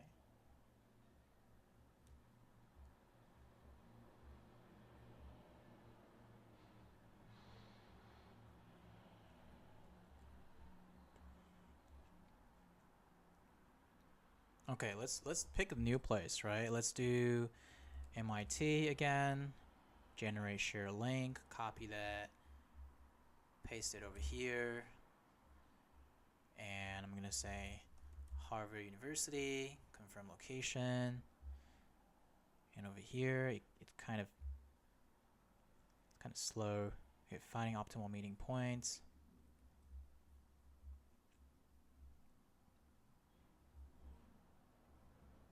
I think I know what's going on, right?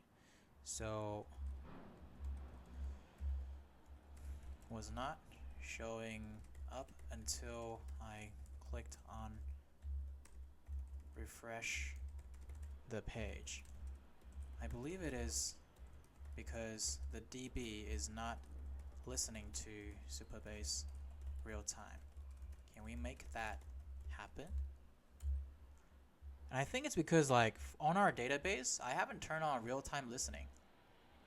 Yeah, there you go. I need to turn on real-time listening. Enable real-time. Right? This one also, I'll enable real-time. Cool. Uncaught error. Its radius is invalid. Let's do this one more time. I'm gonna say Y Combinator again. Alright, generate link. Copy that.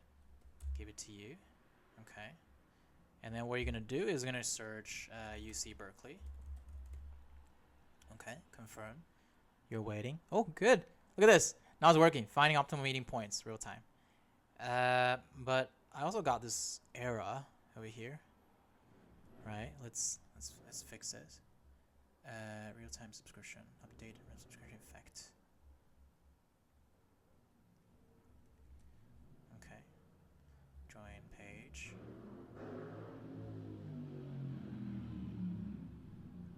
There's an error. Need to fix this error.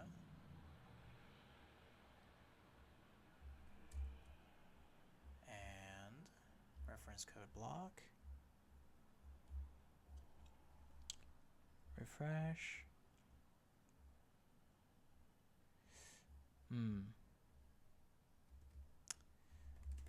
I have the following error on dashboard while the user A is waiting for finding optimal meeting points. Okay.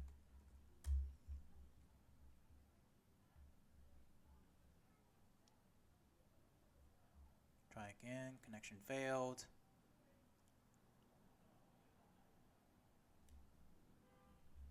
Alright. Can't use both radius and rank by in the same place. API request. Let's fix it. Page. Apply. Some error. True. It's a rating problem here. Let's fix that. But meanwhile, let's just run this again. Whatever this error is.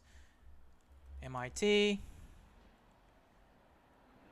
Generate share link. Copy. Come over here. Paste it. Harvard. Confirm.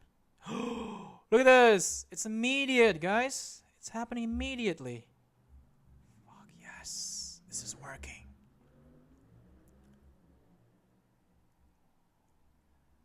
Oh my god. This is amazing. What I'm gonna do is I'm gonna do this in a different account again, right? Let's make sure it works. Okay, so refresh. Okay, and I'm gonna say again Y Combinator. Okay, Y Combinator, generate share link, copy that, share with my friends. Okay, error fetching. Okay, fine. Let's use the same account first. Okay. UC Berkeley. Okay. Confirm location. Waiting for creator to choose. Place API 0. Error. 0 results. Yeah,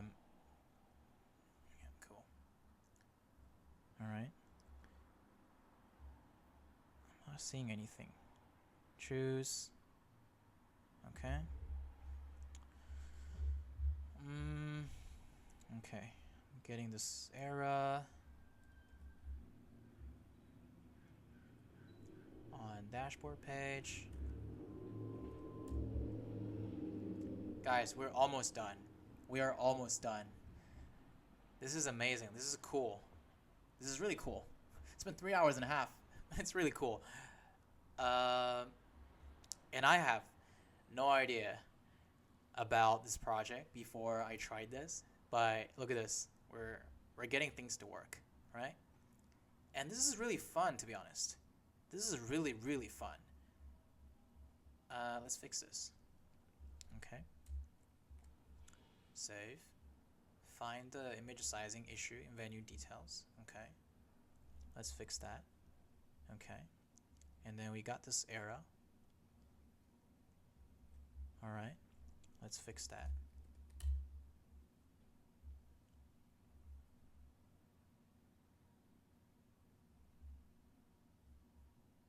Yeah, it kept like the previous locations here. So let's do this again, right? Let's say from Le Louvre, Musée du Louvre, generate share link. Come to the same browser. I'm gonna say I'm gonna go from Opéra, Paris, confirm location. Got this immediately. Oh my god, this is amazing. Look at this. I hope I can just choose one of these. Okay. This is a hotel. It's not really a cafe. It's a hotel. But cool. It's generally working already. But yeah, let's fix a few bugs. Okay, cool. So let's debug the most important issue, which is we can't let another third person to log in. But let's fix the GitHub issue first. Git add, git commit -m, updates, all right, git push. All right, something is wrong here.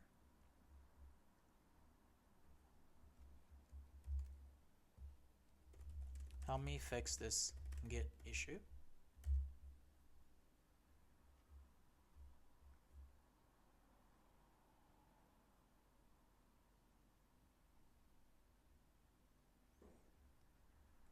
remove the sensitive file.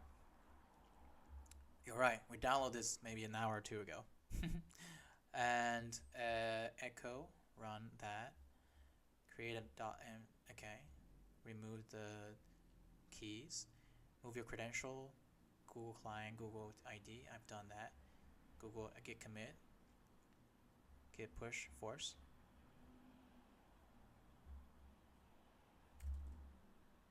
Hope this is working, man.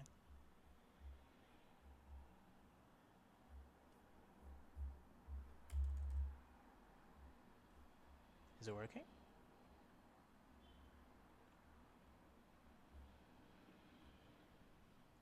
Yeah, the previous git commit is still 3 hours ago. Oh, we're in this Vim thingy. QA exclamation mark. Commit dash m updates. Git push. Still got this error.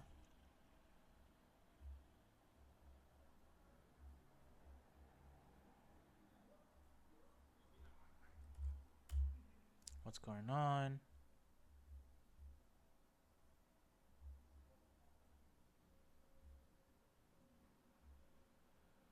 Still in my history. Okay. Git branch, backup main. Git filter. All these things. Push changes.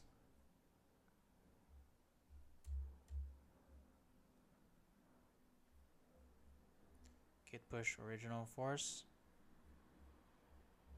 Verify. Nope. Move your Google OAuth credentials to .m, .yada yada. That should be fine, right? Git status. Let's see. Yeah, it's a minute ago. And it's gonna be deploying it to here, right?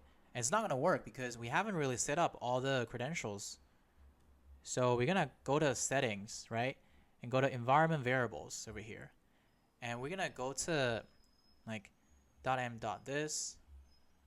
I'm gonna copy this, put it over here, right? And the key is perfect. And the other ones right here, put it over here.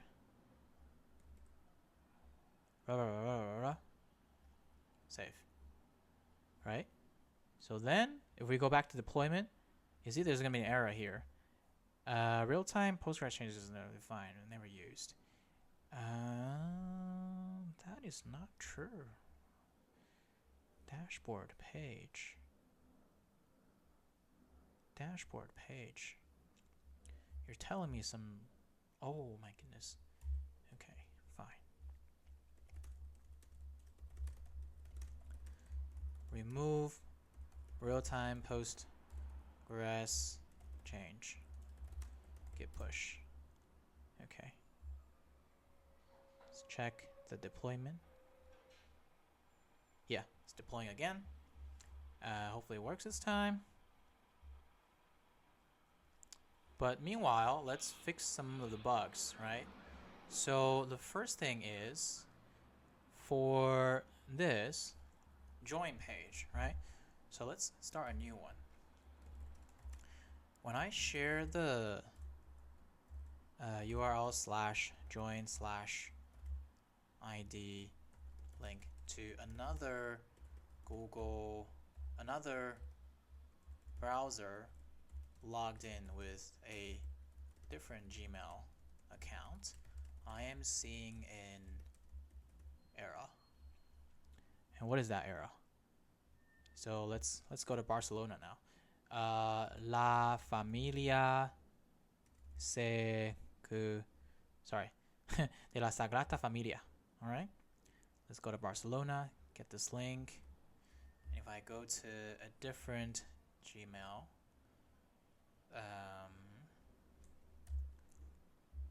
What happens is that I'm gonna have this error. Okay, it's a lot of errors, but on the dashboard page it's fine, right? So let's say I'm seeing a bunch of errors on the join/id URL console. Right? Let's paste the error here. And here's a bunch of error. Please fix this for me because I'm tired. It's almost 4 hours.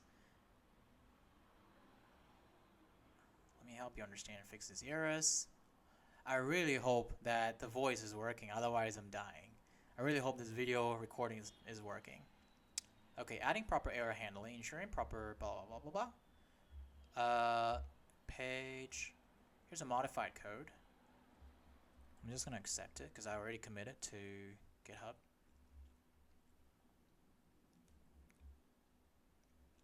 Headers.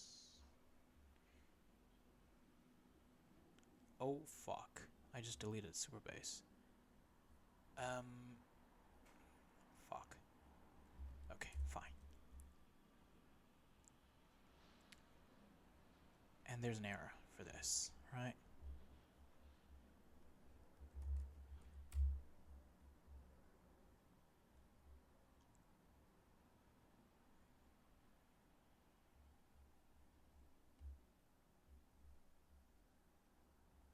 It's a type error. Okay. Overwrite, fine. Fetching point, error. How about you? Do you have errors? No, you don't. Let's say Sagrada Familia in Barcelona. And let's put it here. Okay. Okay, seeing the same errors. Still, okay. Join page.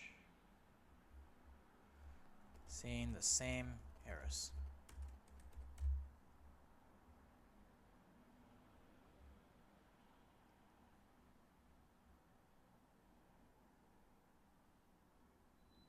Alright, let's fix this. Alright, let's fix this.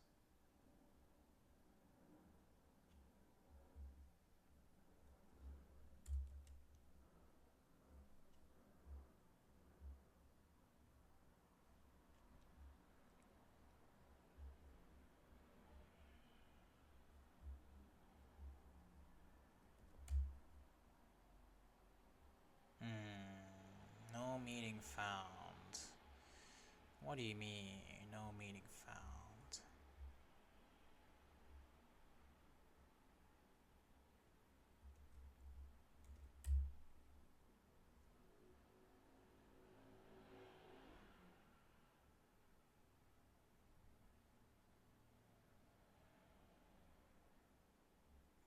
Does not have permission access.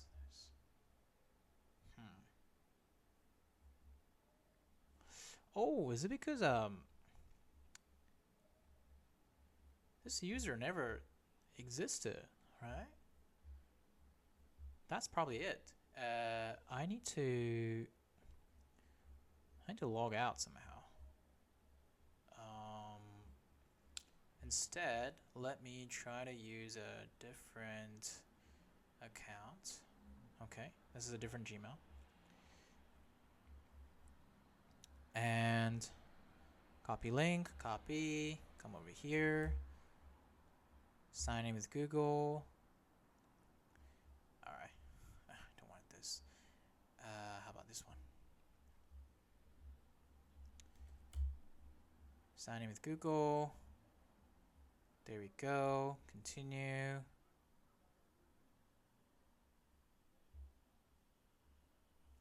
Inspect, console. Sign in with Google. Continue. Oh god, it's the same problem again. Can we please? Oh my goodness.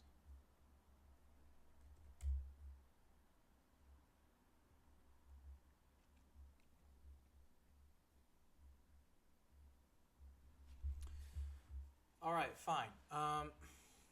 Here's the thing. Let's do this. Now I want to keep things simple. The user does not need to sign in order to access a URL/join/ID page. They can just choose a link, choose a location without logging in, and you don't need to redirect them to dashboard or the main page for sign in. If a user is entering a page with /join/ID, just to keep things simple, i.e. user B does not need to log in. Okay?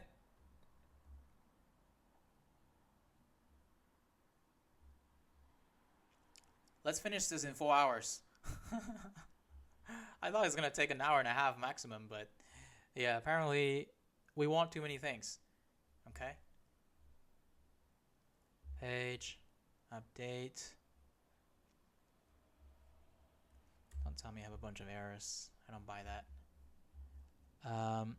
Copy link, copy. Come to a different page. The green Shen. Paste it here. Join meeting. No thanks. What is the error?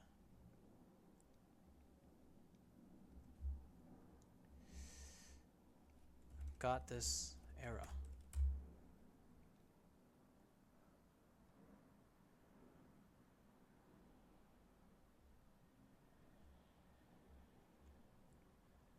Need to allow some access. Okay, so let's go to Supabase. SQL editor. Hit run. Refresh. Oh my god, it's working. It is working. Let's say I want to go to Universidad Barcelona. Universidad de Barcelona. Confirm location. Amazing. Look at this. Look at this. This is amazing. If I go to localhost 3000. Oh, wait, hold on. Localhost 3000. Reject all. Localhost 3000. Wait, why is it not working? Yeah, I need to sign in, right? But if I'm doing like this link, I don't need to sign in. Alright, this is amazing. This is great. This is really good.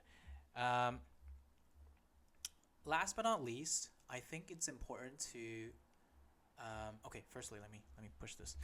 Git add, git commit -m. Make sure user B does not need to sign in order to put in their location. Alright, git push. And let's see if Vercel has already got it. Apparently there's a bunch of errors. It was not successfully built. Let's see what's the error. Another bunch of errors related to something else. Let's fix this. But I think it's because, yeah, certain things were not used, right? Define but never used, define but never used. Okay, fine. Let's fix it. Last but not least, I want to schedule a meeting for myself, right? And I want to make sure that the other person put in their email so that they don't have to log in. There's no need to log in, right? And then there's a bug here. Let's fix that bug.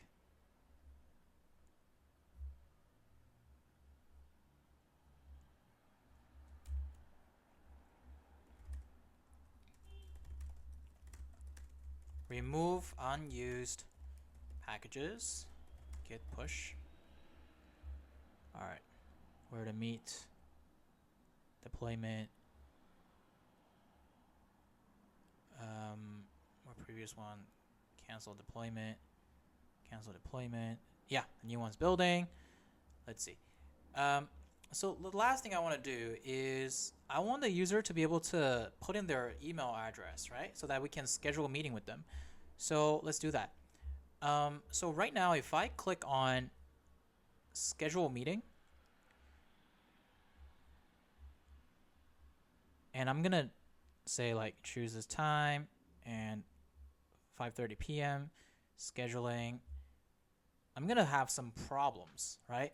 So the error is basically it doesn't work with Google Calendar yet. So I'm gonna fix it. So let's go to the dashboard page, right? Let's start a new thing.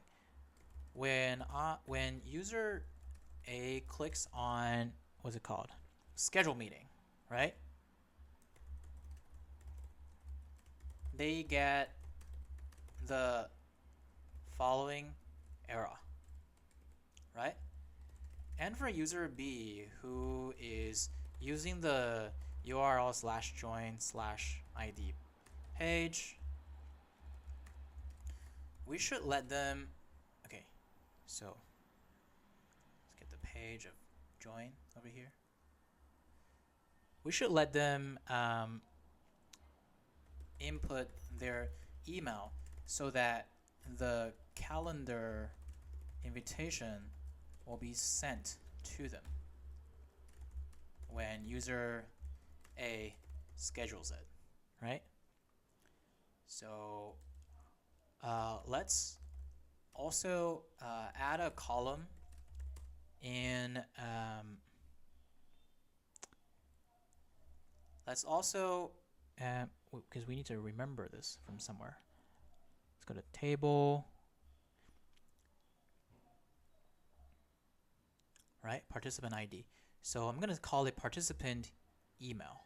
Okay. I'm going to add a column.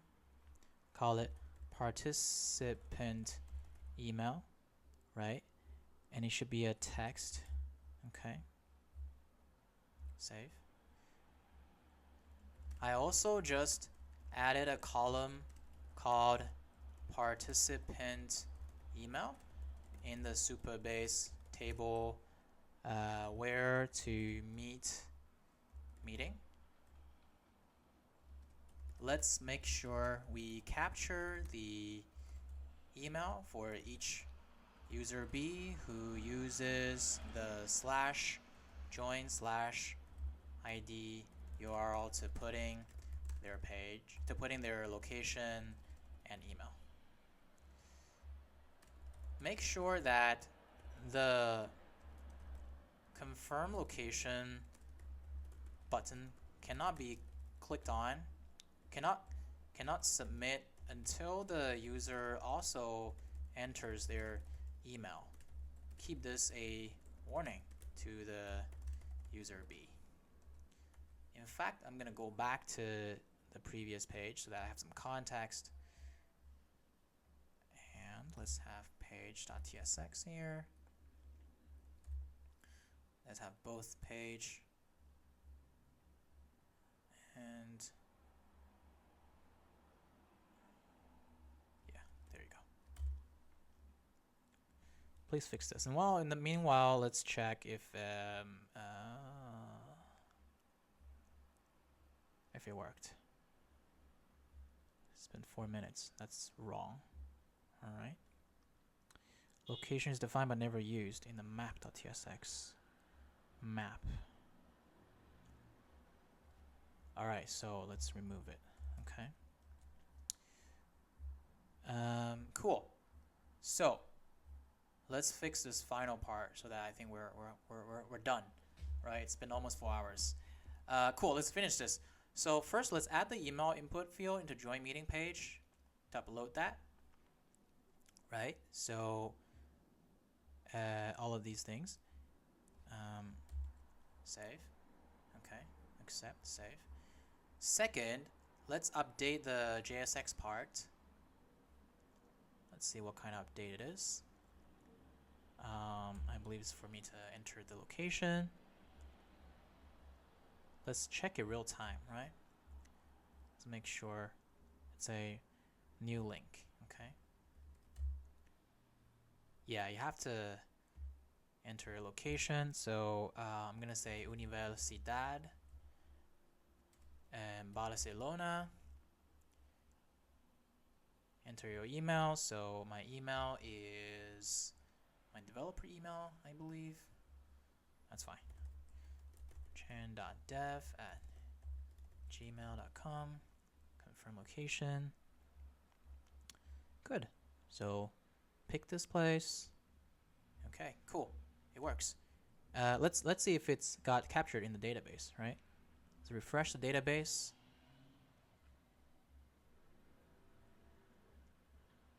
Yeah, it's captured. Let's sort this. Create an ad, descending order, apply it, right? Yeah, look at this. It's captured.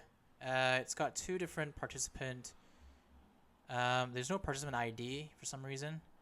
Yeah, because we didn't really allow it to log in, so that's fine. How about login user? Only one. Okay, that's fine. Cool. So let's keep fixing the rest of them. This is updated. Let's create an API route to handle the calendar invitation. Okay, cool. Finally, let's update the schedule meeting component. Right.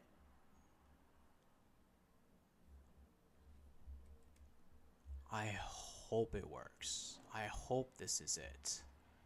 To be very honest with you, I'm quite excited, but I know my body is tired, right? I know something is wrong. Let me use this, right? So that, yeah, let's try it. Let's try it. Okay, cool. Another little bug. Like if I refresh, I wanted this to be gone. So let's do the MIT thingy. MIT, generate a link, copy that, come over here, done that, enter location. I am at Harvard, and enter your email. Okay, shanshanchan.dev@gmail.com. Confirm location. This is good. It comes over here. If I click on this, yeah, both of us have seen it. It's a solid cafe. Schedule the meeting. I want to meet 2 days later at 3:30 p.m., 3:40 p.m. Schedule. Got an error, obviously. Let's see what the error is. Is it because we don't have an API for calendar? I got this error. Let's see if it shows up on the other page as well. Nope. I got this error on the dashboard page. Is it because we don't have calendar API or something?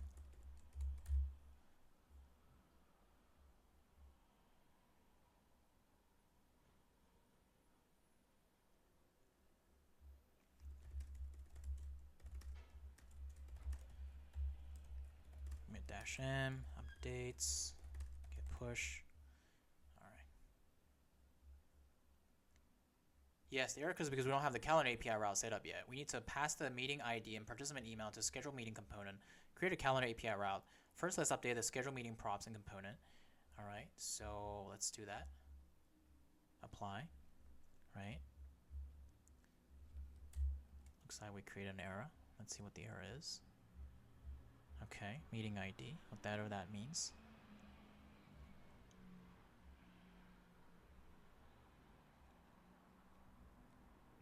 So we got an error. Oh man, this is a bug. Come on. Just deleted my file. Don't do that.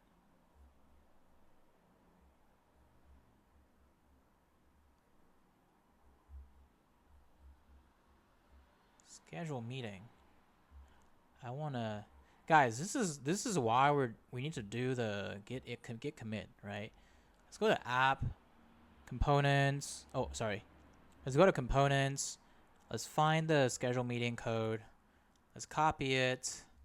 Let's reject this whole thing. Wait. Sorry. My bad. I should show more respect. I'm sorry. Accept. All right. Let's revert to the previous code. Okay. And let's see if it got. Hold on. Let's see if it has got. Nope. Still error. Location is never defined. I've done it, man. I don't know. Okay, cool. Schedule meeting. What do we need to do, man? Let's see. Update this, right? So we need to update this. Meeting ID, whatever that is, right? So does not exist on type schedule meeting props. We need to fix that, right? So schedule meeting props is in types, right? And schedule meeting props, basically we need to add this over here. I think it's done. If you go back here, right? Schedule meeting props.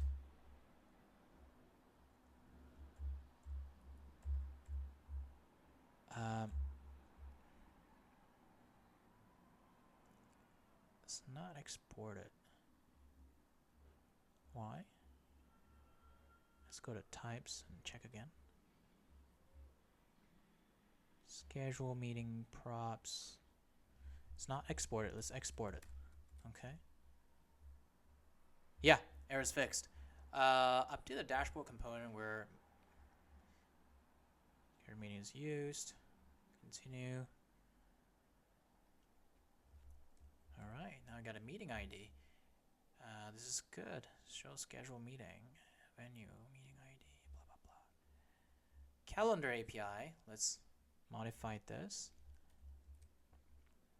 All right.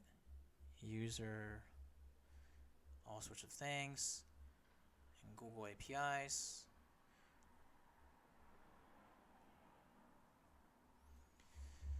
So, redirect URL, client URL. Do I not have it? Yeah, we don't have redirect URL. What is redirect URL?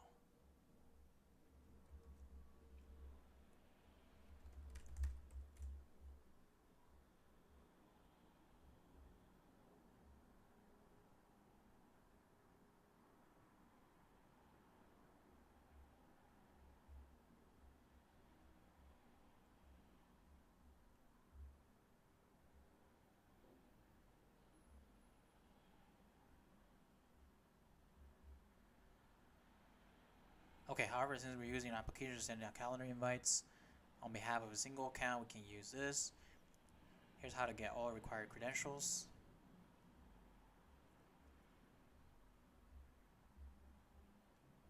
Set on the top. I don't understand, to be honest.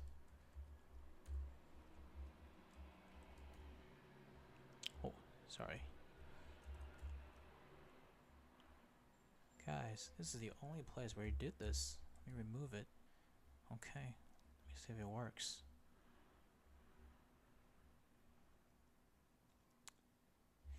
Okay, so let's try this. Let's do Shibuya. All right, Shibuya, Japan. Copy this. Let's go to a different account, not my current account. Go to this account, paste it, right? So I'm gonna say I'm at Tokyo University.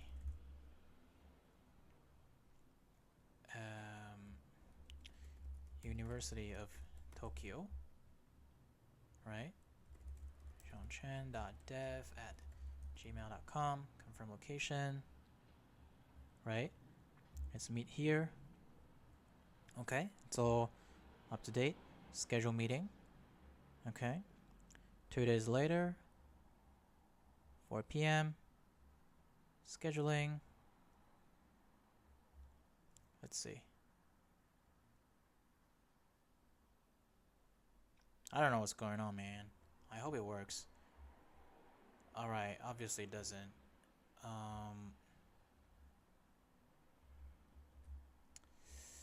So, okay. Let's go back to Google Cloud and check. I think something is... We're almost there. Let's figure it out. Yeah, we don't really have a... We don't really have an API key for calendar yet. Google redirect URL in the client setup. Let's fix the calendar thingy.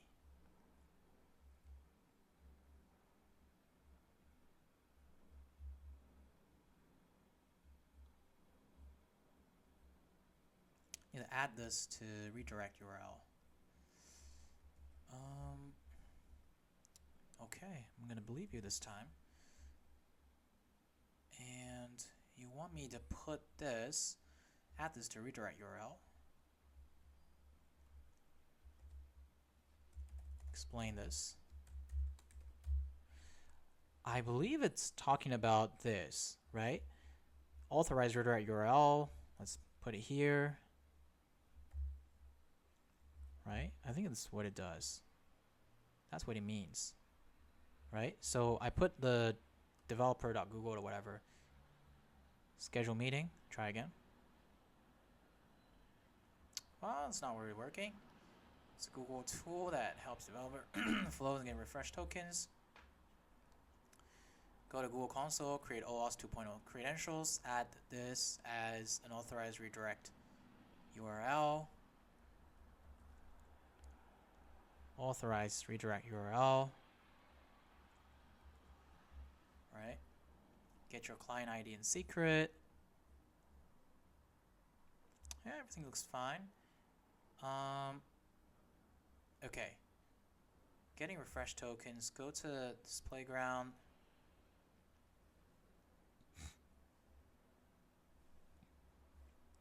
Click on settings. Check use your own OAuth credentials.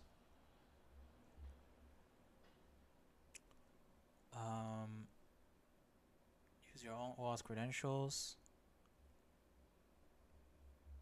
Okay.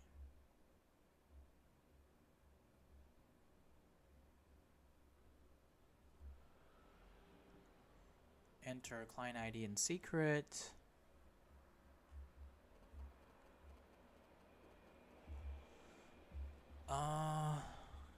Okay. Calendar.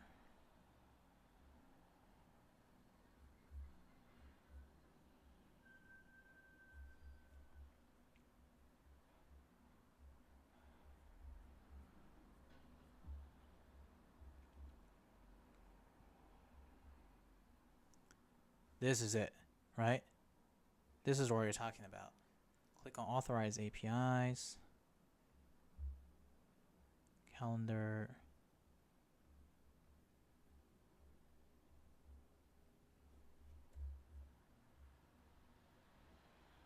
Authorize APIs.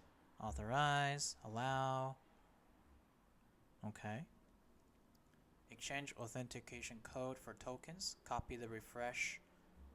Wait, where am I? Click on exchange authorization token. Right? Access token. Click on exchange authorization tokens. Copy the refresh tokens.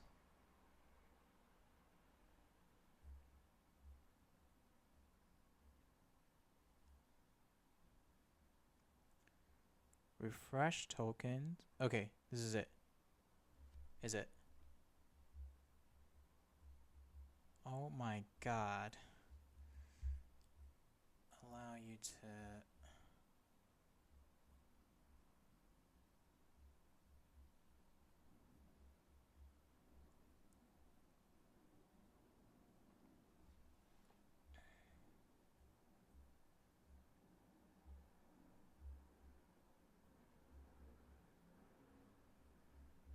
Okay, fine. I'll copy this. I'll go back to my code and I'll add what you guys need to add, right? I'll do it here, all right? I go to .m.local, okay. Google refresh token equals this, okay. Close it.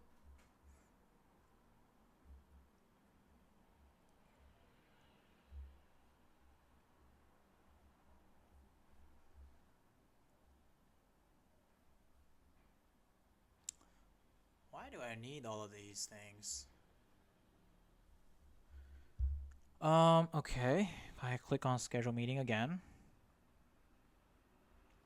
got this error, of course. Could it be because create credential, API key,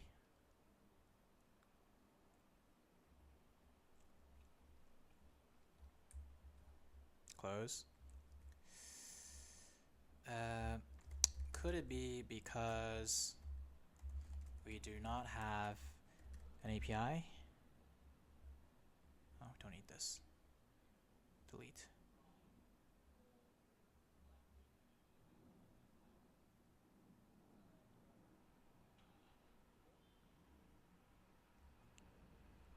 For a calendar on Google Cloud yet. Here is my credentials page on GCP.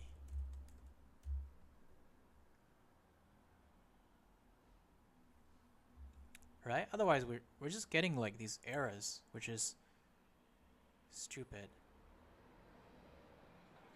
Perhaps I should check if I actually got something on my calendar. No, I don't get anything. Yeah, it's supposed to be, yeah, December. Yeah, there's nothing. Okay. You need to enable Google Calendar API on Google Cloud Project. Okay, cool. Let's do that. So, select your project, go to APIs and services and libraries. Go to library, right? Let's say Google Calendar API. Click on Google Calendar API.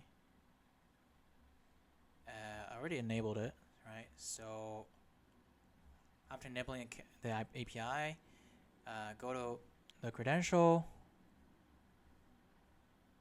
click on your OAuth 2.0 WhereToMeet.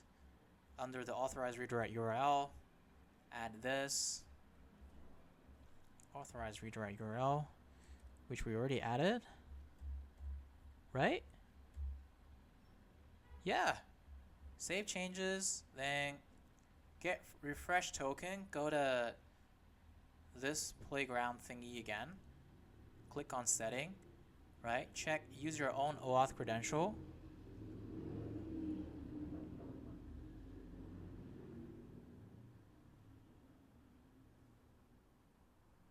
Okay, fine. Enter my client ID and secret. Okay, now I see. We missed this part earlier. Right? We missed this part earlier. My credential client ID.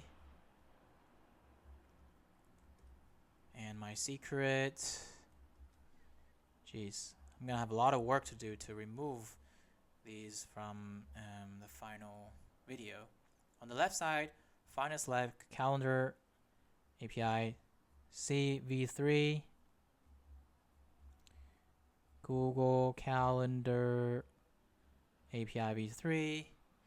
Click Authorize APIs.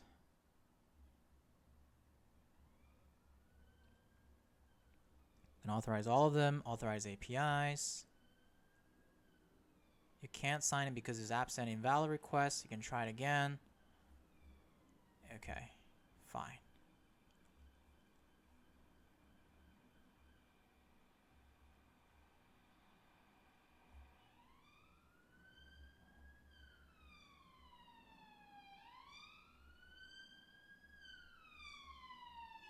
Hasn't verified. That's fine. Continue. Okay. Click exchange authorization code for token. Copy refresh token. Update the m.log, whatever. Refresh token. The same thing, no? After these steps, get refresh token. Calendar should work. Let me know if you need any help. Oh, this is so confusing. Oh, looks like it worked. Did it? Did it work?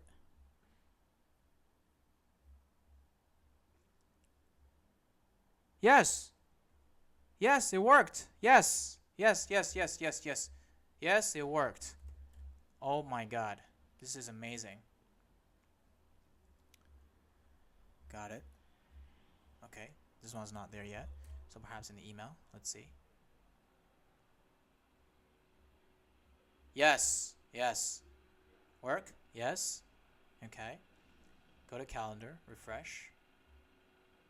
Look at this. It's working, guys. It's working. It's working. Oh my god, it's working. It's working.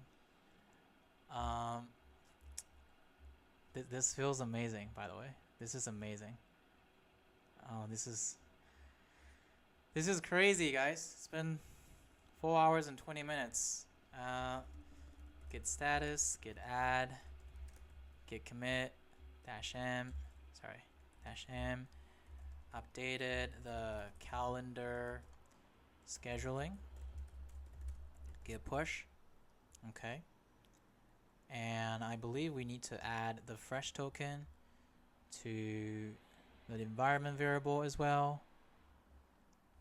Right? So far we don't have it. Save. It's amazing.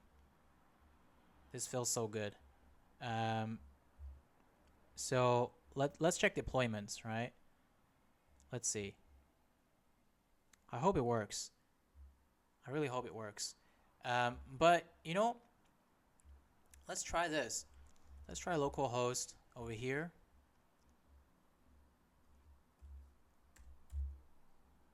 Okay, localhost 3000 slash dashboard. Yep. Let's sign in with it. Sign in. Continue. Okay. We want to sign in with a new account. Looks like I'm in the same loop again.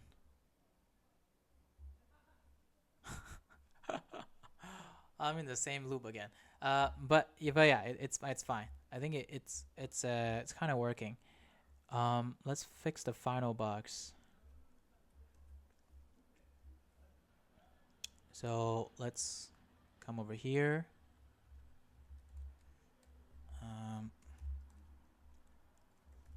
Got this bug when deploying to Vercel, right?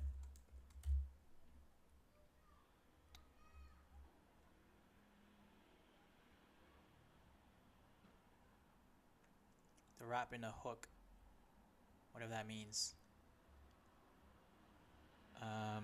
Okay.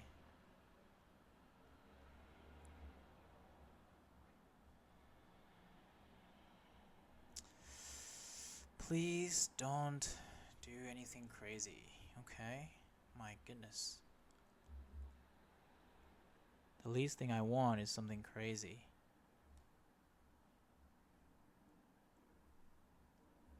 Why is it still building?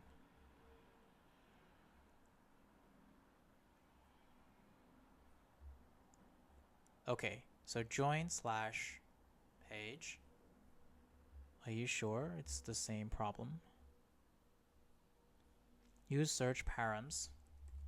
Use search params. Doesn't even exist.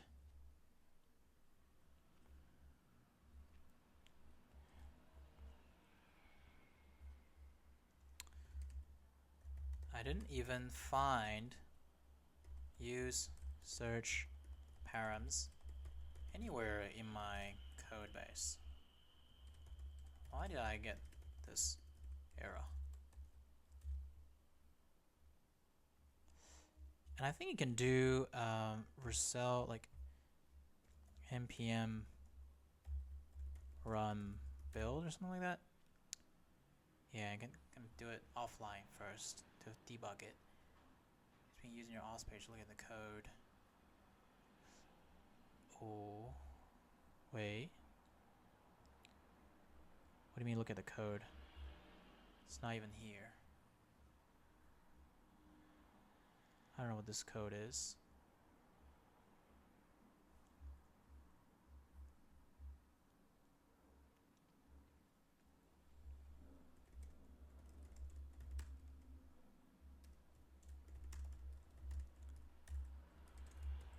Updates.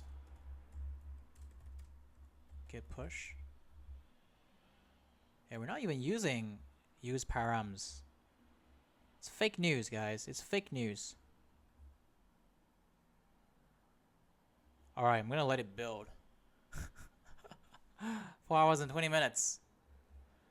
4 hours and 20 minutes. Hope it works.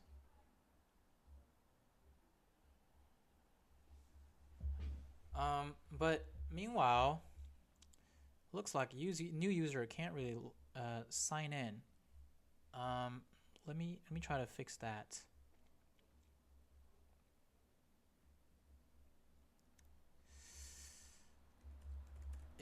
Okay.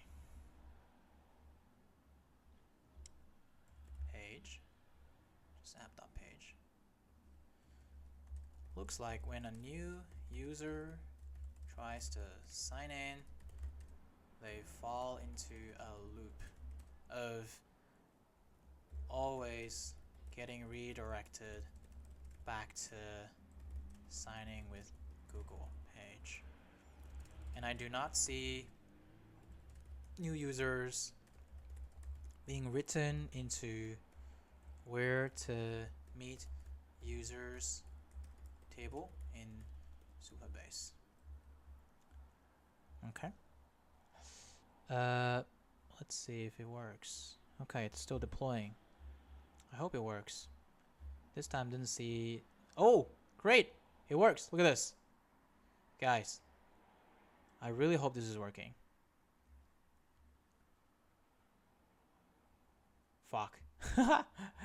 It doesn't work. We're now handling user creation in Supabase after successful Google OAuth. All right, this is a live problem now. Apply. I really hope it doesn't screw up anything. Oh my goodness, what a journey! What a journey! What are you doing with this? Come on. Don't do anything crazy. Come on.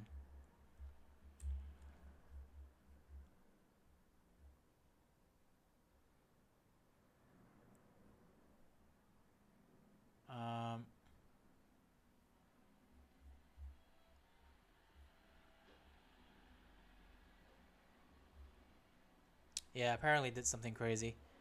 Reject. Save.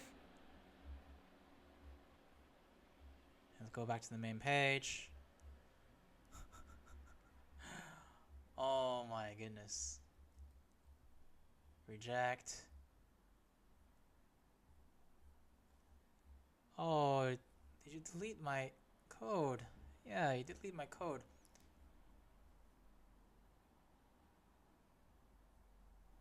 Guys, we need a GitHub. Accept. We need the route. Calendar route, is it? Yeah, it looks like that's where you delete it.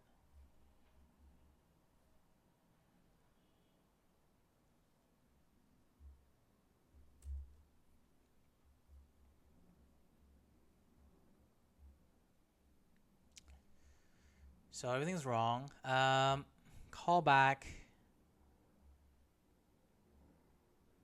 This page is supposed to be where?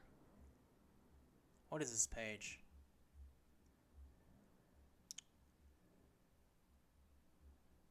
modify the auth callback route. Okay. Auth callback route, copy, paste. Okay. And auth provider. And we don't need this page, to be honest. We never had it before. Yeah, let's delete that. Auth provider. Yeah, let's do. Yeah, hopefully it should save my code. And it did not. Fuck. I'm screwed again. I did not work.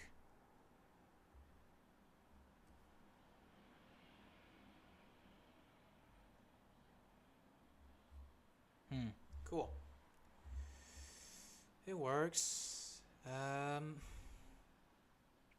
But if I go to a different page, it wouldn't work. Right? Sign in. Sign in. Continue. Yeah, it wouldn't work. So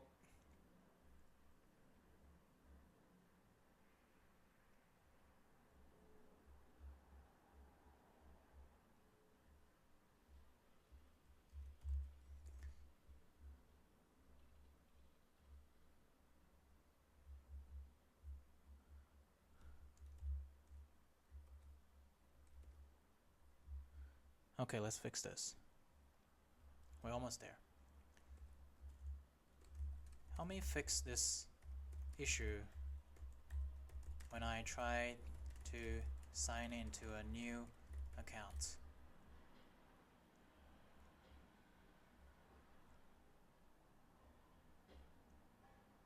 Guys, this is the last bug. If we fix this, we're done.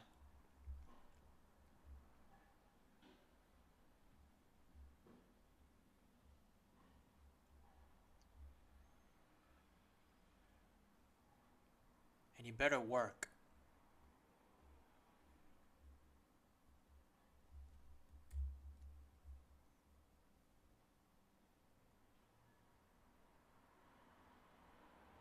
The correct schema.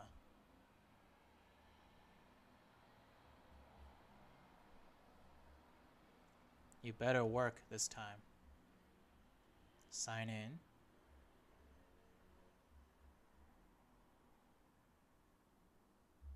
It didn't work. Okay. So let's see if it's a problem with this. Okay. Meet user. Yeah, it looks like other users won't be able to log in somehow.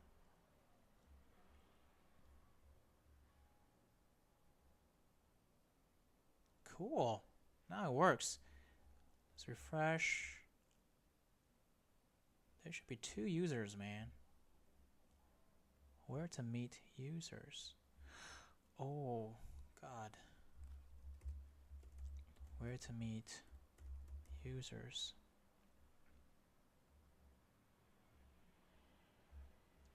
Where to meet users?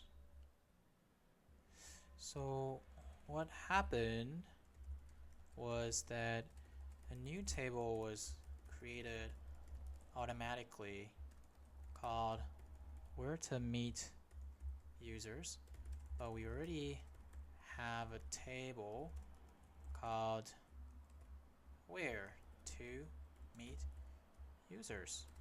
So we need to write directly to the original table, please. Okay, so I'm going to delete this, right? I'm going to delete this table. Okay.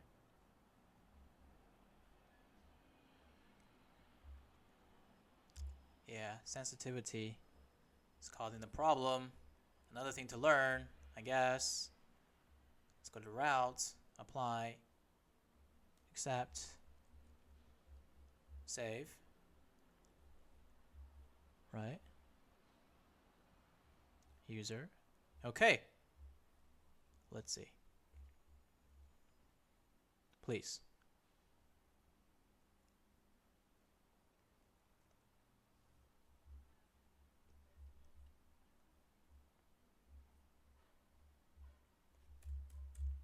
Let's redo this.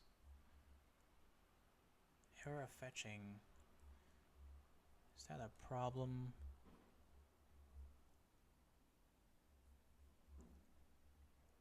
It's stuck there. Okay.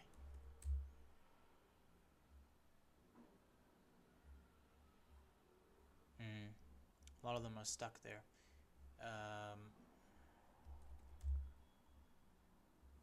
It just doesn't exist.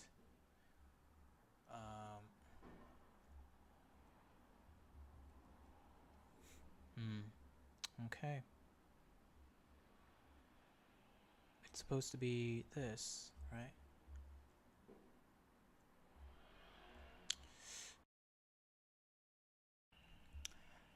Everyone, so my mobile phone lost its battery, and I just took some lunch.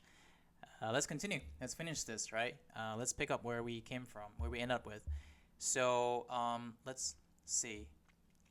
I think where we ended up with is that we couldn't log back into the dashboard anymore. So let's figure that out, right? Currently, it's been like constantly updating itself. Let's see what's going on. If I just refresh this, right? If I refresh this, I can see the error, and let's see if there's any quick fix to it. Okay. So, dashboard, right? So, I am still receiving this error after I logged in. Right? Let's see what's going on. And I realized that there's one thing that I can't really log out of it, right? It's occurred because we're using a single when there might be a meeting as a new user. And other than that, I think something's wrong is that currently, you see like this new user doesn't really get logged into the database somehow, right? We're not even writing them into the database. So let's also add the context here. All right. So I think it's trying to ask me to update this. Let's update that, and let's refresh it. Okay, cool. Looks like it's logged in, but in the database it still doesn't show. And participant email, participant ID. Okay. Whatever. Let's do a different account, right? Let's do this, right? So let's do localhost 3000 / just localhost 3000. Sign in with Google. Sign in. Continue. All right. Still got this error. Inspect. Console. So I think the same error that we're assuming is happening. After I click on signing with Google, it seems like the data of the new user was not written into the table where to meet users. Help me fix that.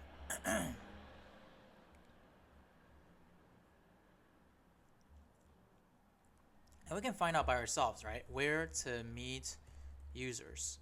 It's not even in dashboard. So it should be in like sign in page, I believe. Wait. It's in the route. Okay, cool.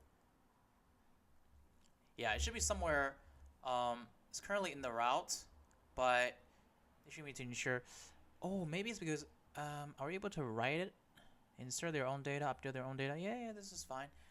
This is just we need to ensure that the user data is written into where to meet users. Table after successful Google authentication. Let's modify that. Okay. Let's see if this is the reason. And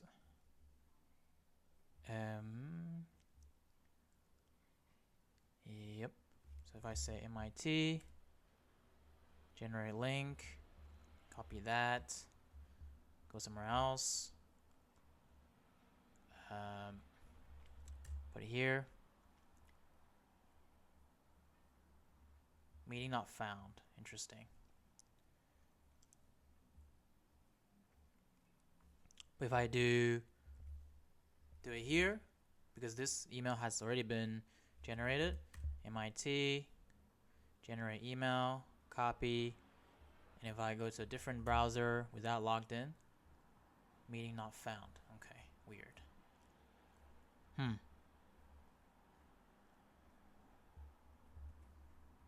Now we got two problems. Make sure that where the meet table has this correct schema in Supabase. I think so. I think you should have the correct schema. Let's run it. Let's go back to the table. Let's check again. Yep, should be fine. Let's try it one more time, right? Let's try to go to a new account. Let's hit sign in and see what happens. Okay, still got this issue. Let's figure this out, right? So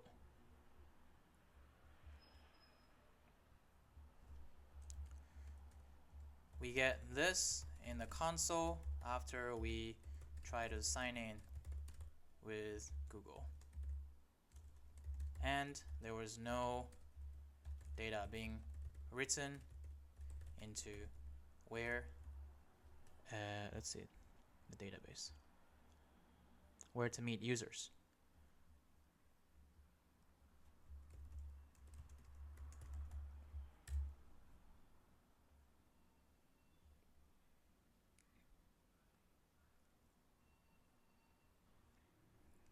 Let's debug this, okay? So in the route.ts, and by the way, I'm slightly getting concerned about the fact that even if it's a logged in account, it still didn't work, right? So let's try this one more time. MIT, generate link, copy this link, put it in a different place. Okay. Yep. Looks like it's the same account. It's fine. Let's say Harvard. There's a location being dev@gmail.com. All right, it's real time. Now it's updated. Let's pick a location, schedule the meeting, and let's say the meeting is tomorrow, and it's 6 p.m. Schedule. Let's inspect it with console. All right. Looks like the calendar API is failing again. Okay. Method not allowed. So yeah, let's let's figure it out. Something is wrong. Okay. Something is wrong. If we do, let's see. I think since the last git commit, we have got following issues with calendar and dashboard.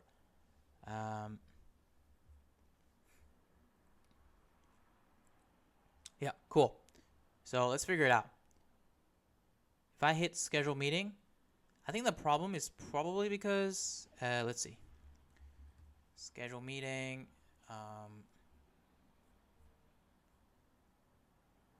Where to meet. In fact, I want to fix one problem at a time, right? So if I go to a different place, yeah, that should work, right? But if I try to sign in over here, it didn't quite work.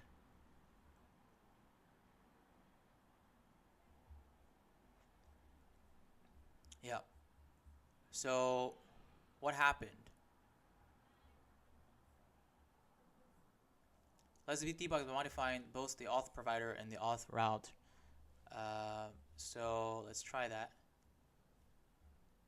Create console log blah blah blah blah blah. Guys, I really hope this is the last step, because We're going back and forth for a few times already. Context, export, use auth. All right. Make sure it works. Let's try to sign in here.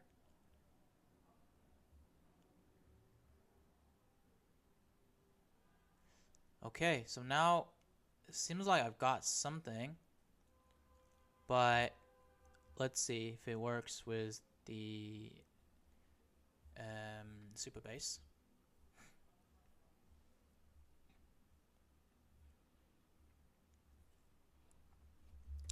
Still no data written into WhereToMeet users.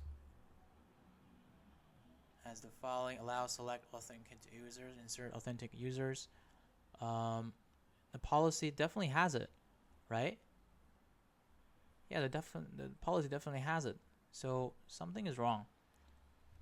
Let's figure it out. Okay, let's figure it out. Let's try again. Sign in, continue. Doesn't work.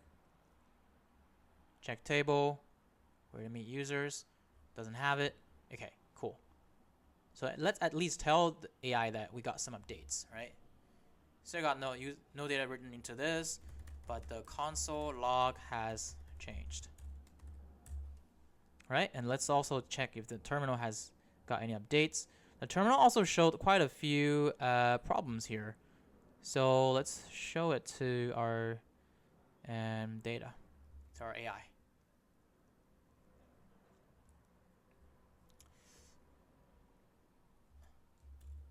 And in the terminal, I got this error.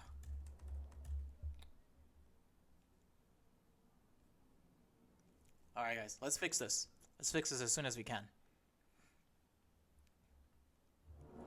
Cookie needs to be awaited in the auth callback route. There's database error when trying to save the new user. Let's fix the auth callback route first, right? And we're modifying mainly this route. So if there's anything wrong, we should go back to GitHub and copy the previous code back in, right? And make sure that WhereToMeet matches exactly like this. So let's go back here. Let's go to Supabase, SQL editor. Query has a structured operation. Create policy, alter the table, WhereToMeet user. Run this query. Okay. Go back to the table. See the user. See WhereToMeet. Okay. Let's try it again. Let's try to sign in. Okay. Nothing happened.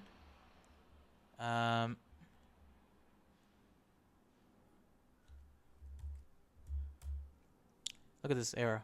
Redirect no. Couldn't log in somehow.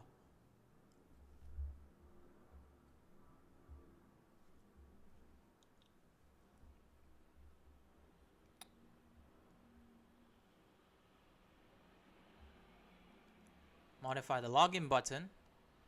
Okay.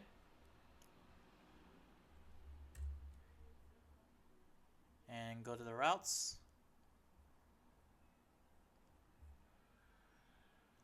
Might need to verify the setting, but let's just see.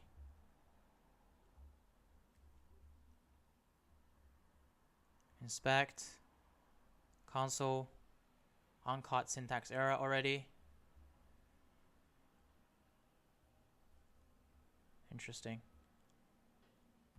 Sign in.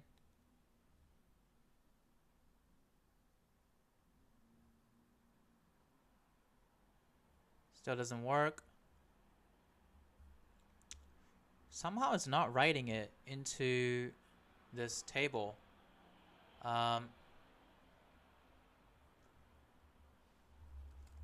Can we just create the table WhereToMeet users again? I will delete the previous table. Please add the necessary policies as well as change the relevant code. Let's see.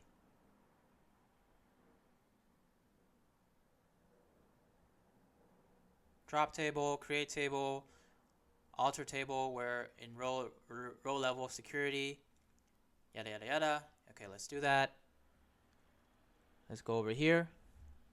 It's going to be destructive, so run the query. Go back to the table. It should be empty. Well, it's not empty, so let's delete the table ourselves.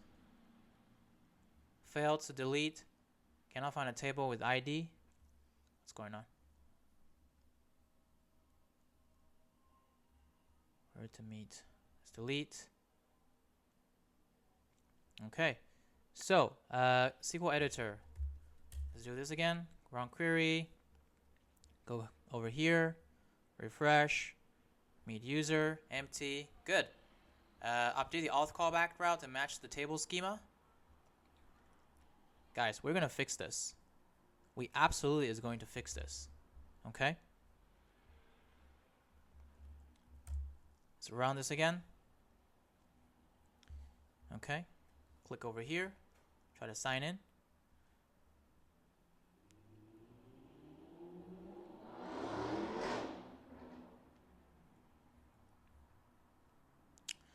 Interesting. Seems like it didn't even ask me to generate a problem. Okay, cool. Let's do this.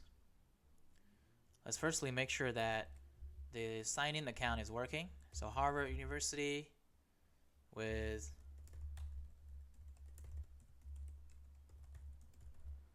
this location and email. Pick this location, schedule a meeting. Let's schedule it for tomorrow, and let's pick 5:29 p.m. schedule meeting. Got an error. Close that. Let's inspect console.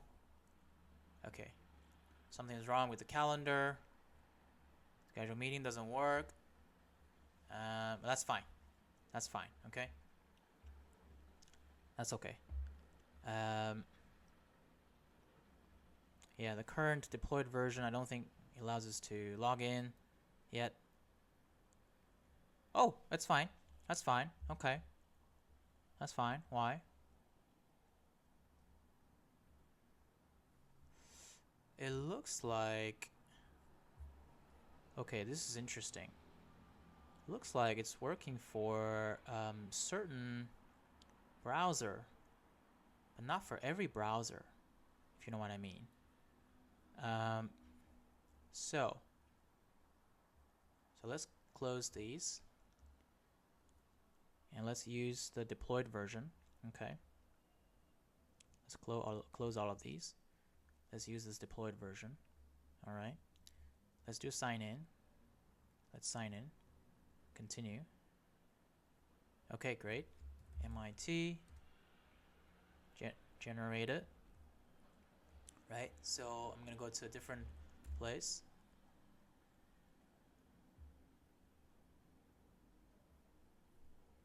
Wait, hold on. How come after this? Oh, after this you redirected it to localhost. Interesting. Yeah, it shouldn't be like that, but anyways, all right.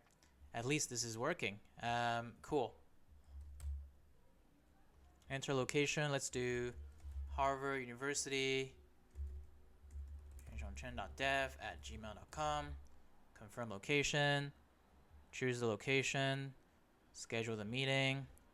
Make it tomorrow and expiring 7 p.m. Sorry, not expiring. And the calendar is not working, but that's fine. Let's try a different one.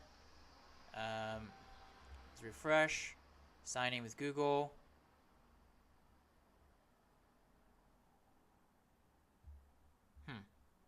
Weird. So somehow it signed in without using WhereToMeet users. Okay. Let's see what happened.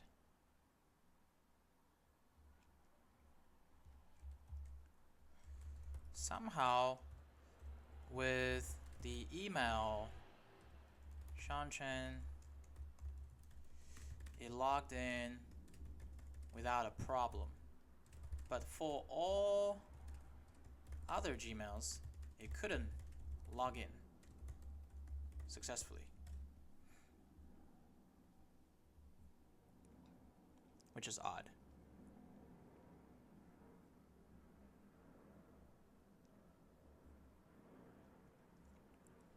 Okay, let's come back to the auth thingy, right?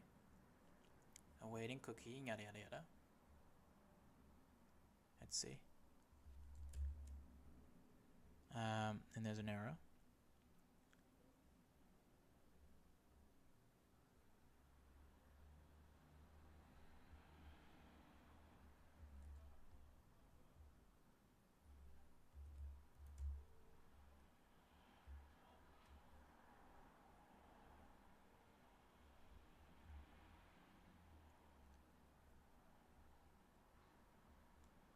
Console. But I want it to be on a different browser, right? If I stop running it here, let's see what happens. I want to sign in.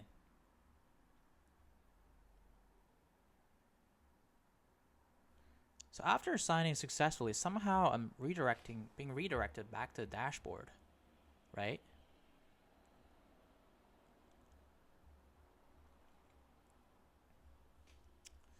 So here's what I observed. After the user signs in, the user data is not being written into WhereToMeet users table in Supabase. Help me fix that. And we have 4 policies over here. We already got 4 policies here. Number 2, with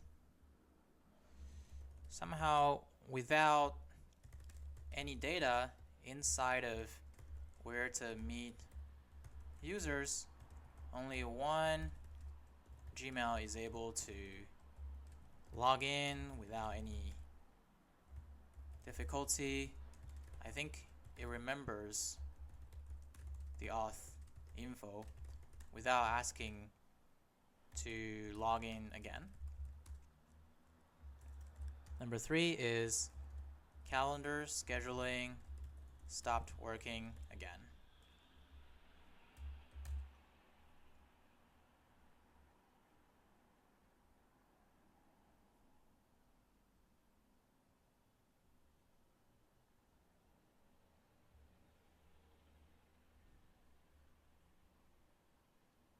Okay, let's fix this. I don't know why we're using cookies now. Let's reject that. We previously didn't have to use cookies. Can we just keep things simple like before?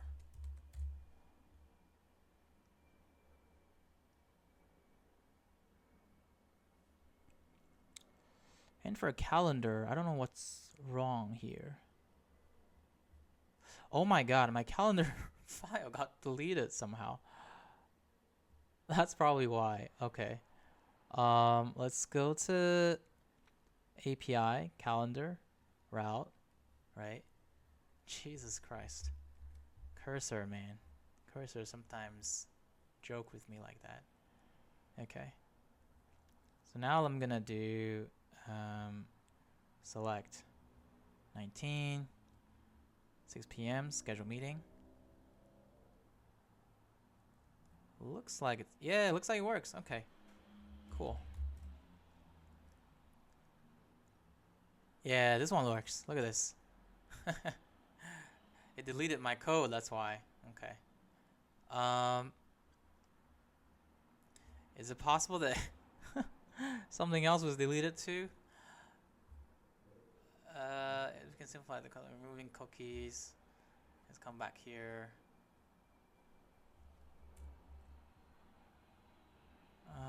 Okay. Can we please just...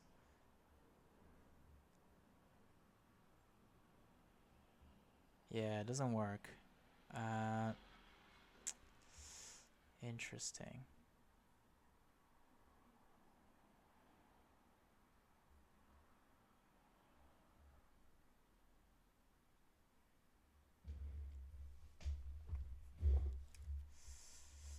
What could happen if logging with Google only works for one email?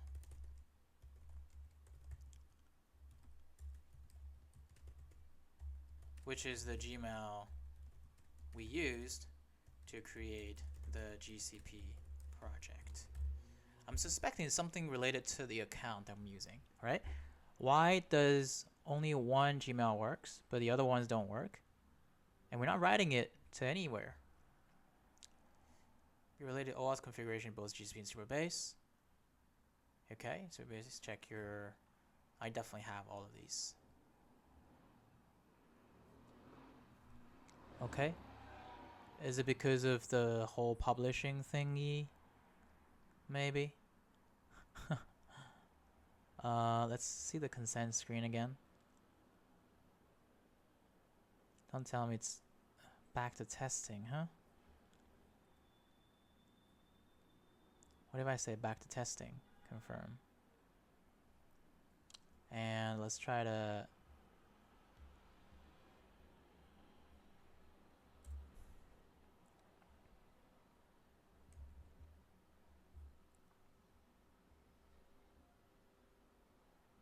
This is really weird. Okay. Let's forget about this.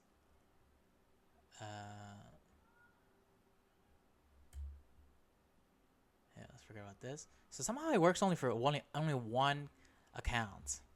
For some reason. Alright. I don't know. Something's wrong. So... Login button for error fixing. Yeah, my email's not here.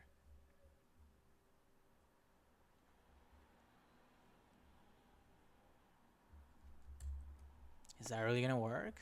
Are you sure? I don't think so. Yeah, it didn't work. Initial session, user ID undefined. Undefined. Why is it not written here? Where to meet users.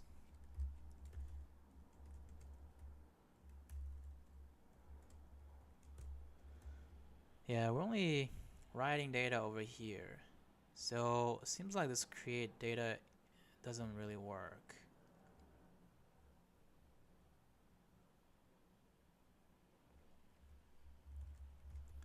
It seems like this insertion didn't happen.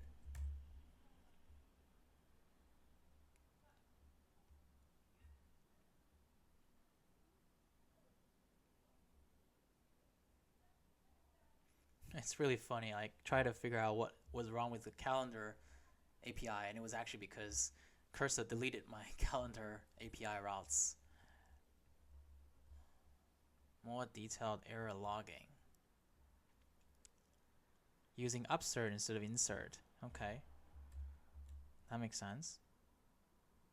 But you're gonna have the problem here. Let's try to fix it.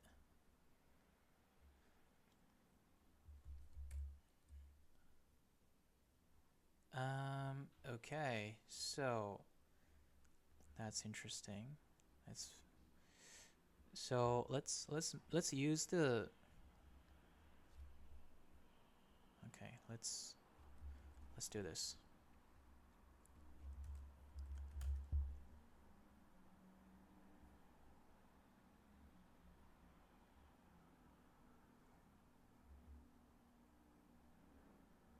returning. Option upsert call. Let's fix the callback routes. Remove the returning option from upsert. Remove the user data. Okay. Let's see if upsert works. Sign in with Google. Sign in. Continue. Still didn't work. Still nothing written here. WhereToMeet users. Did I even create that correctly?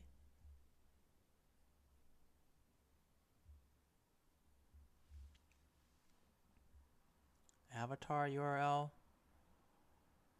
Oh, maybe because, okay, I don't really have all of these columns, right? Do I? Okay, I do have avatar URL. Edit table. Let's see if it actually match with each other, because that could be a reason.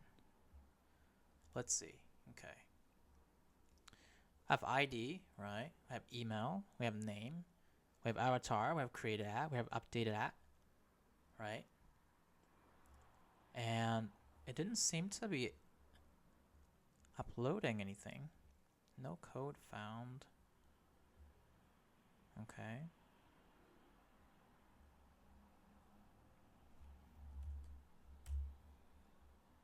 Come on. Let me figure out what's going on. The error database error saving a new user suggested it might be a problem with database permissions or schema. Let's fix step by step. Okay, there's a problem with the policy, perhaps. Copy.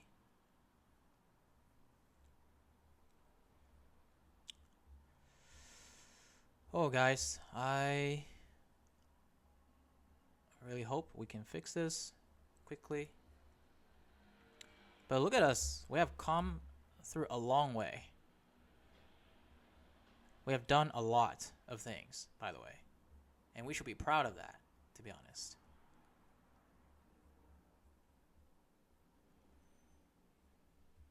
Create client, yada yada yada, and go to m.log, the local. I think I've got next public, server anion key, Supabase service row key. Service row key. What is service row key?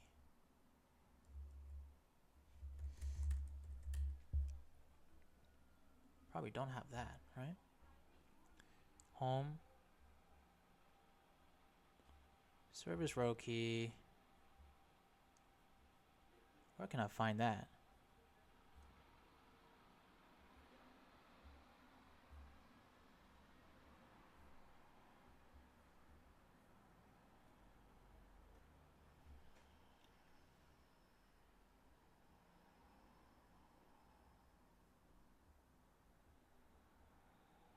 Special API key with elevated privileges that allows you to bypass the policies. You can find it in Supabase dashboard. Go to my dashboard. Okay. Sorry. Go to my dashboard, which is right here.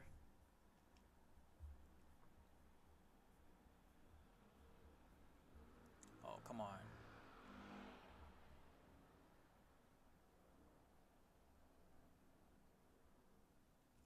Click on project settings. Okay. Dashboard. Project dashboard. Okay. Yeah, I'm here. Project setting gear icon in the left sidebar. Project settings. Okay. And click on API in the settings menu. API. Okay. And look for service row key. Service row. That is my secret, no? Okay. Okay, let's... Supabase. Service row key. Yeah, that's my add-on key, no?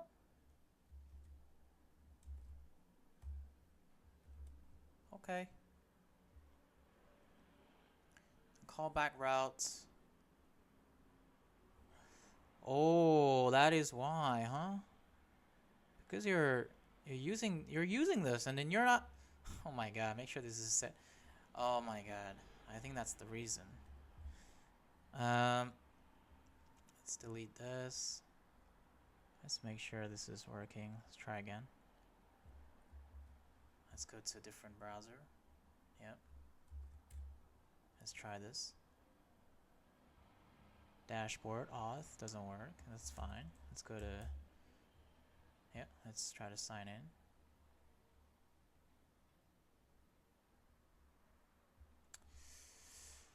Oh my god. Why?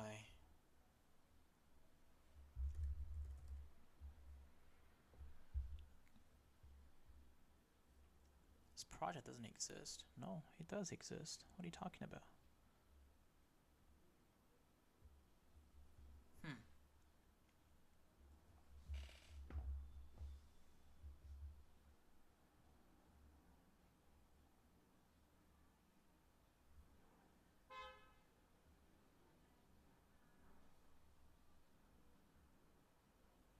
Why does it work for one? Like it works for this. Sign in.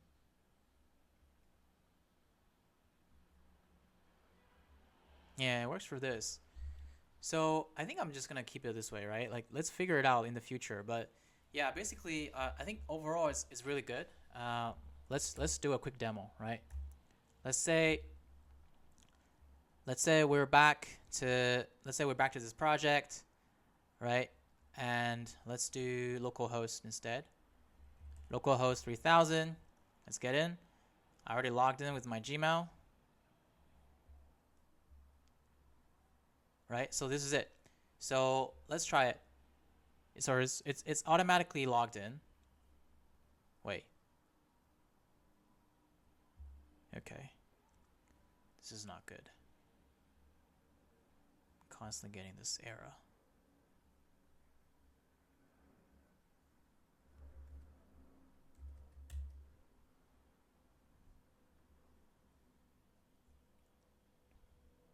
Yeah, anyways, guys, this is a little buggy. This project is a little buggy, but yeah. I think we get most of the goals done. Hopefully in the future I'll make another product that will be fully functional. But the achievement is that it's actually scheduling an event for us on calendar, and then it helped me to find the middle points between two spots. Handling data in the map component. So it's a dashboard. Okay.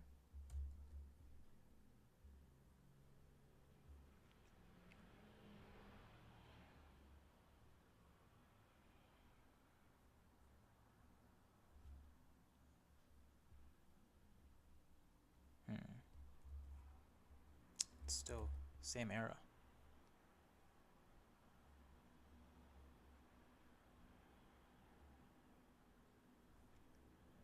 I'm gonna get the previous dashboard back.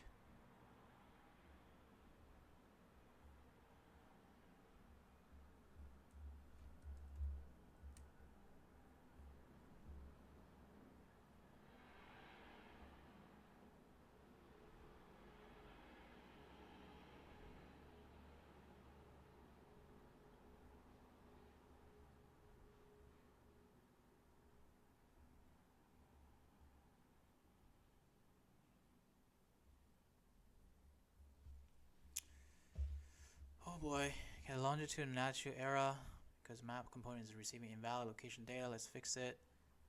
It's in the dashboard. Fix handle location first. And then go to join page. Apply. Okay. Try this again.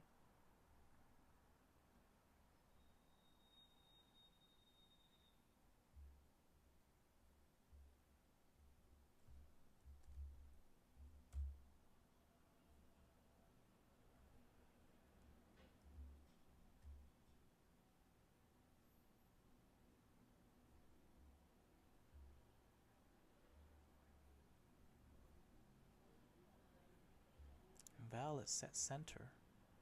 It's weird.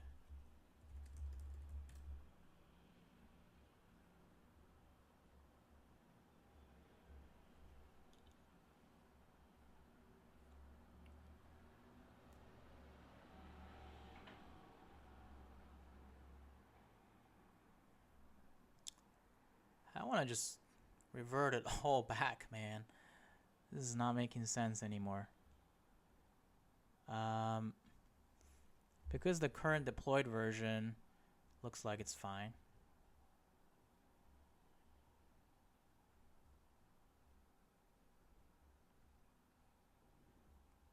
Log in. Okay. Didn't work again.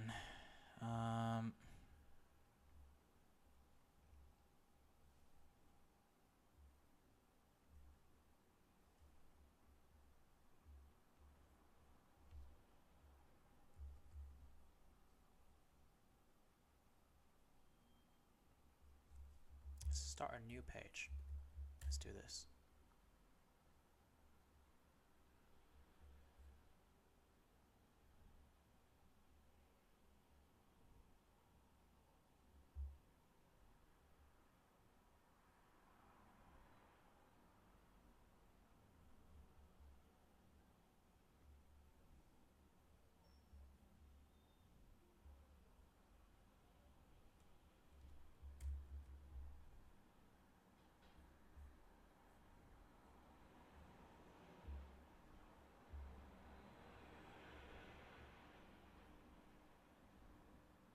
Some error with types.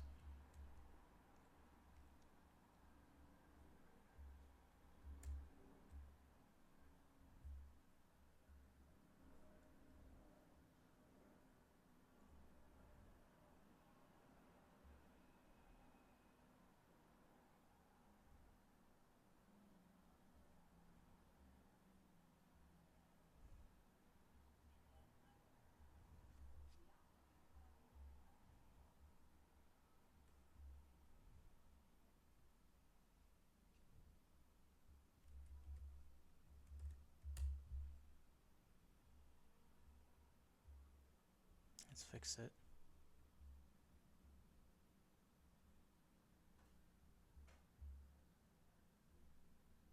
Yep, same error. Not accepted value for latitude and longitude to be like that. Okay.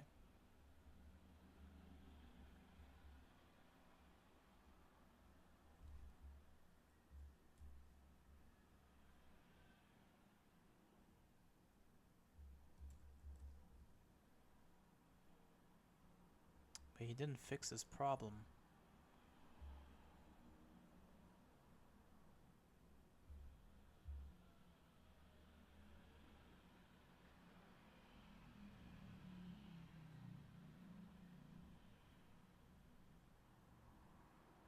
Sorted results.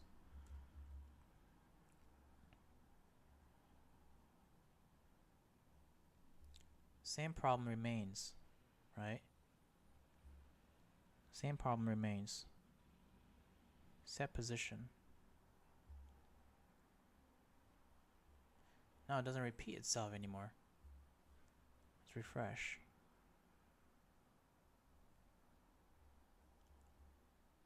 This is a lot of error, man.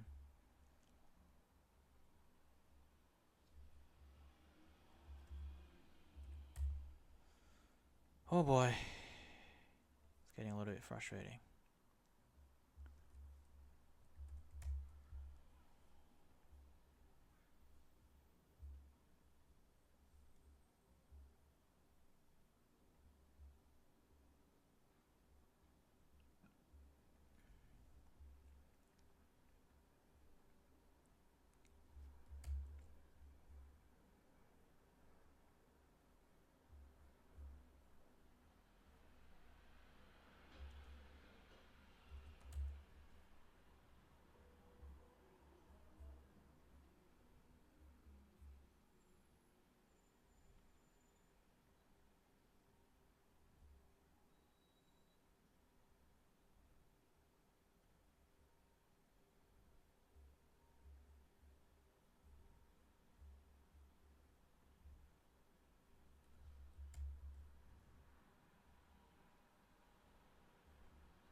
Is that fixed?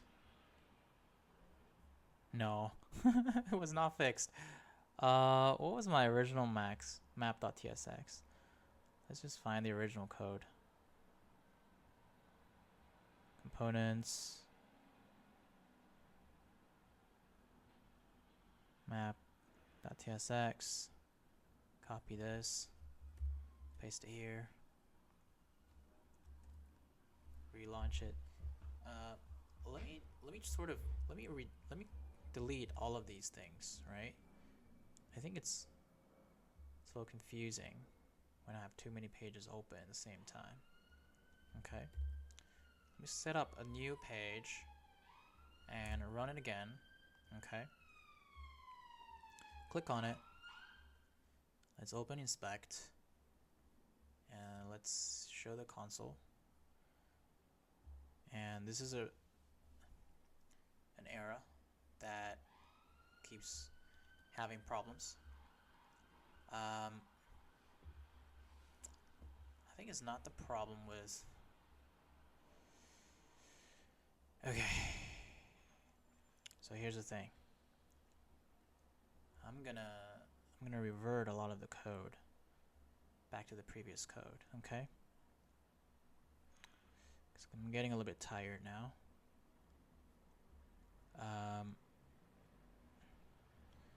One thing is the route, right? That's the problem. This is the troublemaker. Okay. Callback, route ts, copy. Let's replace this.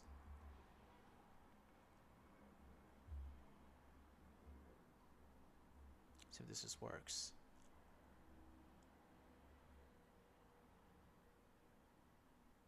No. Okay. Next one.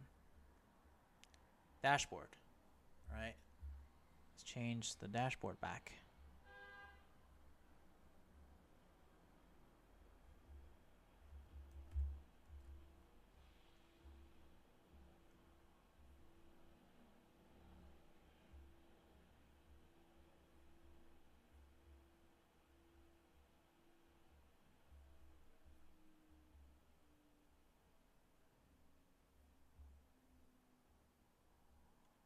Calendar already original. Right, let's change the join. App, join, page, copy. Okay, change the join. Layout should be fine. Page should be fine. Auth provider, that's the problem.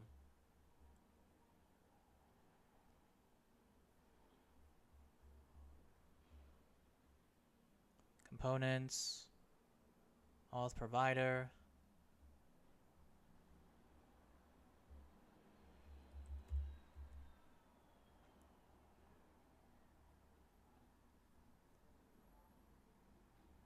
Button, loading spinner, location input. Location input is fine. Login button.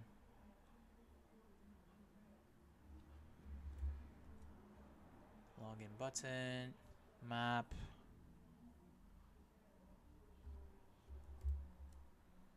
Schedule meeting should be fine. Venue details.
Share the schema.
Okay, let's try again.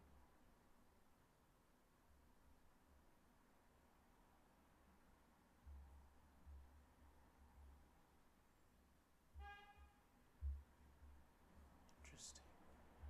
Just can't really log in somehow.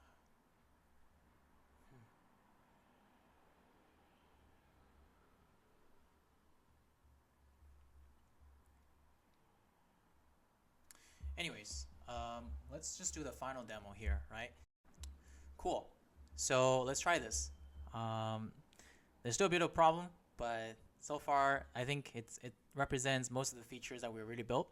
So let's say we're at MIT and you generate this link, and let's say you have another user using incognito, and you paste that link to that friend, and that friend's gonna say they're at Harvard University, and their email is the following, confirm location. And you can see that on the invitee side, they're waiting for the creator to choose a meeting location. On the creator side, they can choose, okay, let's meet at somewhere in between of us, right? Let's say there's Cafe Luna, all right? And then both sides see that Cafe Luna has been chosen. So let's schedule a meeting of it, right? So let's say we're meeting up on Friday, and we're meeting up at 7:20 p.m., right? Let's schedule the meeting. So the meeting has been scheduled. Let's refresh it and see, right? So I believe we said Cafe Luna right there. Look at this, Sasha.lululu. Let's go to Sasha's email, Gmail. Look at this, we received it, and we should say yes. And if I say yes, I can go to my calendar.com. Sorry, I go to my Google Calendar. Okay, come over here, and there we go. I accepted it. Okay, this is really cool. Amazing. And you can click on it to find out the location. Look at this. All right, guys, I think this is almost working. And yeah, tried our best. I'm sure there's a lot of problems, but yeah, it's my first time dealing with both Google Auth and Maps and Calendar at the same time. So hopefully that was helpful. but you have seen me doing things live without much of a, without giving up. But it's already getting dark. I'll probably figure it out how to use Google OAuth properly next time. But overall, you have seen that we are able to leverage Cursor AI with Supabase as the backend and database and everything, as well as using all the Google services like Google Logging, Google Maps, and Google Calendar, and the calendar is working, right? So I think that's great. It's already been a great project, and it probably just takes another fresh mind to wake up again early in the morning and figure it out. But yeah, hopefully this is helpful. Let me know what you think. Again, you can build anything, right? You can just literally learn and build and iterate at the same time. Don't be afraid. If you don't have a computer science background, that doesn't matter. If you do have a computer science background, you are a Superman now or Supergirl. So peace. Thank you very much. Have a good one.